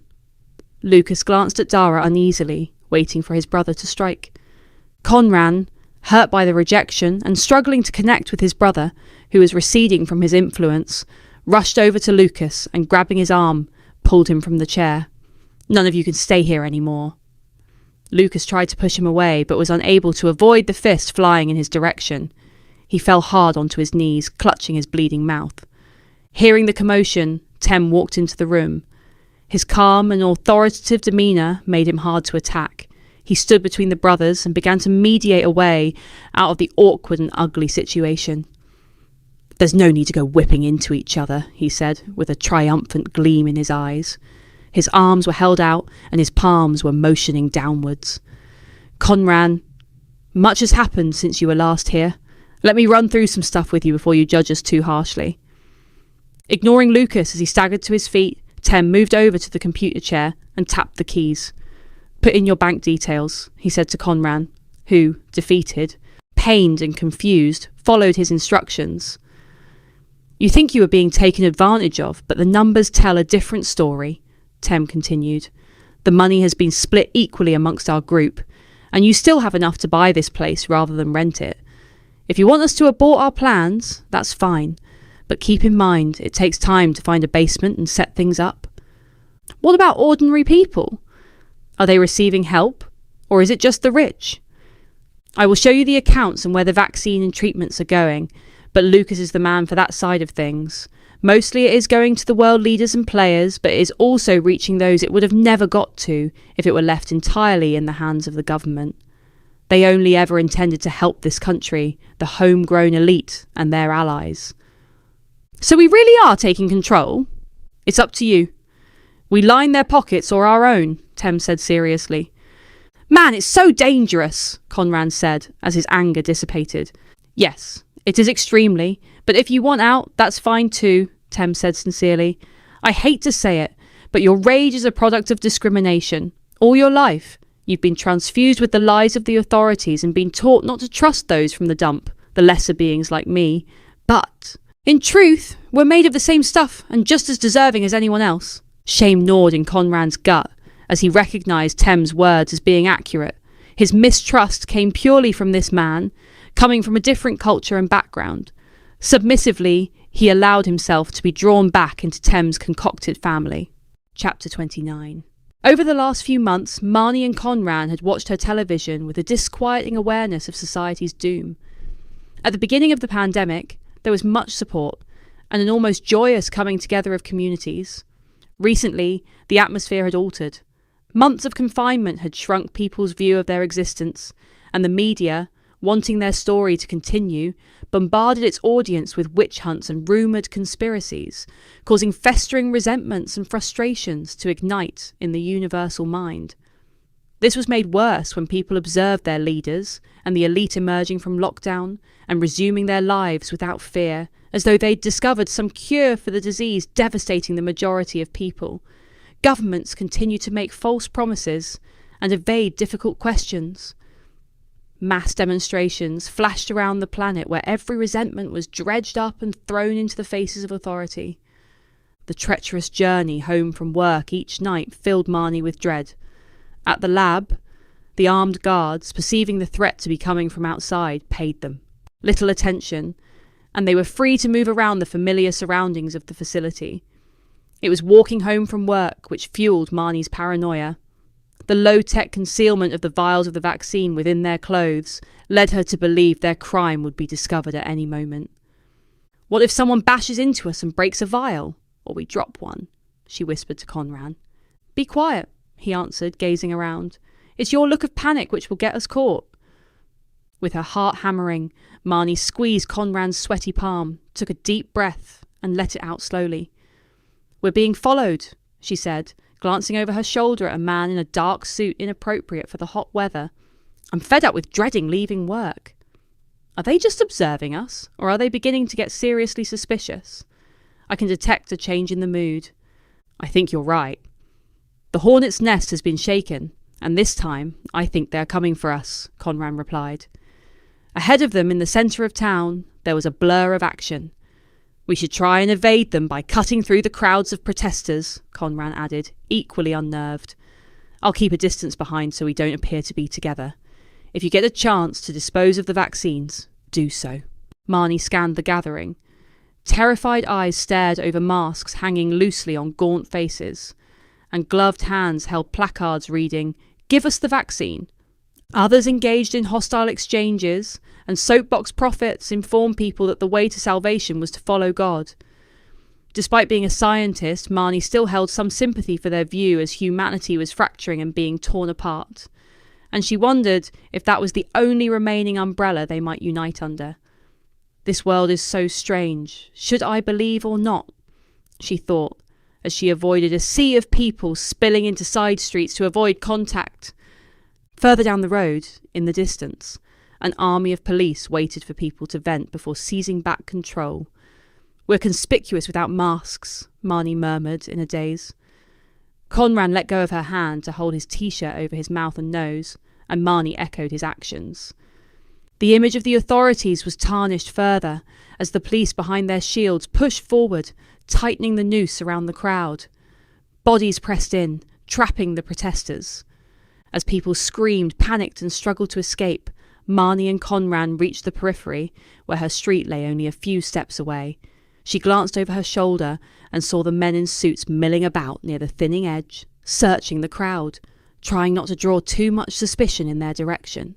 The group in the centre of the action were attempting to flee, but were being crushed or hit with heart attack guns. They fell to the ground, as though they were being sucked into a sinkhole. Hoping Conran was following, Marnie forced her way through a gap and came upon a line of visor-faced police. The man directly in front assiduously inspected the healthy-looking woman with his hard eyes. "I'm a health worker coming home from working at the hospital after a long shift. That's my street," she said, nodding in the direction of the empty road. "I just need to get through," she pleaded.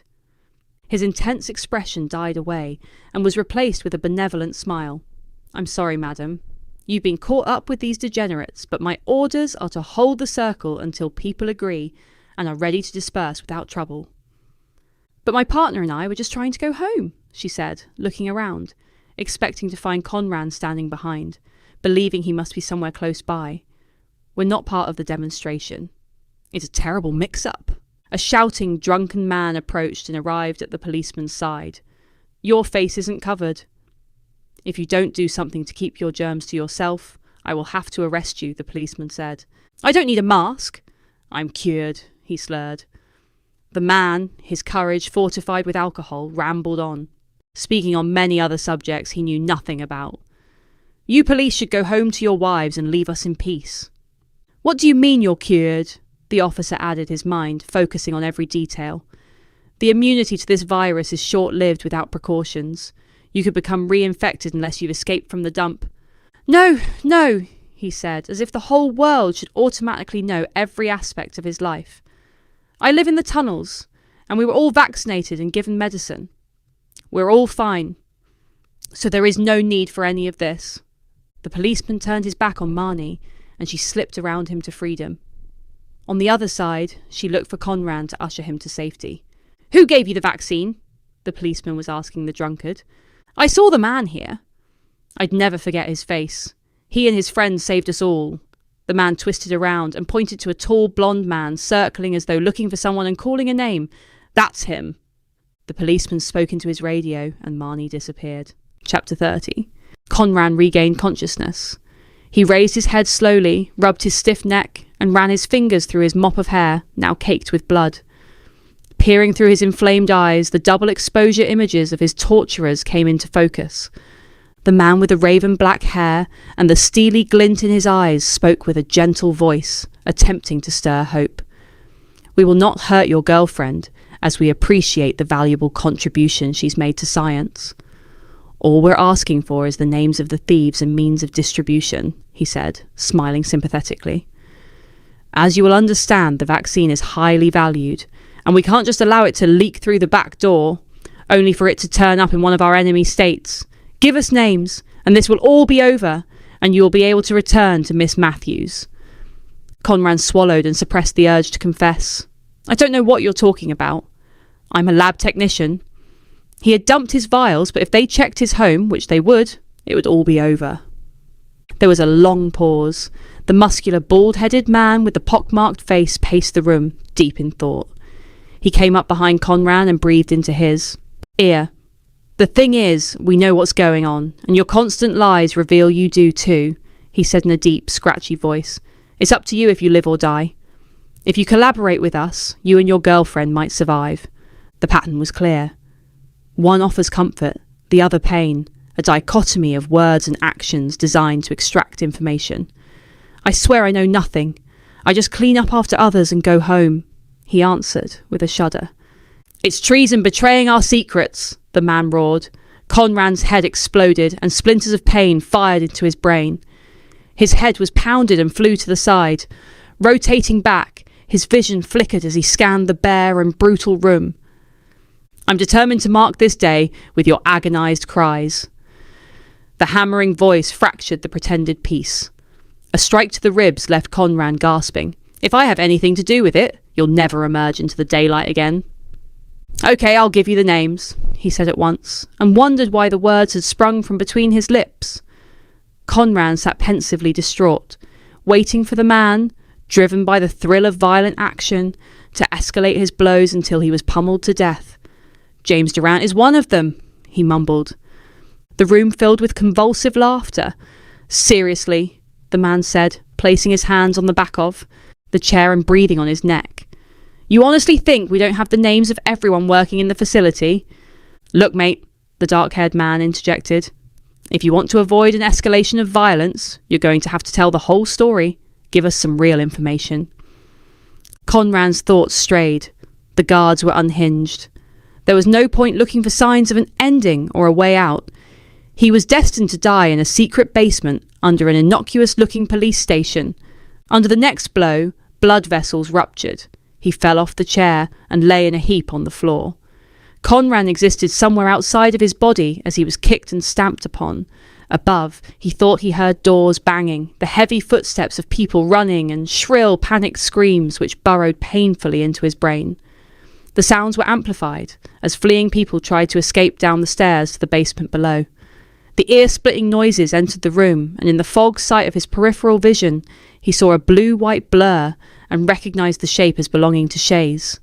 Conran slid under the desk to conceal himself from the corpse, cold legs of the living dead he and Marnie had seen at the dig site. At least it will be quick when they come for me, he thought, as he listened to the speed and ferocity of the frenzied attack. He heard squelching screams and flesh being pulled from bones. The hideous noises engulfed him with fear. His sore body flinched when warm breath brushed his temple. I can't offer you protection from my ancestors, Shays whispered. Get out. Is Shays shielding me, or do they have no appetite for my flesh?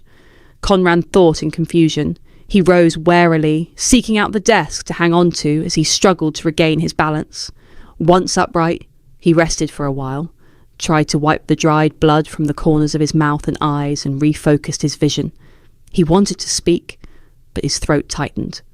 Would he be protected if more were waiting outside, ready to pounce and devour? They will leave you to last, Shays added in his deep, gurgling voice.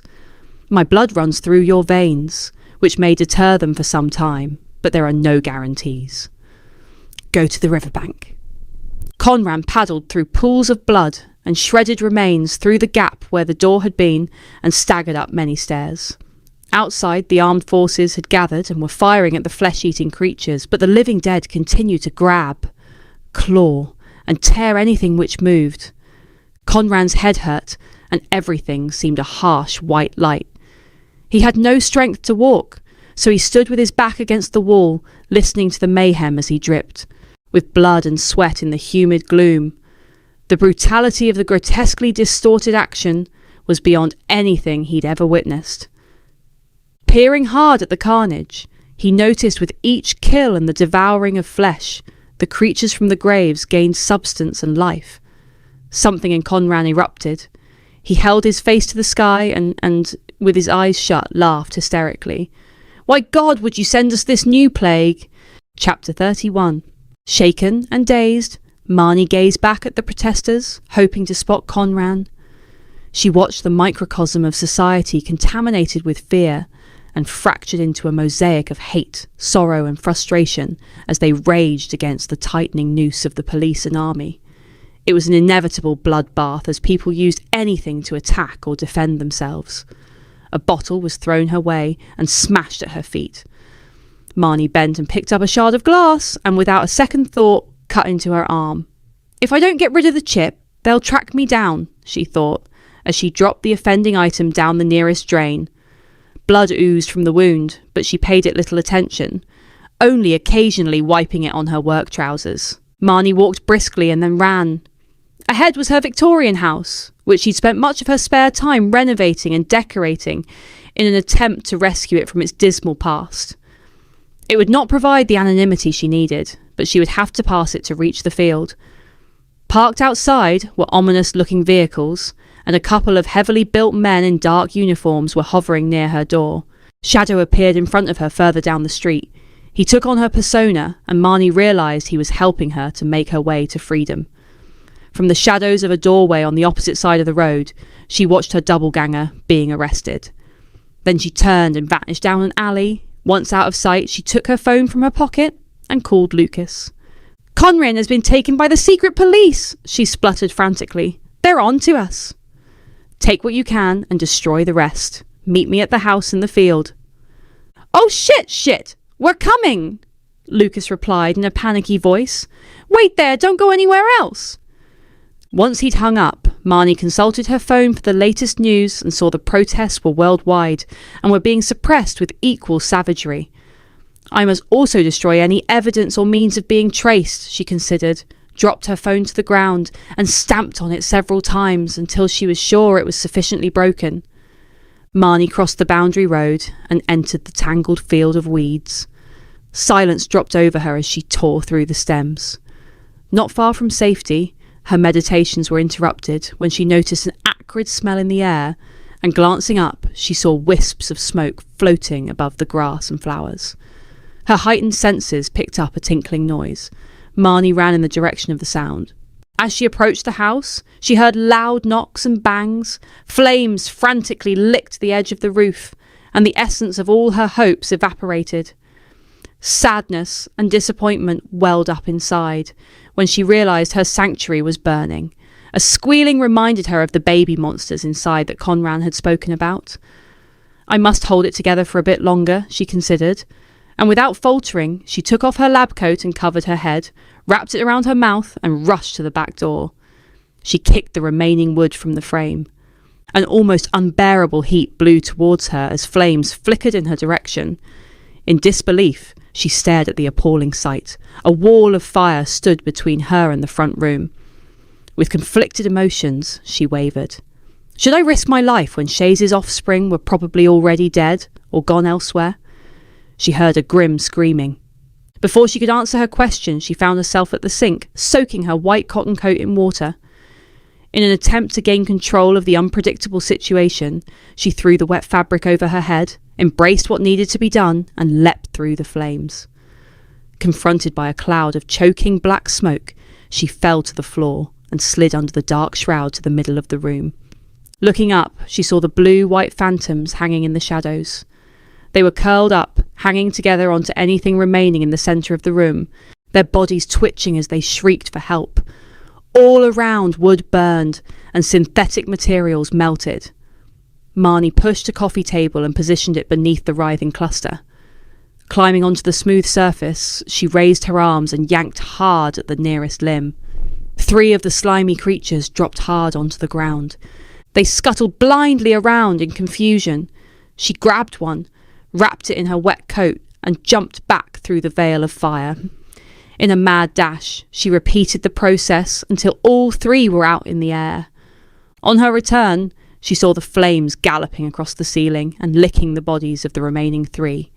Their pitiful cries and frailty moved her to tears. If this was deliberate, then it would have been a severe judgment and punishment of their kind, Marnie thought. She ignored the horrendous background banging and crashing, and her eyes dodged away from the death traps which surrounded them, the falling beams, exploding glass, and flecks of burning curtains swirling in the draught, and leapt back onto the table. Once the last of the creatures were down, she rushed to collect them one by one and take them to safety. Coughing, choking, and spluttering, Marnie collapsed onto her knees.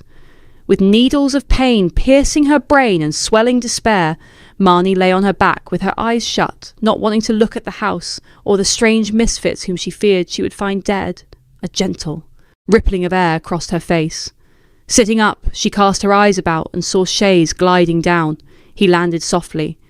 "I see you didn't squander an opportunity to please me," he said, announcing his presence.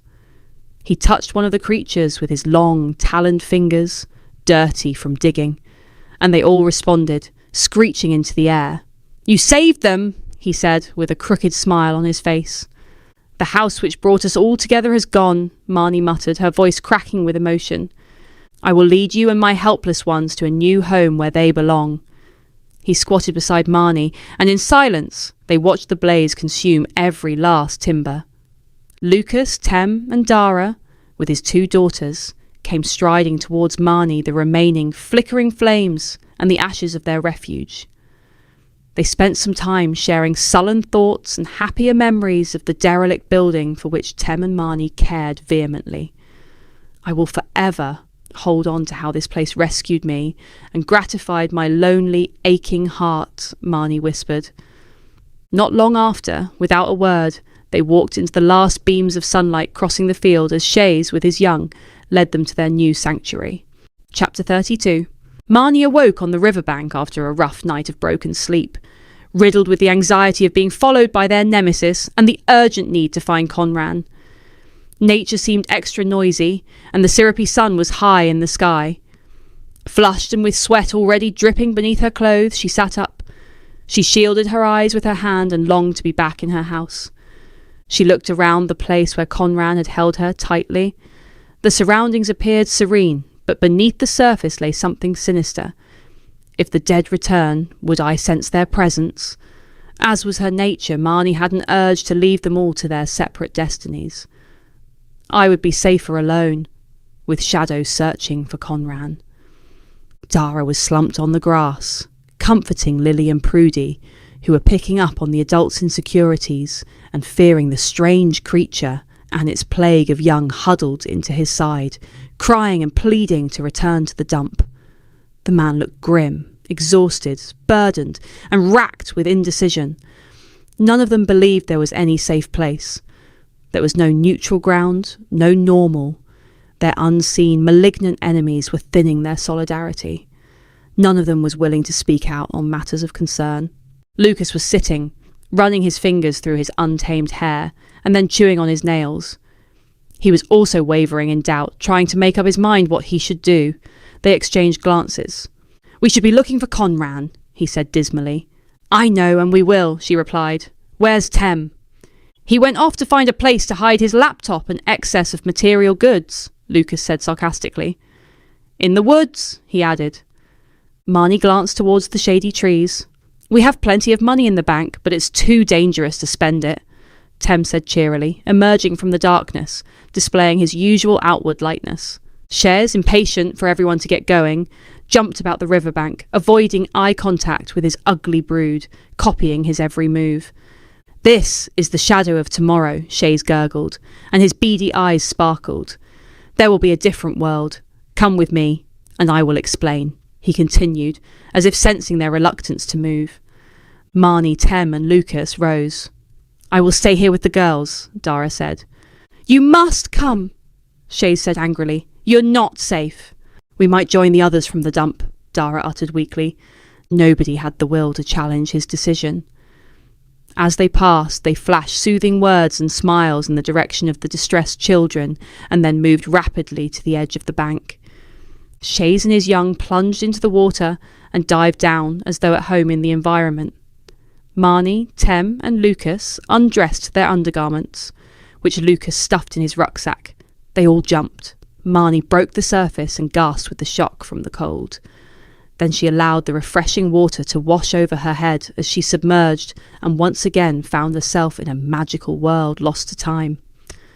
They swam between columns, statues of the ancients, and over the vibrant colours of the mosaic floor below. This time, Marnie didn't linger, but followed Shays, his body shining like the moon in the darkness. The group trailed behind for some time, disoriented, weaving through the labyrinth of artefacts. Eventually, the floor beneath curved upwards until they were standing on the firm ground covered with golden sand. With her body as heavy as lead, Marnie caught up with Shays. She watched his young race across the ceiling and up the walls of the chamber, and was determined to ask some difficult questions. "What are those beings you released from their graves?" she asked bravely. "They will terrorize the living who are already suffering so much." "They're my people, and our guardians. They showed us the power in the water serpent's venom and protected my kind from those who wish to destroy us. Could you take the stones from their mouths so they hibernate again while my people recover? They sleep for thousands of years. As each one rises, they wake another. We offer sacrifice, and they must feed. Once their hunger is satisfied, they will return to substance, be of real flesh just like you, and the killing will stop," Shays said matter-of-factly, as though the massacre was an acceptable part of life. "Shays, you must stop them. This is wrong," Marnie said, grabbing his thin, slimy arm as fear stirred in her guts. "They only destroy the damaged and twisted souls, your enemies," he hissed vehemently, pulled away, jumped onto the wall and scurried around a corner. "You can hide here while danger threatens. Our new home. I've provided all you need," his voice echoed back as he disappeared. Shaking with fear and cold, Marnie waited for the others to catch up. Together they took a few paces when the ground vanished from under their feet, and they plummeted into an abyss. Grains of dirt rained over them as they dropped. Marnie heard herself scream, along with the cries of Tem and Lucas. Marnie landed on soft sand and lay in distraught silence, wondering if she was dead or alive. Her head was pulsating, but every other body part seemed to be working. "Is anyone hurt?" she called carefully, hauling herself into a sitting position. In the limited light coming from far above, she saw a confusion of shapes buried in the sand. "Get off of you, Dick! You're suffocating me!" Tem shouted, pushing and wriggling out from under Lucas, who scrambled onto his knees. In grabbing distance of Marnie was a bag. She pulled it close and investigated the contents. Inside she found a lamp, matches, dried food and bottles of water. "He planned this all along," Marnie muttered. "If it wasn't for his babies, I would think he even started the fire." Confusion set in as she tried to light the lamp, only to keep failing. "I can't believe it. I trusted that evil creature, saved his revolting offspring, and in return, he tricks us when we most need help." "We've been well and truly fooled," Tem said, taking the lamp from her and igniting the flame. "He's more human than we thought." He held the light up and examined the open wound above. "That's quite a drop. If it wasn't for the dust, we'd probably all be dead." "I can't see any way of climbing back up," Lucas added. Tem swung the light around, and they saw they were on a wide ledge with a bottomless trench to their left. The walls made of crumbling rocks appeared fragile, and the sandy platform was furrowed and undulated unpredictably. Periodically they heard an unearthly whistling and felt a blast of air. "Which way should we go?" Marnie asked. "We can't stay here," Tem said, holding up a wet thumb to gauge the direction of the breeze. "We need to go forward. Perhaps there's a way out." Tem, holding the lamp, staggered to his feet. Lucas grabbed the bag, and Marnie followed. They trod carefully. At first, they all tried to ignore the grating and shifting noises until rocks crashed into the vast fissure. "We must go on our bellies to spread the weight," Tem said, finally echoing all their fears of the ground breaking beneath their steps, and them falling further into the earth. They crept slowly for hours, with each movement threatening to send them all to their deaths. Ahead was a vast, cavernous space, where a ruined building grew from the sand. The crumbled dwellings were replaced by sturdier structures of a hidden kingdom. Realizing the ground must be safe, they rose and saw a substantial house or temple complete with its roof intact. They climbed the steps and entered. Inside was a time capsule of forgotten lives. Everything was arranged as if ready to welcome home the inhabitants. Unbroken furniture remained in place. Ornaments stood on shelves, and well-preserved everyday items stood where they were last left thousands of years before. Adorning the walls were brightly coloured paintings of serpents and godlike humans. "We can rest here," Tem whispered. "I'm sure we'll find a way out, and we can use this place to retreat to if anyone or anything comes looking." Chapter 33. Dara wanted to return with his daughters to the camp, to his friends and community, and to escape the craziness of the new reality. Their previous struggles had meaning, and a life of suffering, brutal edges, and division was something he could understand and fight against. He wanted to grasp something substantial, not ethereal, frightening and unbelievable. "We must go home," he said, grabbing Prudy and Lily's hands. "We'll outwit our enemies and put things right." He smiled at each of his daughters, in turn, and watched their faces light up with delight. Find out what happened to the others who were freed. Regroup and reorganise. They turned their backs on the freshness of the clean water and headed for the cooling shadows of the trees. "It's best if we keep out of sight and make as little noise as possible in case the bad people have followed us here." He squeezed their hands for reassurance. As they crossed into the woods, Dara noticed that the fragrance of summer had been replaced by a lingering, rancid odour. The yellow ragweed and thistles growing on the periphery were covered with blue bottles rather than dyes. Expected bees and butterflies. No grasshoppers were jumping out of their way, no bird song, and no small mammals were nibbling on the grass. As they ventured further, he saw the shapes of light on the ground were stilled by the unmoving trees. Within these gaps of light, to his horror, lay coiled snakes. They dodged fearfully around the sleeping serpents and rushed towards the shadows. He stopped abruptly in the oak wood clearing and gazed at the ground where the earth appeared freshly dug. Anxiety chipped at his mind as waves rippled through the soil. Out of the corner of his eye, he saw movement. The ground shifted, swelled and tore apart. They froze, staring at the slimy hand pushing up through the mud. Looking at his daughters, he saw silent tears dripping from their eyes. Prudy mouthed, "I don't like it, Daddy." He put his finger to his lips, but they sniffed too loudly and something below heard them, causing the upper half of a body to emerge. Dara hadn't envisaged this danger, but he knew somehow he would have to protect his daughters. His panicked brain fiercely tried to think. He'd heard mention of a hollow oak and twisted around in a circle to scour their surroundings. It was unmissable, as it was the largest tree in the wood. Dara grabbed the girls by their arms and shoved them towards the dark hole. "Get as far inside as you can," he whispered, and watched as they scrambled into the hollow. When he turned his back, he sensed the girls watching from their lonely position. "Get right in, and don't come out until I say," he whispered loudly. "If I remain frozen and watchful, I might be able to sneak away and hide," he thought, as his eyes fixed on the moving ground. Time fell like slow raindrops as he continued to wait and wonder how to deal with the unfathomable situation. Slowly, he stepped backwards, trying to return to denser wood, but deep within the ground, the living dead seemed to sense the vibrations of his footsteps. The earth quaked and cracked all around. About 20 zombies rose and all turned their attention in his direction. Dead, pus-filled eyes regarded him from expressionless, inhuman faces, revealing nothing but hunger and the desire to feast on living flesh. The ragged mass of filthy decay, boils, split oozing skin, black blood and bone, approached with alarming speed. He picked up a stone, threw it to distract them, then tried to run in the opposite direction. Slimy hands shoved Dara violently in the back. He stumbled and scrambled back to his feet.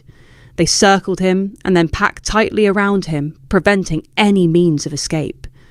Desperately, he tried to remain standing by, thumping out at anything he could reach. Soon, he was on the ground, curling into a ball and trying to protect his head. The living dead were persistent, biting and clawing at his skin. He prayed to whoever may be listening, "Lord, keep my girls out of sight." Dara was flung onto his back, and the dead pressed on his chest and sank their teeth into his neck. He could feel his lungs bursting and he coughed blood. Dara was disoriented. He wanted to stand but couldn't feel his legs. Warm blood was seeping and pooling beneath his back. Delirious, he mumbled, "This will go on until every last one of us is dead." Then he saw himself as a young child with a head full of dreams, and lastly, his daughters safely hidden in the tree. His life was then reduced to a red smudge on the soil. Chapter 34. Conran stood in no man's land with his back against the wall of a looming tower block. Despite the muffled hearing in his left ear, he wanted to escape the intensity of screaming, screeching and savage cries, which were amplified by the pain pulsating in his head. The hollow madness and nerve-shaking unpredictability of this new world was all-consuming. There was no point of reference, nothing was normal or in any way as it had been before the virus struck. There were few options and not many places for a broken man to hide. The small terrace houses were lonely tombs for the dead and dying, and the streets were awash with blood and torn limbs. He touched the cold facade of the tower block. I must climb high, he thought, get as far away as possible. The brutalizing symbol of inhumanity, where the unwanted in society were abandoned, and where even the living dead might not think to venture, seemed the safest option. Conran pushed open the heavy metal doors, escaping the dreary day and scrawling wind. Ignoring the overwhelming fatigue thumping in his pulverized head and holding his broken ribs in place, he battled his way up the steps as he feared the flesh-eaters would be lurking in the lift. He expected the smell of urine, booze and dope, but the virus had wiped even those crutches away. In a state of delirium, he crawled up the steps of the remaining levels and was confused when he found he was unable to go further. Dripping with exhaustion, he glanced around. His disembodied mind was unable to work out the sequence of events, and he struggled to understand why he was peering down a corridor with no obvious ascending stairs. It was impossible to focus on anything. Holding onto the wall, he pulled himself up and staggered to the nearest flat. Weakly he knocked, but the door swung open. Inside was a cheerfully decorated, light and airy modern room. It was an open-plan space with a kitchen area leading into a sitting area. Conran's eyes fixed on a bottle of water on the countertop. His dry mouth watered, and his jelly legs slid him towards the container. With a trembling hand, he raised the liquid to his lips and gulped down every drop.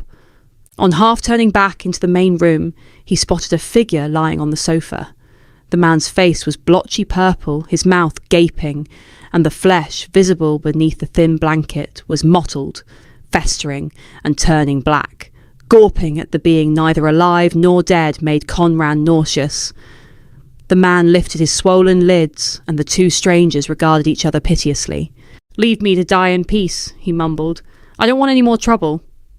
"I just need to lie down for a bit," Conran said in a whisper. "Then I will go." The man feebly raised his arm and pointed to a door. Conran followed the direction of his finger and found a bedroom. He collapsed on the bed and lay on his back, mulling over a faint memory, something about a statue. Listening to the rumble of a distant storm and smelling smoke in the still air, he stopped feeling anything and fell asleep.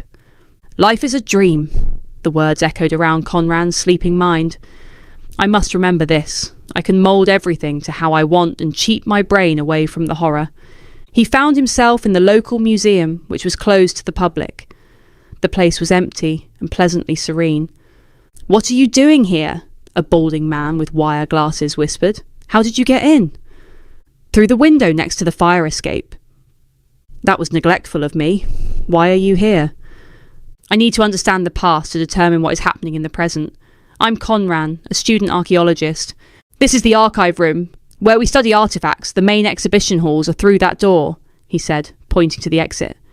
"I remembered something," Conran said with uncertainty. "It's in one of these drawers." The head of antiquities regarded Conran with a cold stare which was not all unkind or unsympathetic. "I know why you've come."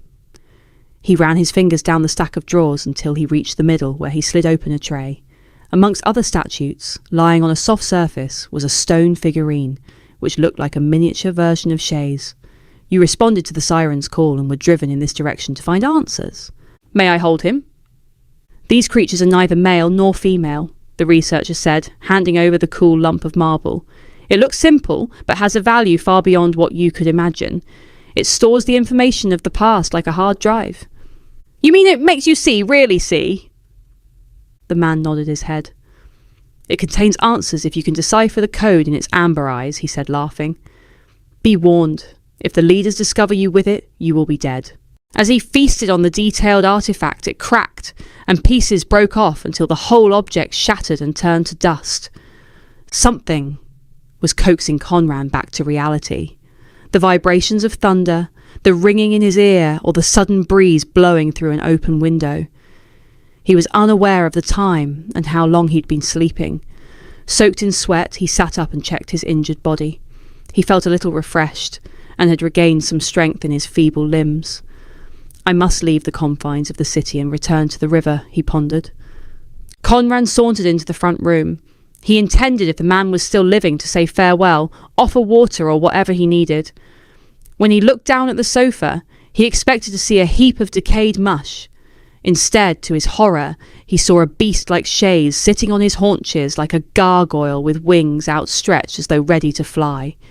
It hissed at him and looked ready to leap and tear his flesh with its sharp claws. Startled by the inexplicable entity and shaken to his depths, Conran darted out of the flat, slammed the door, and despite his injuries, rushed down the stairs. Outside, the light was dying, and the wind whistled around the tower blocks.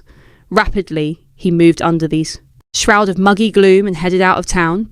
He was surprised to find the streets deserted. No vehicles moved, and the expected sight of blanched, skinned, decomposing bodies, blood splatter and torn limbs wasn't to be seen. The whole place had been cleaned, and he wandered alone and mystified. When he strolled past the museum out of curiosity, he went to investigate around the back, where, to his amazement, he saw a window open. Automatically, he squeezed his large frame through the gap. He passed silently through rooms where objects full of mystery, vivid colours and rich details screamed out to be noticed, wanting to be rediscovered and mused over once again. Disinterested, Conran floated by, ignoring the creativity and imagination of distant lives as he had a destination in mind. He came to the research lab and faltered before entering. I doubt there will be anything there, but I'm free to do as I will, as this whole goddamn world is an illusion. Conran turned the handle, and the light automatically illuminated the vast room where he was soon confronted by stacks of drawers, row upon row. Which one was it? Fever drove him like a thief hunting for gold as he rummaged without care through every compartment as though everything else was useless paraphernalia. It must exist here somewhere, he shouted into the silence. Eventually he found the object he most desired lying just as he'd seen it in his dream. He stretched out his arm and scooped up the figurine. In his hand the white marble was cool, and the amber eyes radiated light as Conran gazed into their depths. Echoes of the past entered his mind in the form of voices and pictures that told the story of a virus that devastated an ancient civilization. We thought we had the sickness under control, a disembodied woman's voice came to the fore, speaking words any modern person would understand. Then some of those who recovered mutated, those with a certain something within them. They were once people belonging to our god Dogo, the great serpent whose poison gives us our gifts of second hearing and second sight. Our children became monsters, needing to eat off the dead, a man added. As our loved ones died or mutated, we accepted our old civilization would not return. The invisible evil was wiping us out, destroying all we'd achieved. Tell me of your god, Dogo, Conran asked. Dogo is the god of healing, death and transformation. The umbilical cord which connects us to this world and the others. His archangels protect us and ensure our rebirth.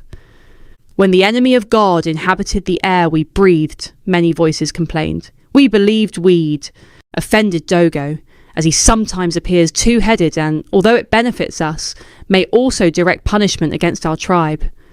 There is a danger when he changes his skin. To appease him and prevent our complete annihilation, we made a pact with our God to let us sleep until we are woken, and in return we will consume the flesh, strength, and absorb the knowledge of those who came after in his honour. Take back what belonged to us. Walls of confusion and shock pressed in on Conran, causing him to bite into his knuckle to get back to the reality of pain and to shake away the unwanted memories he didn't own. You were an advanced civilization that was completely wiped out. Conran spoke his thoughts aloud. We suspect some part of us survived within your people, and using a residual memory, tried to recreate the wonders of our world. Your inventors and artists, they would have believed they were of the same substance as you. It is our turn now, they said in unison, as Conran shoved the object into the blood-stained pocket of his trousers.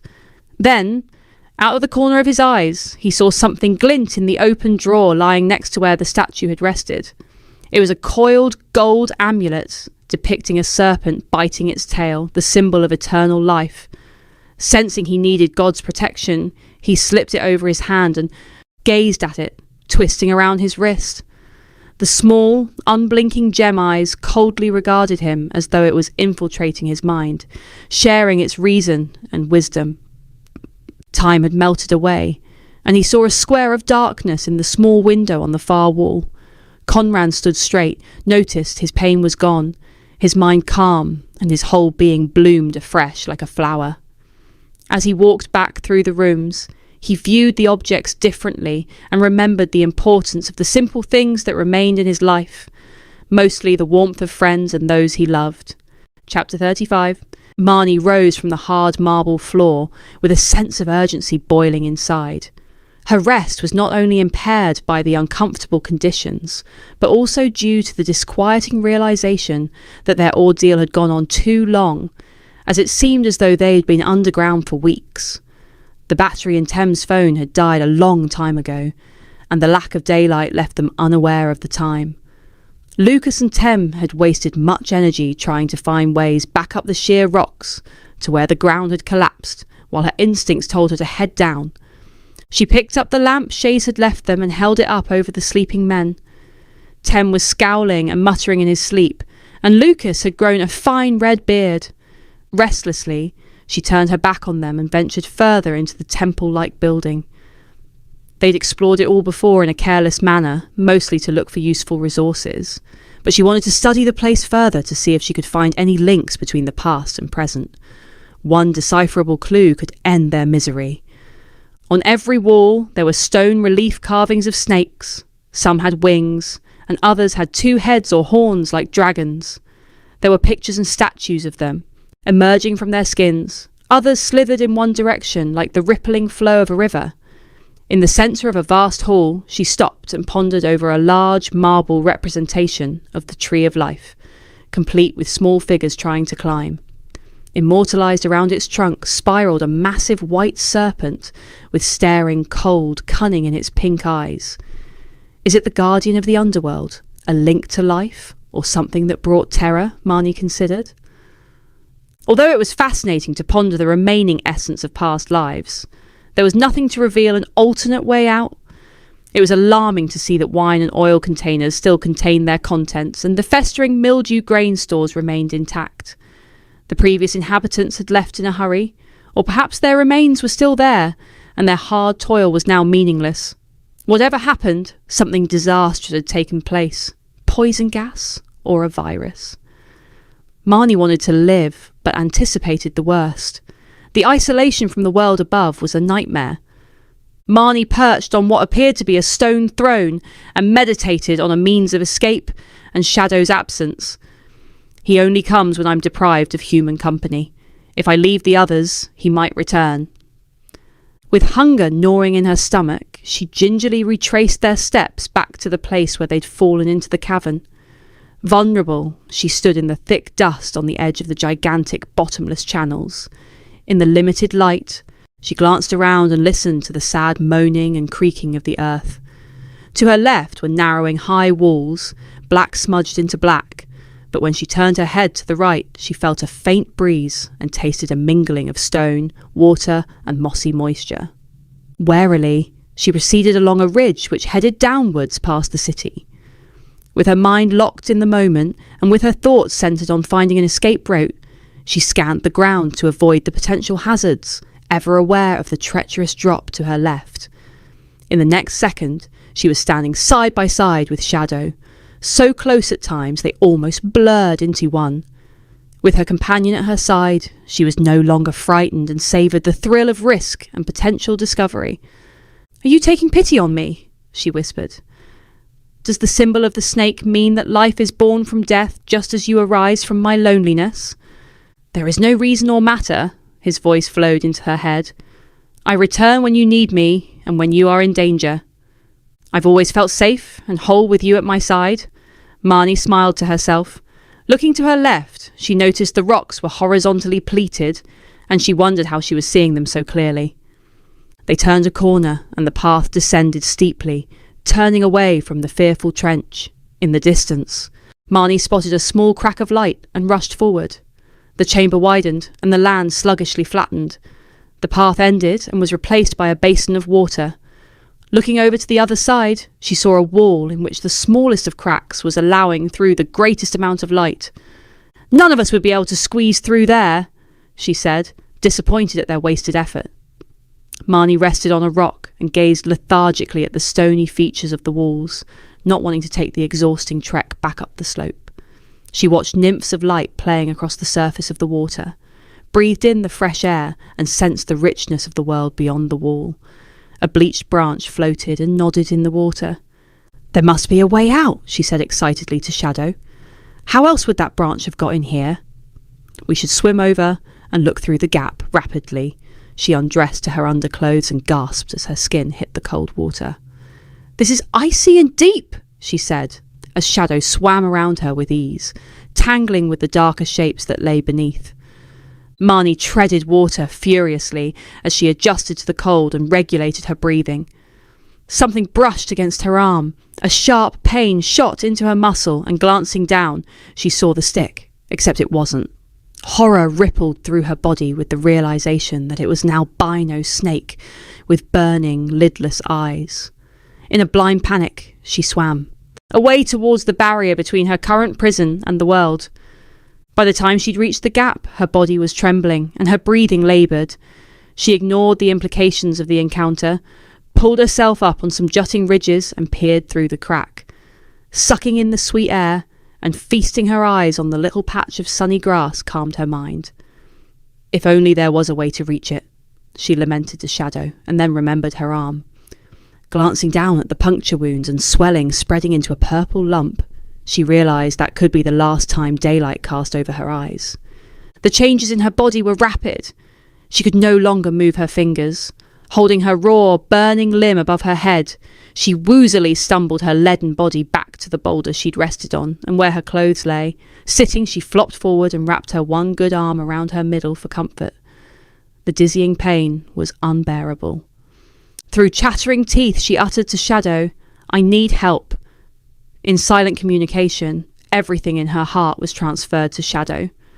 Marnie felt a quick and gentle touch on her shoulder and knew he was gone.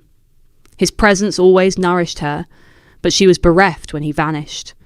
Her quest for freedom had been for her benefit. Saving others was a byproduct, a necessary burden, something she wasn't used to. Shadow, like a true friend, came to her aid, but she was never expected to help others. Her lack of care for friends and family added another stone to the pile in her heart. Now she was stuck, unable to move, and reliant on the kindness of others. "I wish I'd learnt how to be warm," she thought. Lifting her heavy head and glancing around, she could barely see. The rocks were no longer rocks, the water wasn't liquid, and the fine details trickled and blurred into a confusion of shapes and colours as the toxins reached her brain. There was an inundation of dread, and then her mind turned to the sound of dripping, which slowed and stopped, hanging in limbo. Marnie heard trumpet sounds and harp music. She glanced up and saw a group of people had gathered in front of her. They were tall and appeared to be dancing with snakes. One woman was still and stood out amongst the rest. Marnie resented the intrusion. There was something high-minded about the woman, as though she possessed some kind of superior knowledge. Her diamond-shaped irises made her eyes hard to read, and her greenish-tinged, blemish-free skin was a perversion of perfection. Marnie didn't wish to engage, ignored them, and glowering lowered her head.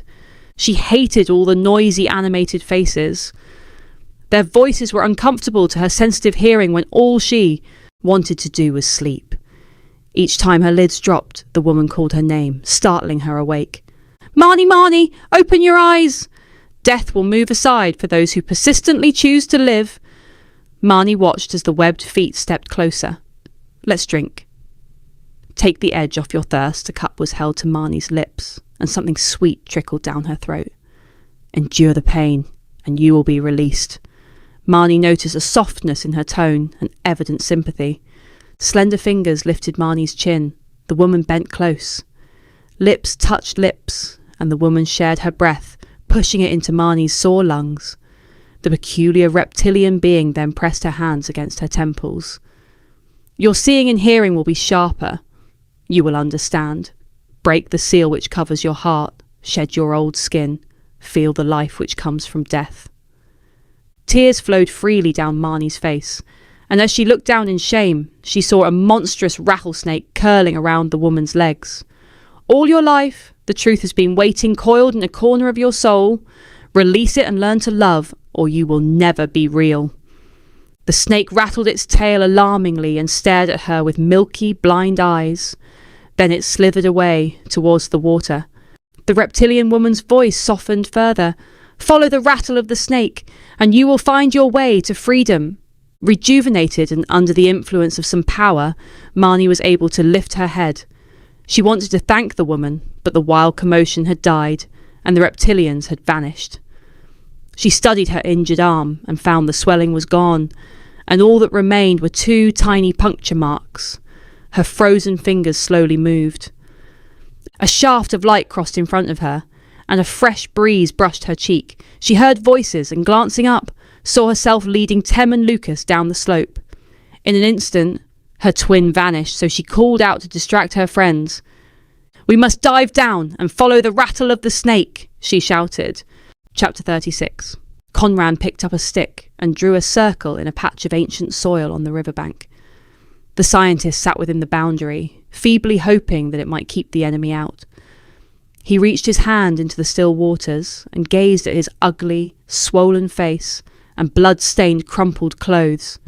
A dragonfly danced over the surface. Its beauty was too painful, and he thrust his hand towards it with the desire to crush it within his fist. The creature fluttered from his grasp, leaving Conran content to sit with his legs crossed and head in his hands, sobbing. "I must find Marnie because she won't be searching for me," Conran pondered. "Out of her sight, I would be forgotten. It's not her fault. With her traumatized and lonely childhood, she never learnt about relationships. At least I had a brother." Conran's overcast mind teemed with intrusive, dueling thoughts, as part of him wanted to sleep, and the other wanted to take action. He was desperate to keep his love intact. He couldn't believe Marnie was a bloodless, heartless person. Rather, he thought behind the cold persona, her heart was brimming with love. And now and again, he had caught the spray of her swelling passion. The dam between them could and would be broken down. He refused to believe people couldn't change. The tides seemed certain and predictable, but within the waxing and waning of the water, there were great variations in mood. His mind drifted back to when they'd first met, when he was her part-time assistant at the lab. They'd both enjoyed the peaceful working together, the quiet respect, and the subtle gaining of knowledge about each other's needs. "I'm the last one who should pass judgment. I've committed the biggest crime of all in setting the virus free and polluting the world garden. If I'm eaten alive, it's nothing more than I deserve." The thought caused him to weep more, and the desire to be loved deepened. Conran startled and stopped weeping when he heard soft footsteps moving lightly around him, then paused in front of him and stood over him, waiting. He'd moved beyond fear and acknowledged the arrival of death. He looked up, expecting to see a harrowing sight ready to bear down on him and devour his flesh. Blinking back his tears, he raised his head and saw his enemy, who surprisingly greeted him with a friendly smile. He recognised her as the princess excavated from the oak tree. Her ancient tattered gown was renewed to perfection. Billowing in the breeze, the fabric of her dress was unstained and untorn, full of bright splashes of colour. Her beauty was real, her skin was unblemished, her hair thick and lustrous, and her eyes bright. "I suppose you've come to continue your methodical slaughter," he said, resigned to his fate. I see some justice in that. The killing is done, she said softly. It would now be abhorrent to me and my tribe. It was a necessary part of the transformation. Every plague wipes out inherited weaknesses to refresh and strengthen those who remain. What was an advantage to those in the past is not an advantage today, she said softly. During the Great Freeze, it was important to lay down fat to keep warm, but in an overwhelmingly hot climate, it is important to be thin. Our culture, part water-based and part land-dwelling, lived with the cold. We like it cold. Warmth came, and with the melting of ice, the virus emerged, destroyed most, and mutated a few, leaving the rest of us to sleep, she continued with no visible signs of hunger. In the awakening, we too had to transform like a caterpillar from its cocoon. Death is not to be feared, as we do live on in others in our inherited history. So you're saying carnage and catastrophe are essential? That evolution needs a clean-up. Otherwise, we would all completely die out. Conran pondered cynically. That's not a new idea, but suffering. What is the point of all the pain? It doesn't help us grow. It causes us to wither, shrink, and die. The universe isn't interested in individual cells, only the survival of the whole body. We're all made of the same stuff. Tiny, tiny beings, as small as a virus in the vast consciousness. The woman turned and casually walked away. Conran watched her as she strolled towards the woods. He shifted his position uncomfortably and stood. The woman's words moved about restlessly in his mind.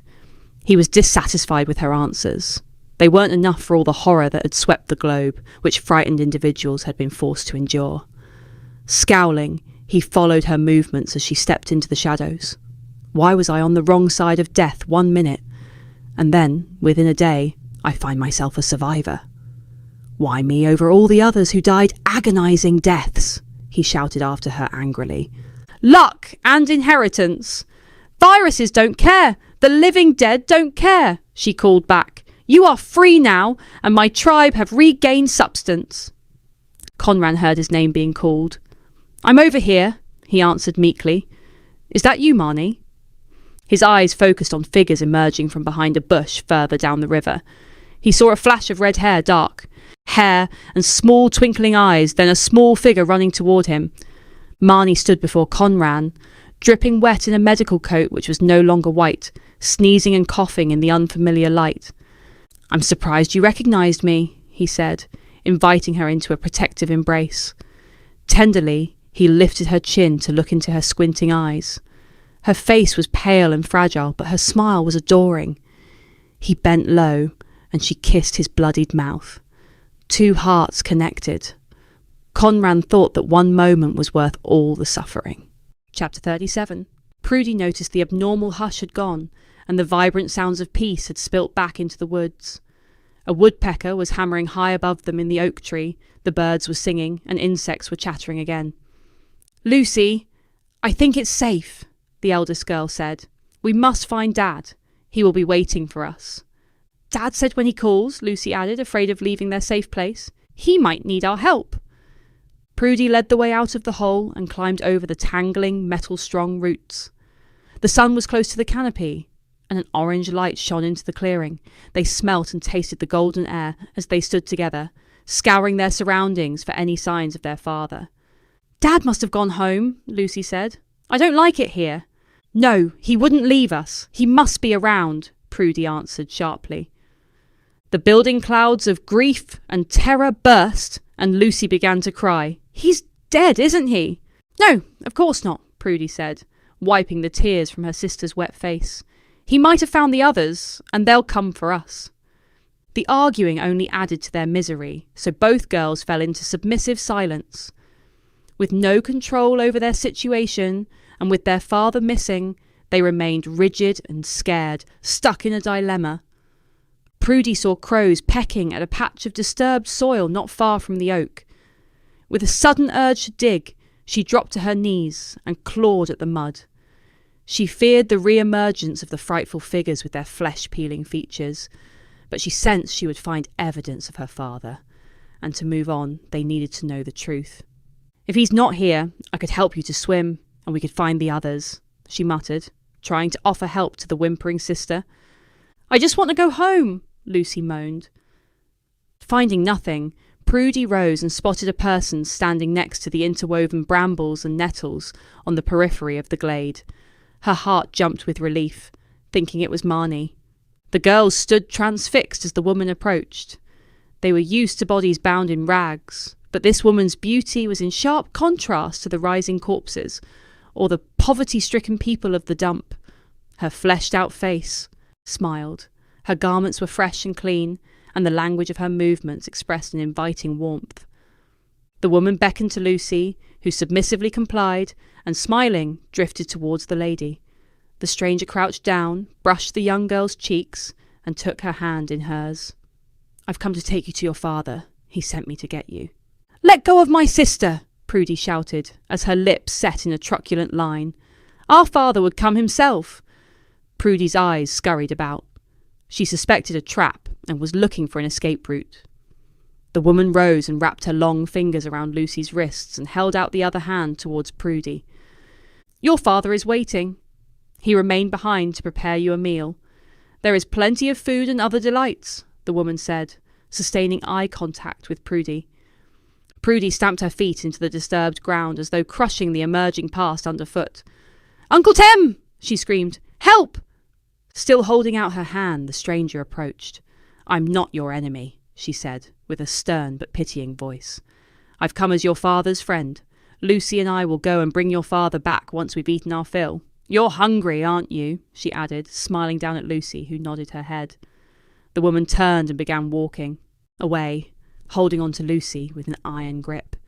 "Your uncle doesn't seem to be coming." Prudy grimly followed them a few paces behind. Once out in the open, the woman turned back to the truculent child. "You may wait here if you wish," she said. It was then that Prudy saw the diamond-shaped irises and black-slitted pupils. Chapter 38. Dusk was creeping as Marnie crossed the boundary of the city. Looking towards the dump where they hoped to reunite with other survivors and find Dara, she saw ominous, extending darkness sweeping over the land. Conran also spotted the threatening cloud and squeezed her hand. "It's okay," he whispered. "We've faced much worse." "What the hell is that?" Lucas said, pushing his hands against his ears to block out the thunderous beating of wings and monstrous screeching. The sky was teeming with mutants, and the air smelled sickly sweet. "I expect Shays is among them," Tem muttered disinterestedly. "This will be our new normal." Marnie gawped anxiously, reliving her childhood nightmare of opening a box which contained a monster. Did Shays abandon us? Or was he trying to save them? She thought uncertainly. Were they safe from the teeming mass? The swarm climbed high, their bright amber eyes searching, then they plunged at great speed. Marnie and Conran lingered behind, observing the creatures picking the planet clean of any dead flesh, heaving over rocks, clambering through buildings and homes in their search for carrion and pandemic victims. Morsels of meat and decay fell to the ground as the creatures swept down in front of them, hissing and fighting with each other over scraps like seagulls. Marnie ran, and kicking out, was relieved when the beast took to the air. "Come on," Tim said. "They're not after the living." "You sure?" "Maybe this is what happened to your brother and the girls," Lucas added. "At least we can see the new pathogens," Conran said, wrapping an arm around Marnie's shoulder. "They could be a good thing, cleaning the world as long as they don't try and take our place." Uneasily, they crossed the hostile terrain, avoiding the bloodied hooks of teeth and claws. "It's amazing what humans can adapt to," Marnie mused. When they arrived at the site of the dump, they saw that the mound of rubbish had been flattened and cleared. The place had transformed into a building site with bulldozers, cranes and diggers everywhere. What appeared to be grand ecological smart houses had sprung up, replacing the dilapidated shacks made from detritus. Society's only survivors, a motley group of outsiders and slaves, had been forced through the dying membrane of civilization into a position of importance. An elderly, white-bearded, toothless man of an indeterminable age stepped forward, followed by a gathering of adults and children. Team recognised him as a technologically minded man called Sam, who had set up an internet cafe for the use of the poverty-stricken, using stolen electricity. Tem held his hand out to the man. "Hi, Sam," Tem said, smiling. "Have you seen my brother and the girls?" "No, mate, sorry," he said, patting the youth on the top of his arm and quizzically examining the others. "When things settle, they will most probably return here, the hub of our people. That's why we've stayed put." Tem introduced his companions and explained to the gathering the part they'd played in the creation of the vaccine. "Take my word for it. These guys have suffered the same persecution as us, and without them, you wouldn't be living in luxury now." Sam cleared his throat. "Welcome home, Tem, and your friends will be received warmly." Soft voices rippled through the crowd. "We've all been through so much. Our lives have been completely upended. The escapees went abroad and sent money home. They used technology to learn what they could, even to fly. We aim to keep the existing infrastructures going." "So they all survived?" "Not all. Even with immunity, they weren't safe from tyrants. Silently, we built and watched as our enemies were scraped from the surface of the earth. Nobody bothered us, as they had more pressing things on their minds. As the realization we were alone became more real, we followed the rich veins left behind. News from abroad told us there were only sporadic groups of humans alive, those with immunity who had hidden through the second plague. We decided it was important to keep the infrastructure going and focus on power stations and technology. Come and sit with us by the fire." Sam led the way and offered his guests pride of place. Marnie relaxed into the new, sturdy camping chair, and as the old sage talked, gazed around. The relaxed community mingled freely with no corseting fences to prevent them from breathing. Happily, they chatted, indulged, and experimented with new rituals and ways of living that would never have been permitted before the virus. The children running around no longer had hair matted with grime. They wore clean clothes, their cheeks were rosy and full, and they appeared robust and resilient. In a green area in front of the houses, she saw a statue, a circle of people embracing their young at their feet. She caught the eyes of a haggard old lady sitting opposite, who flashed her a smile, making her whole demeanour appear young. "What is the meaning of the statue?" she said, smiling back. "It is a memorial to our dead," the woman said, in a voice smoother than her face. "We weren't permitted to honour our dead before. Thousands were whisked away, never to be seen again. When Marnie smelt and saw the amount of food being carried in their direction, she realised how ravenous she'd become. She turned to where Conran had been sitting and saw he was gone. "The Grockles, that's what we call the others, your kind," Sam explained to Lucas. "When they started losing their jobs in droves and companies closed, as the virus took hold, we prepared for the end. It was the worst time. Then came a miracle," Tim said. "For once, our people were triumphant, and the vanquished lost out not through lack of money, but because they had no defence against the invisible choker." "Has anyone seen Conran?" Marnie interrupted. "He's taking a bath," Lucas replied. "My brother will be a new man when he returns." A plate overflowing with various meats and vegetables was offered, and Marnie reached out with mouth-watering joy. The man indicated that she should take the bottle of wine from his hand. She was hesitant. "Take it. We have an excess of everything now." Marnie drank deeply and watched lights of every colour flick on, and the dark shapes of the young coiled together like the snake necks of loving swans. Conran returned wearing shorts and an open white shirt. Marnie marvelled at every hard and lean muscle as he moved in her direction. In the light of the fire, his eyes glistened. She saw bruises, and his cheeks flushed as he smiled. The big man took up an empty chair at her side and turned it so he could see her face. Conran took her hands in his. "Will you allow me to intrude into your life?" His hands slid around the back of her head, and he pulled her close. "I adore you," he whispered after a long, lingering kiss. "All I have to offer is a soft love with no sharp edges, a buffer to loneliness, a rich inner life and an understanding of what is valuable." His lips pursued her mouth and neck again, and when she took a breath she was able to reply, "I love you too." The pulse of music reached Marnie's ears as they lingered in each other's arms.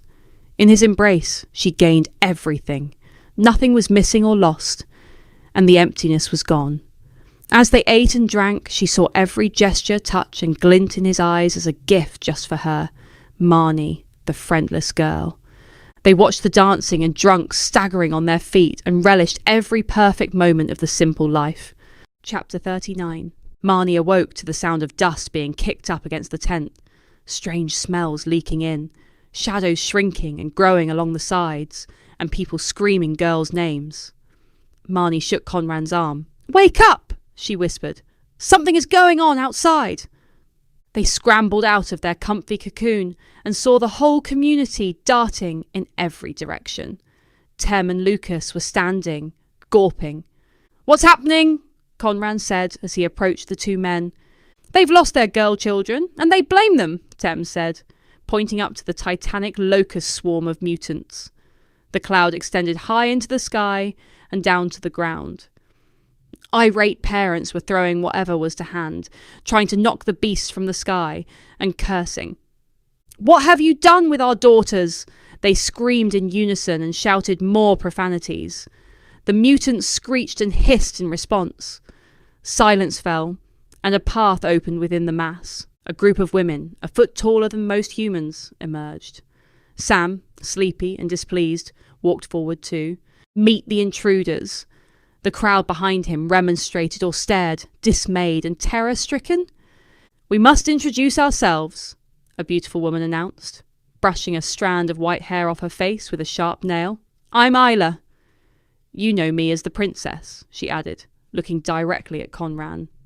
Her finely shaped lips twisted into a half-smile. Sam opened his mouth to speak, but refrained, visibly shrinking before the woman's formidable persona. "You have abundance, while my people, the Nix, have nothing," she said, briefly nodding towards the men installing pipelines and providing the new homes with electricity. "Our men mostly perished in the first slaughter centuries before you existed, but we're empowered women and are willing to take part in the rebuild and learn about your infrastructure. Like you, we wish to avoid famine and plague and the cold gnawing at our bones and exposure to the wilting heat." She paused to think, and then continued. "We learn quickly and can adapt. Deep within our long sleep, we felt the vibrations of your machines, and we desire your wisdom and understanding of how these things work. Pick and taste the ripe fruit. We wish not to be spectators watching the action from afar." "And we don't want to resume our position as slaves," Sam snapped as his past insecurities poisoned his, thinking, making it impossible to come up with any persuasive arguments.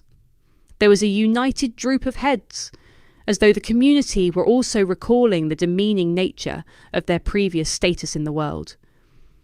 Tem watched Sam struggle, unable to return to the confidence of the night before, a trait he'd only acquired after their rapid rise and succession to a unique position of power. "The best and brightest of our race have survived as nature intended, and we plan to leap forward towards civilization's singularity," Sam uttered. "During the dark times, our people freely offered their compassion, and we stood alongside each other through all the suffering, and now those bonds bind us together." "Your race has already committed diabolical crimes," Sam said, flashing a look of hatred. "For centuries we wondered if we were alone, and why we'd been abandoned on this rock like children dumped in the darkest of forests. Over time, we've grown used to our isolation, and now it is our preference." The smile died on the woman's lips. "It is your people who called us back into existence. For what purpose? All we request is a partnership, an exchange of knowledge and an entwining of your green shoots with our ancient roots. Unity, and not a change in regime or a battle for power."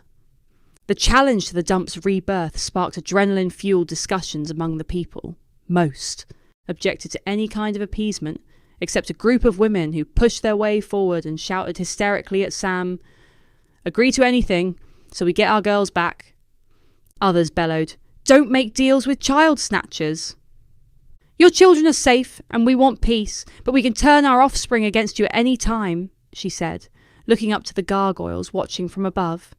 People stepped back, repulsed at the sight of the monsters jostling for position in the blazing sky, with their claws scratching the air and their chattering, razor-sharp teeth. A dead rat dropped at Tem's feet, and looking up, Marnie thought she saw Shays hovering close to the woman, and wondered what information he'd shared with his people. "Do something, Tem," Marnie said, tugging at his sleeve. "That woman saved my life. They are different as we were different, but they have gifts they can teach us." In unison, they glanced over at Sam, who was downcast and defeated. His role as a leader was no longer gratifying. His pleading eyes met Tem. Tem edged his way forward, and as he approached the old sage, he sighed and walked over to a chair. He clasped his hands together and resumed his demeanour of serious contemplation. Ripping children from their parents' hearts and the murder of the innocent is the worst possible and most unforgivable crime, Tem said majestically and authoritatively. You've inflicted intense pain. Tem paused and licked his dry lips. Hunger leaves no choice, and it was a necessary part of our miraculous rebirth. The weight of dark memories of death and murder weighs heavily on my people, but our suffering and slaughter did not come directly from you, Tem said, as he thought that the most important thing was to hold on to the fragile balance of peace. We have no appetite for war, but your actions are an incitement, and we have the technology to wipe you out. Shays landed between Tem and the woman. His amber eyes deepened to an orange red and darted around the gathering. His gaze steadied and centred on Tem. I was born and raised in your world, but my perceived deformities meant I was kept hidden. I made friends with outsiders, and all that had been buried was revealed. On this journey, I too learnt about compassion, the fine-tuning of a person's heart which enables them to stand by the side of those suffering, ensuring they are not alone. The monster spoke with a sincere, sad expression on his face. There was silence where the crowd pondered his words. Then people mumbled to each other, and while others internally wanted to run and search for their girls, they all waited for Shays to continue. I will ensure the return of your children, and then maybe we will be able to sit together and come to a mutual agreement, Shays said, his lips curling slightly as his eyes remained unsmiling. Understand, we also have powers and knowledge to share, which will be of equal benefit to your kind. Later, Marnie and Conran wandered happily through the soft flowing mist of the early morning, where the occasional puncturing of beams of light promised a day of glowing autumnal splendour. Conran led her up to the door of a large, newly built house. We could live here together and start a new life away from old memories, he said, hopefully wrapping his arm around her shoulder. All we need to do is collect the things we want from our old homes and move. A couple with bowed heads and lowered eyes strolled by, and Marnie could taste and smell their sadness. I don't know. I've lived in my house all my life, Marnie protested.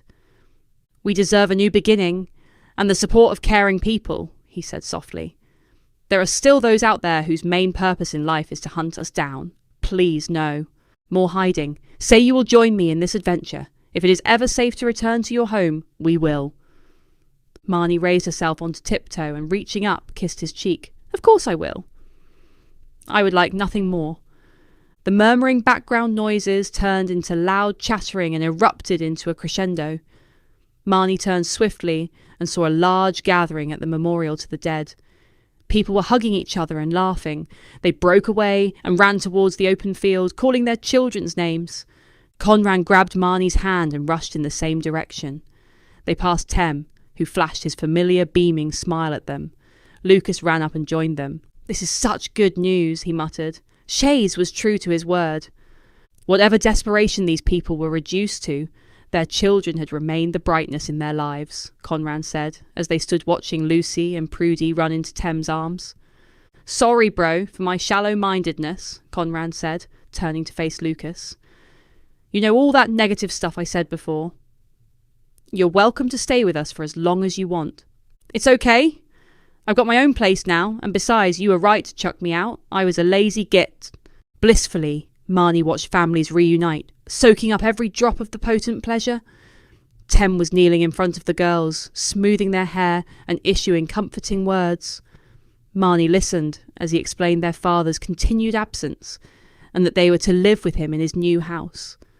Nobody squandered the pivotal moment. People embraced, cried, laughed, and comforted their children. Tem, ushering his nieces towards their new home, shot Marnie a sidelong glance and beamed. There will be a big party tonight, he muttered, and went off humming a favourite tune. People drifted away to spend some quiet time with their children. Marnie watched the proceedings, puzzled. The girls seemed subtly changed. It wasn't just their healthy appearance, the wearing of newly acquired, brightly coloured flowing dresses, and the adornment of amulets and ornaments. It was more the air of confidence and the fixed, beguiling smiles that made her uneasy. Their previous image as tattered and oppressed humans who were so insecure they would barely leave their father's side had been swept away. "You know, when I was growing up, I used to dream of being saved by a technologically superior race," Marnie whispered to Conran. "Saviours from the stars who would invite us to be part of their cosmological future, not have a more ancient civilization asking us for help." Chapter 40. The End. 1 year later, Marnie, with Shadow at her side, sat alone on the man-made slope which surrounded the school. Resting her hand on her belly where her baby grew, she anticipated Conran's return from London, where he and the rest of the Council of Humans aided Princess Ayla and Tem in running the Kingdom of Dogo. In addition to this, he occupied himself with the important matter of adjusting the historical timelines and records and tracing new routes of ancestry and history. The vanquished leaders who'd survived the plagues had gone into hiding, while the triumphant took up positions of power. Society was an emerging democracy, with equal input from both humans and the Dogos. The main agenda for the leaders was to rectify the damage done to the planet by previous generations. They all suspected the worst at any time, as the summers continued to be unbearably hot and the winters wet and muggy. Another main area of concern was the building of new and manageable infrastructures. Shays was on a crusade, leading an army of Drays to other lands to support the dump people as they set up their communities. His army acted as a buffer, providing peace and preventing uprisings from the few who had survived the virus and from the continuing reincarnations of the dead. Many orphans attended the school where Marnie taught. Children were considered of high value and seen as the only answer against the potential extinction posed by future catastrophic events that nature might throw at them. For many weeks during her lunch break, Marnie sat on the hill as the days rose and fell in a peaceful rhythm. The mirth of children playing caught her attention, and she gazed down at one of the many water features, a vast outdoor pool which squirted fountains high into the air. The harnessing of water was vital to the Nix and the girls who'd been snatched from their homes. There were even reports of underwater dwellings being built in the Thames. Each day, from her vantage point, she observed the interactions among the children. It was clear to everyone that the kidnapped children were changed, but everyone was reluctant to vocalise their concerns. Marnie sensed unusual energy amongst the tight-knit group, and she was growing increasingly uneasy. The boys and girls who avoided being taken had normal human limitations, which caused difficulties interacting with the kidnapped, who were suddenly able to breathe underwater. These girls would sit beneath the surface, playing secret games and communing in an unknown language, or create dangerous whirlpools, prevented the others from swimming. Despite these oddities, much progress had been made, and within the classroom setting, most seemed united.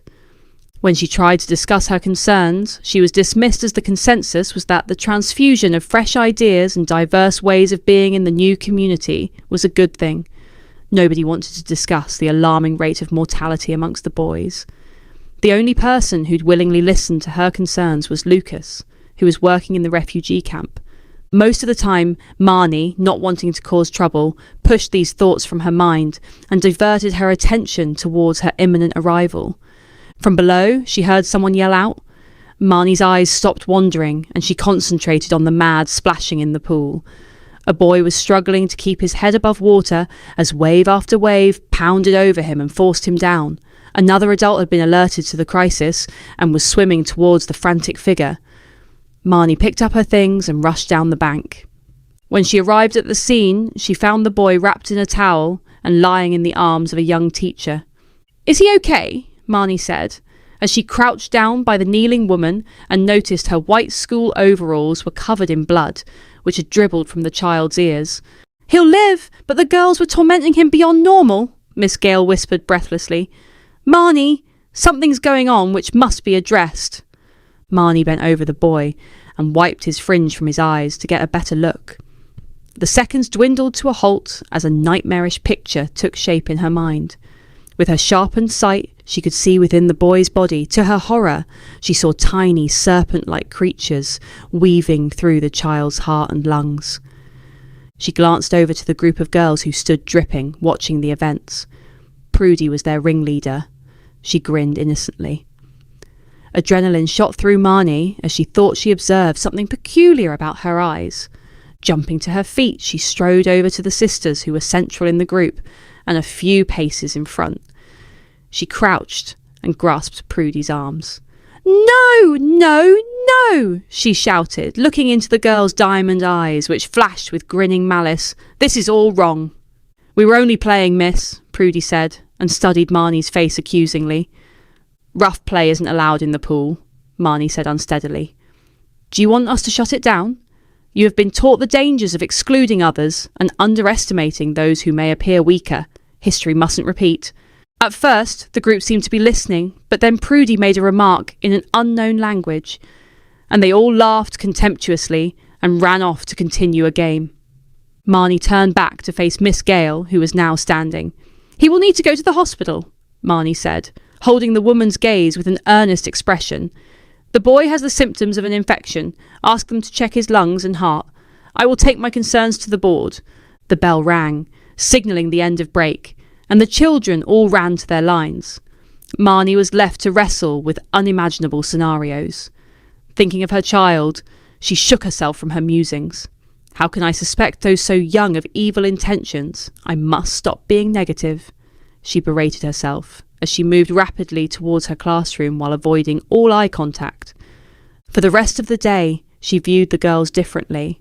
On the surface, everything was normal, but she could sense what was stirring in the stinking mud under the conventional surface.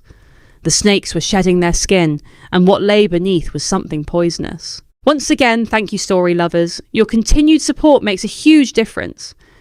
We have reached the end of this journey, but hopefully there will be many more to come. Please consider liking, sharing, subscribing, and watching the shorts. You can find my books in all your favourite online stores under E.M.G. Wixley, or follow the links provided. See you for the next adventure.